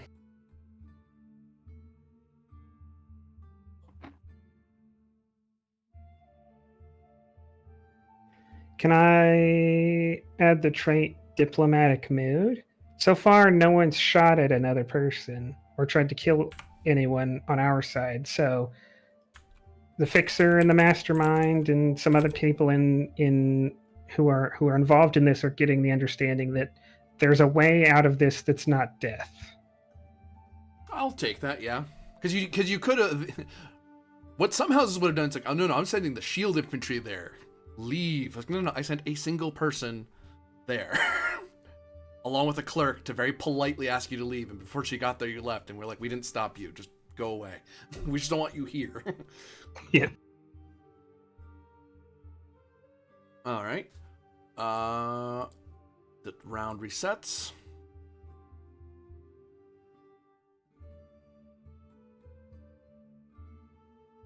Who of you would like to go first?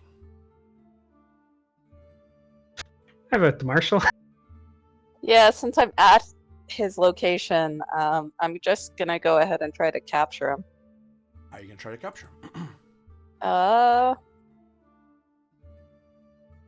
I'll say, like, to give you some idea of the traits of the area you're in, this is like a small, like, fisherman's villa. Villa is a strong word, like a small, like, cabin with that looks unassuming near a body of water. It's just some way. It's just a thing people go to, but it's also out of the way from any of the towns. So as long as no one makes any noise, they shouldn't be found.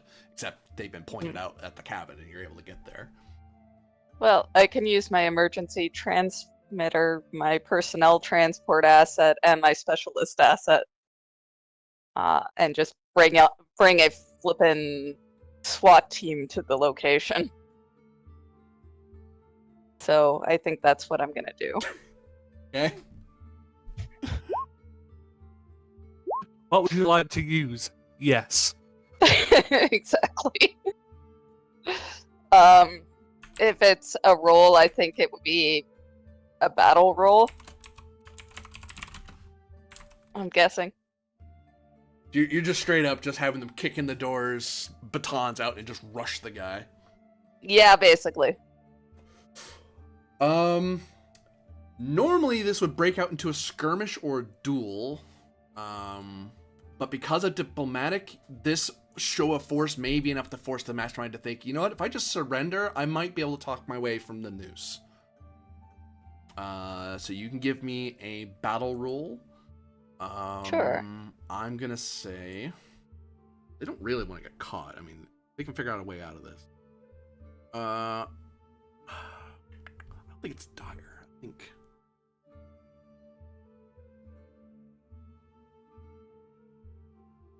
No, I am a main guy, so we're gonna roll this off. That's what we're gonna do.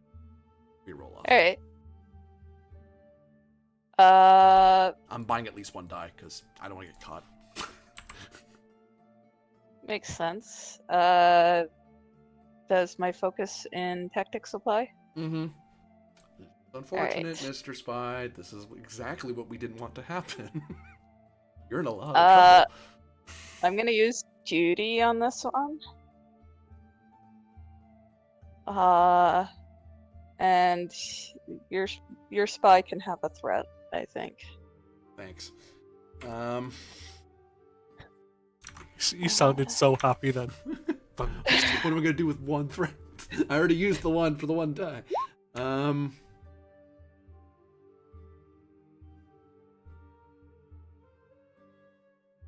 But that and that. So that's my best bet. So that's my number. I only bought a single die. That's a good roll. That's not great. That is only 2 hits for me. So that is 2 generated by you. Hooray. And due to the diplomatic trait, rather than have a protracted fight with you or a social off, well, actually, you're basically pushing to turn this into a skirmish, and this was him deciding whether or not he had a chance to maybe win. Like, is it better to be diplomatic here, or is it better to fight you? He's chosen to just put up his hands and let himself be captured. He's just actively surrendering. Alright. We will capture him then. And Once he surrenders, we will not treat him overly roughly. It is the Lord's prerogative what happens to him. In the meantime, we'll just do what it takes to hang on to him, but not be abusive about it, I guess. I get you. Would you like to keep the initiative, or are you gonna let the fixer go? I'll let the fixer go, unless somebody else wants to go. I mean, we have 2 on the table. Wouldn't be the worst idea, I think, to let Kareem tie this off. Sure, let's retain initiative then.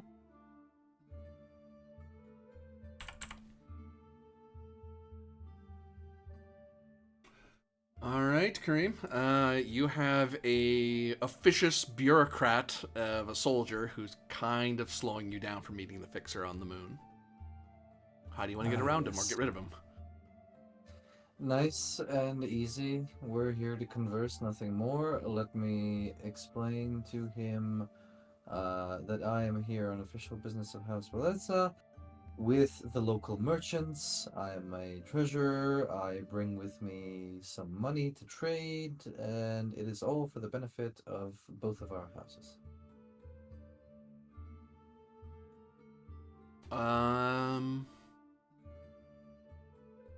Give me communicate. You are the treasurer, so I'll call this difficulty 1. Communicate D.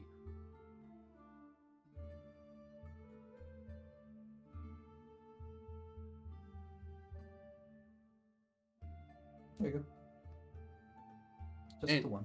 And they determine that they don't want to hold up the treasure of House Bellezza any further than they already have. They take your answers and they say, you have this much, okay, this, that, all right. Oh, all of these cultists here, you know what? Sorry to waste your time. I'm gonna go waste their time now. What are you all doing here? Get out of there. And with my road open to the fixer, I should like to go meet him, or her, and try to get him on our side, right?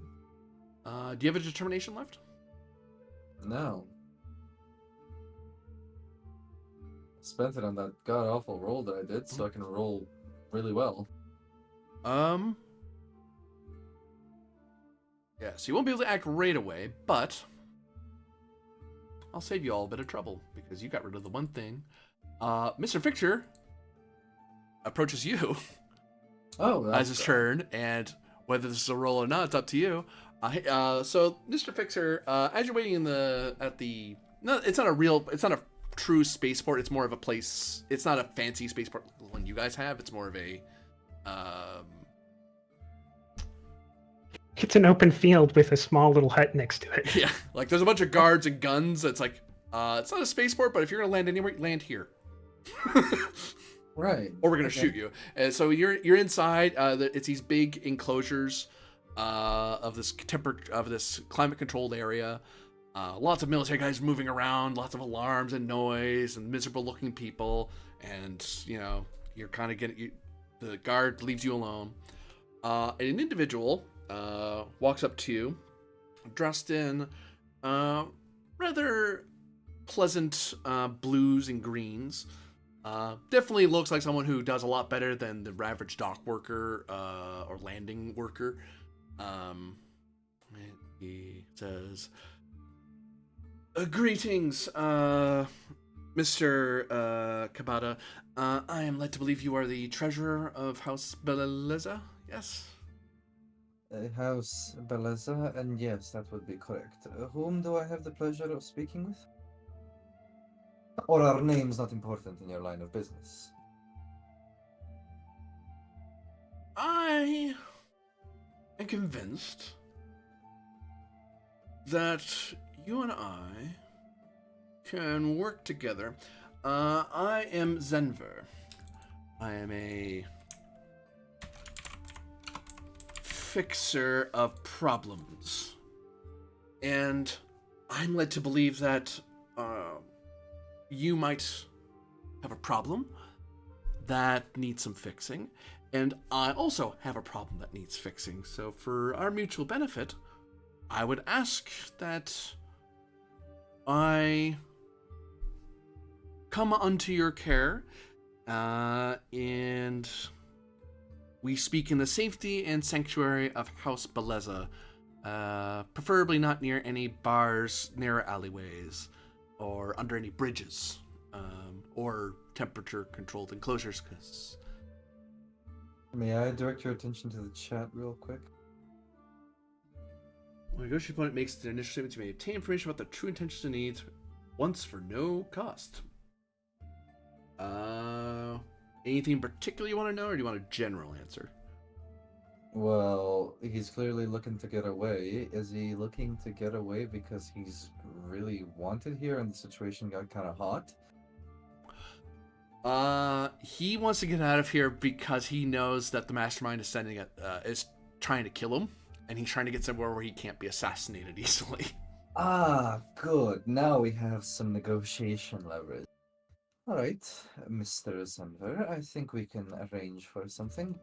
It's under a few terms of my own. Does that sound okay to you? What are your terms? Well, the safety of House Bellezza, of course, comes at a price. You see, we will be able to get you out of this here moon, and you will be able to continue your operations on our little planet, but those operations must not be ever against our house, and occasionally you may be asked to pay a small tax for all that you earn. I believe someone's trying to create an asset here.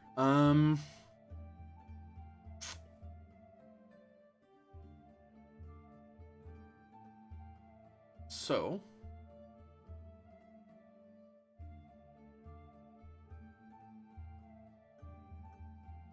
I won't chart because this is the final scene. You can list that you have a fixer asset, because you can spend to make him a permanent asset. But there's no follow up after. With these both these people captured, this conflict's over. So I wouldn't worry about the cost of it really. But you now have a the fixer Zenver as a quality 0 asset for now. Written down. Anything else about this man?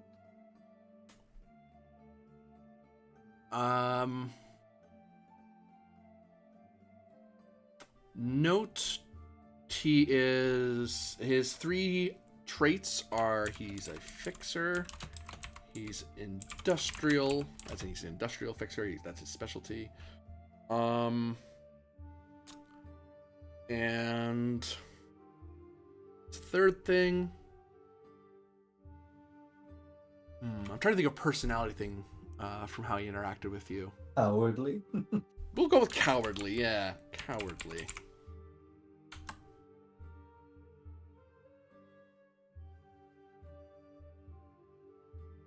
Yes, it would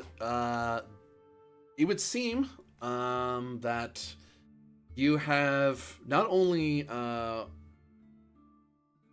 met each other and made your contacts and proven yourselves to each other as the true architects and agents of House Bellezza. You thwarted a plot to sabotage the funerary procession, and you have captured some bad actors who are very likely working on yet another person's behalf, or perhaps this mastermind is a lone idiot. For their sake, they better hope someone was hiring them, because all told, a victory for you, and a lot more questions to ask and have answered next time. And before we get too far away, let us handle our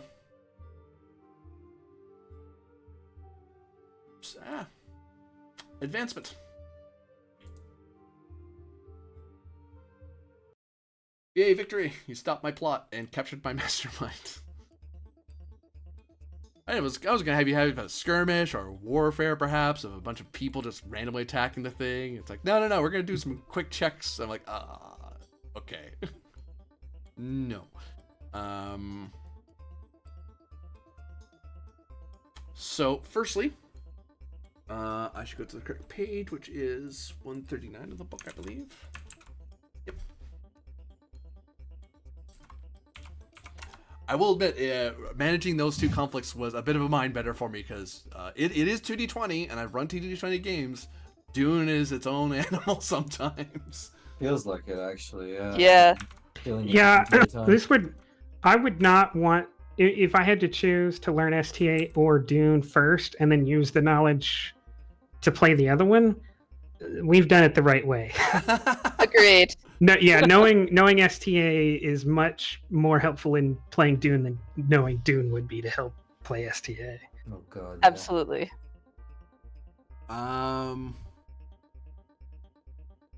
So, firstly, no one was defeated in any of the conflicts, so no advancement for that. No one. Did anyone fail a test of difficulty 3 or higher? Let me double check. I know I succeeded at one. I don't. I don't did think not, so. No.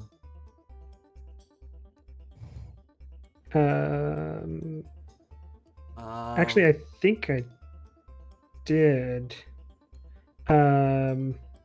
Yeah, I did, because when I used my determination, all I did, I had one success originally, re-rolled to get 2 successes, and all that did was nullify the complication. It didn't allow me to succeed. Okay. Actually, well, but then you allowed me to succeed at complication, so I failed the diff 3, but then you like altered the deal, so I don't know how much that counts. I'll still give that to you, because that was I kind of pushed you into a weird corner. So I gain 1 point from that. So you get 1 point, 1 advancement point. Did I? How many times did I spend 4 or more threat points? It's been mostly 3s. Yeah, I don't think you ever spent 4. If you did, it would have been right after I created that asset, and you had 7 on the. I think you did when you created the cultists. It only costs Because one. It only costs 1 to make them show up, because it's your enemy jumping in. Yeah, I wasn't meaning for them specifically. I didn't know if it meant on a turn or like one for 1 spend. You spent 4 like or more in one go. Didn't Oh, you okay. spend a boatload when you moved the smuggler over to the port? No, not the port. The other place. I'm blanking out. Far left. The house. Yeah, you went to secure the house. Oh, and to then send the thugs over there. Yeah. Yeah, you spent a. There's one, boatload so you all get of- 1 advancement point for that, because you were in peril, because a lot of resources are being spent at once to defeat you. Who acted toward their ambition? Doesn't require a skill test to do it. It just means that at some point during the episode, you did something to further your ambition. I did. I spent a lot of resources to conscript those criminals with the ambition of build an army to strengthen the house, because we're not a martial house.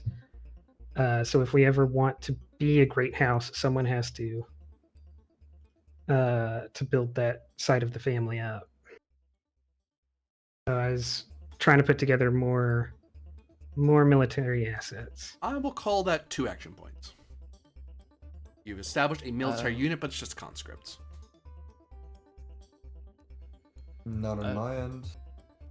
I think I did, because how Al's treating Alfonso. The ambition is I plan to help my lord and friend to new heights. So I'm preparing her heir. I will call that 1. Yeah, because he wouldn't have been involved at all unless you brought it up.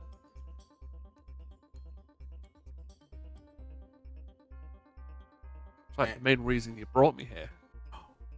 Yeah, I mean, narratively, I think it was probably the right thing to do, but it's not something the Pfalzgrafen would have done without your pressure. And Male Moonshadow, I believe you have your ambition probably fired here. Yeah, I'd say so. House and the Silvani will endure any challenge. This was quite a challenge. I will give you 2. Not only did you stop the plot, you helped stop the plot, you also helped capture the mastermind behind it.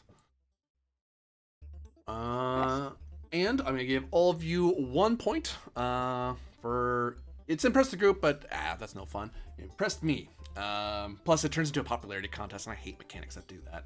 I'm going to give you all 1 because I think this went rather well. You guys handled things within your wheelhouses. You interact with each other in a way I think was fitting.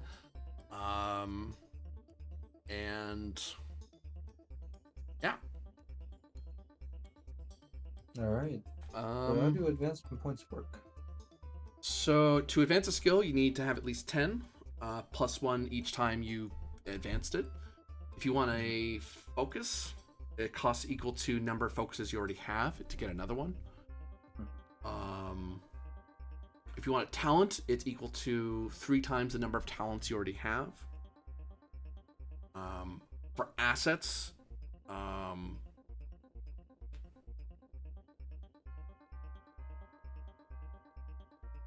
Oh, you would have enough assets to make that smuggler permanent. Because it only costs 3. Isn't he permanent already? Oh, is he? The fixer, you mean? Yeah, the fixer, not the smuggler.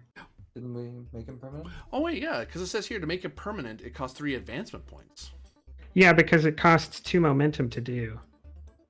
Oh, yeah. Well, actually, you could do for 3 advancement points. You could improve his quality, because I basically let you buy him with momentum or threat at the tail end there. Herein lies the problem. I collected a humble 2 advancement points. Yeah. And you get to hang on to those. Those don't fade the minute you get them. Yeah, no, I'm fine with him fizzling. You know, whatever. Well, you still have him. He's just a quality 0. He's not bare. To get him better than that, you have to spend to make him better. You can also retrain. That doesn't cost anything. You just can. So you can lower 1 skill by 1 and then increase another by 1. Nothing can be reduced below 4. You can swap a focus, so lose 1 focus, gain a new one. Or you can train a talent, so if you think you can get rid of a talent and just get a new one in its place.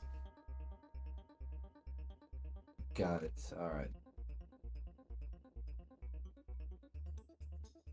I just kind of looking at it and the different costs. I feel like early on, bang for buck is going to be upgrading assets because it's so much cheaper than everything else. Mm-hmm. Focus is not that expensive either, but skill, that is expensive. Skill is like you had 2 or 3 great games, and talent is the same way. You've had 3 or 4 good games. Whereas an asset is like, even if you had just an okay game, you probably can afford to upgrade one of your weaker assets. Mm-hmm.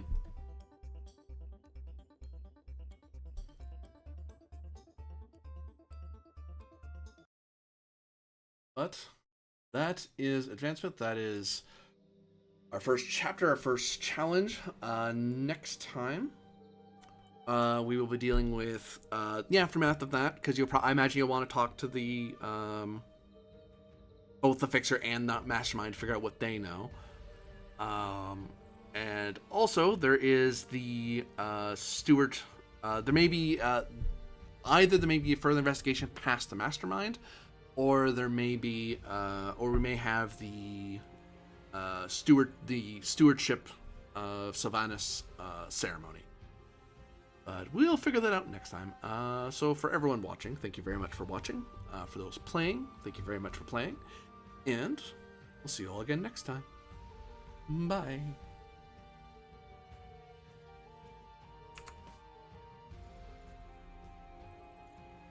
Here, I thought I had two little stuff prepared. Huh.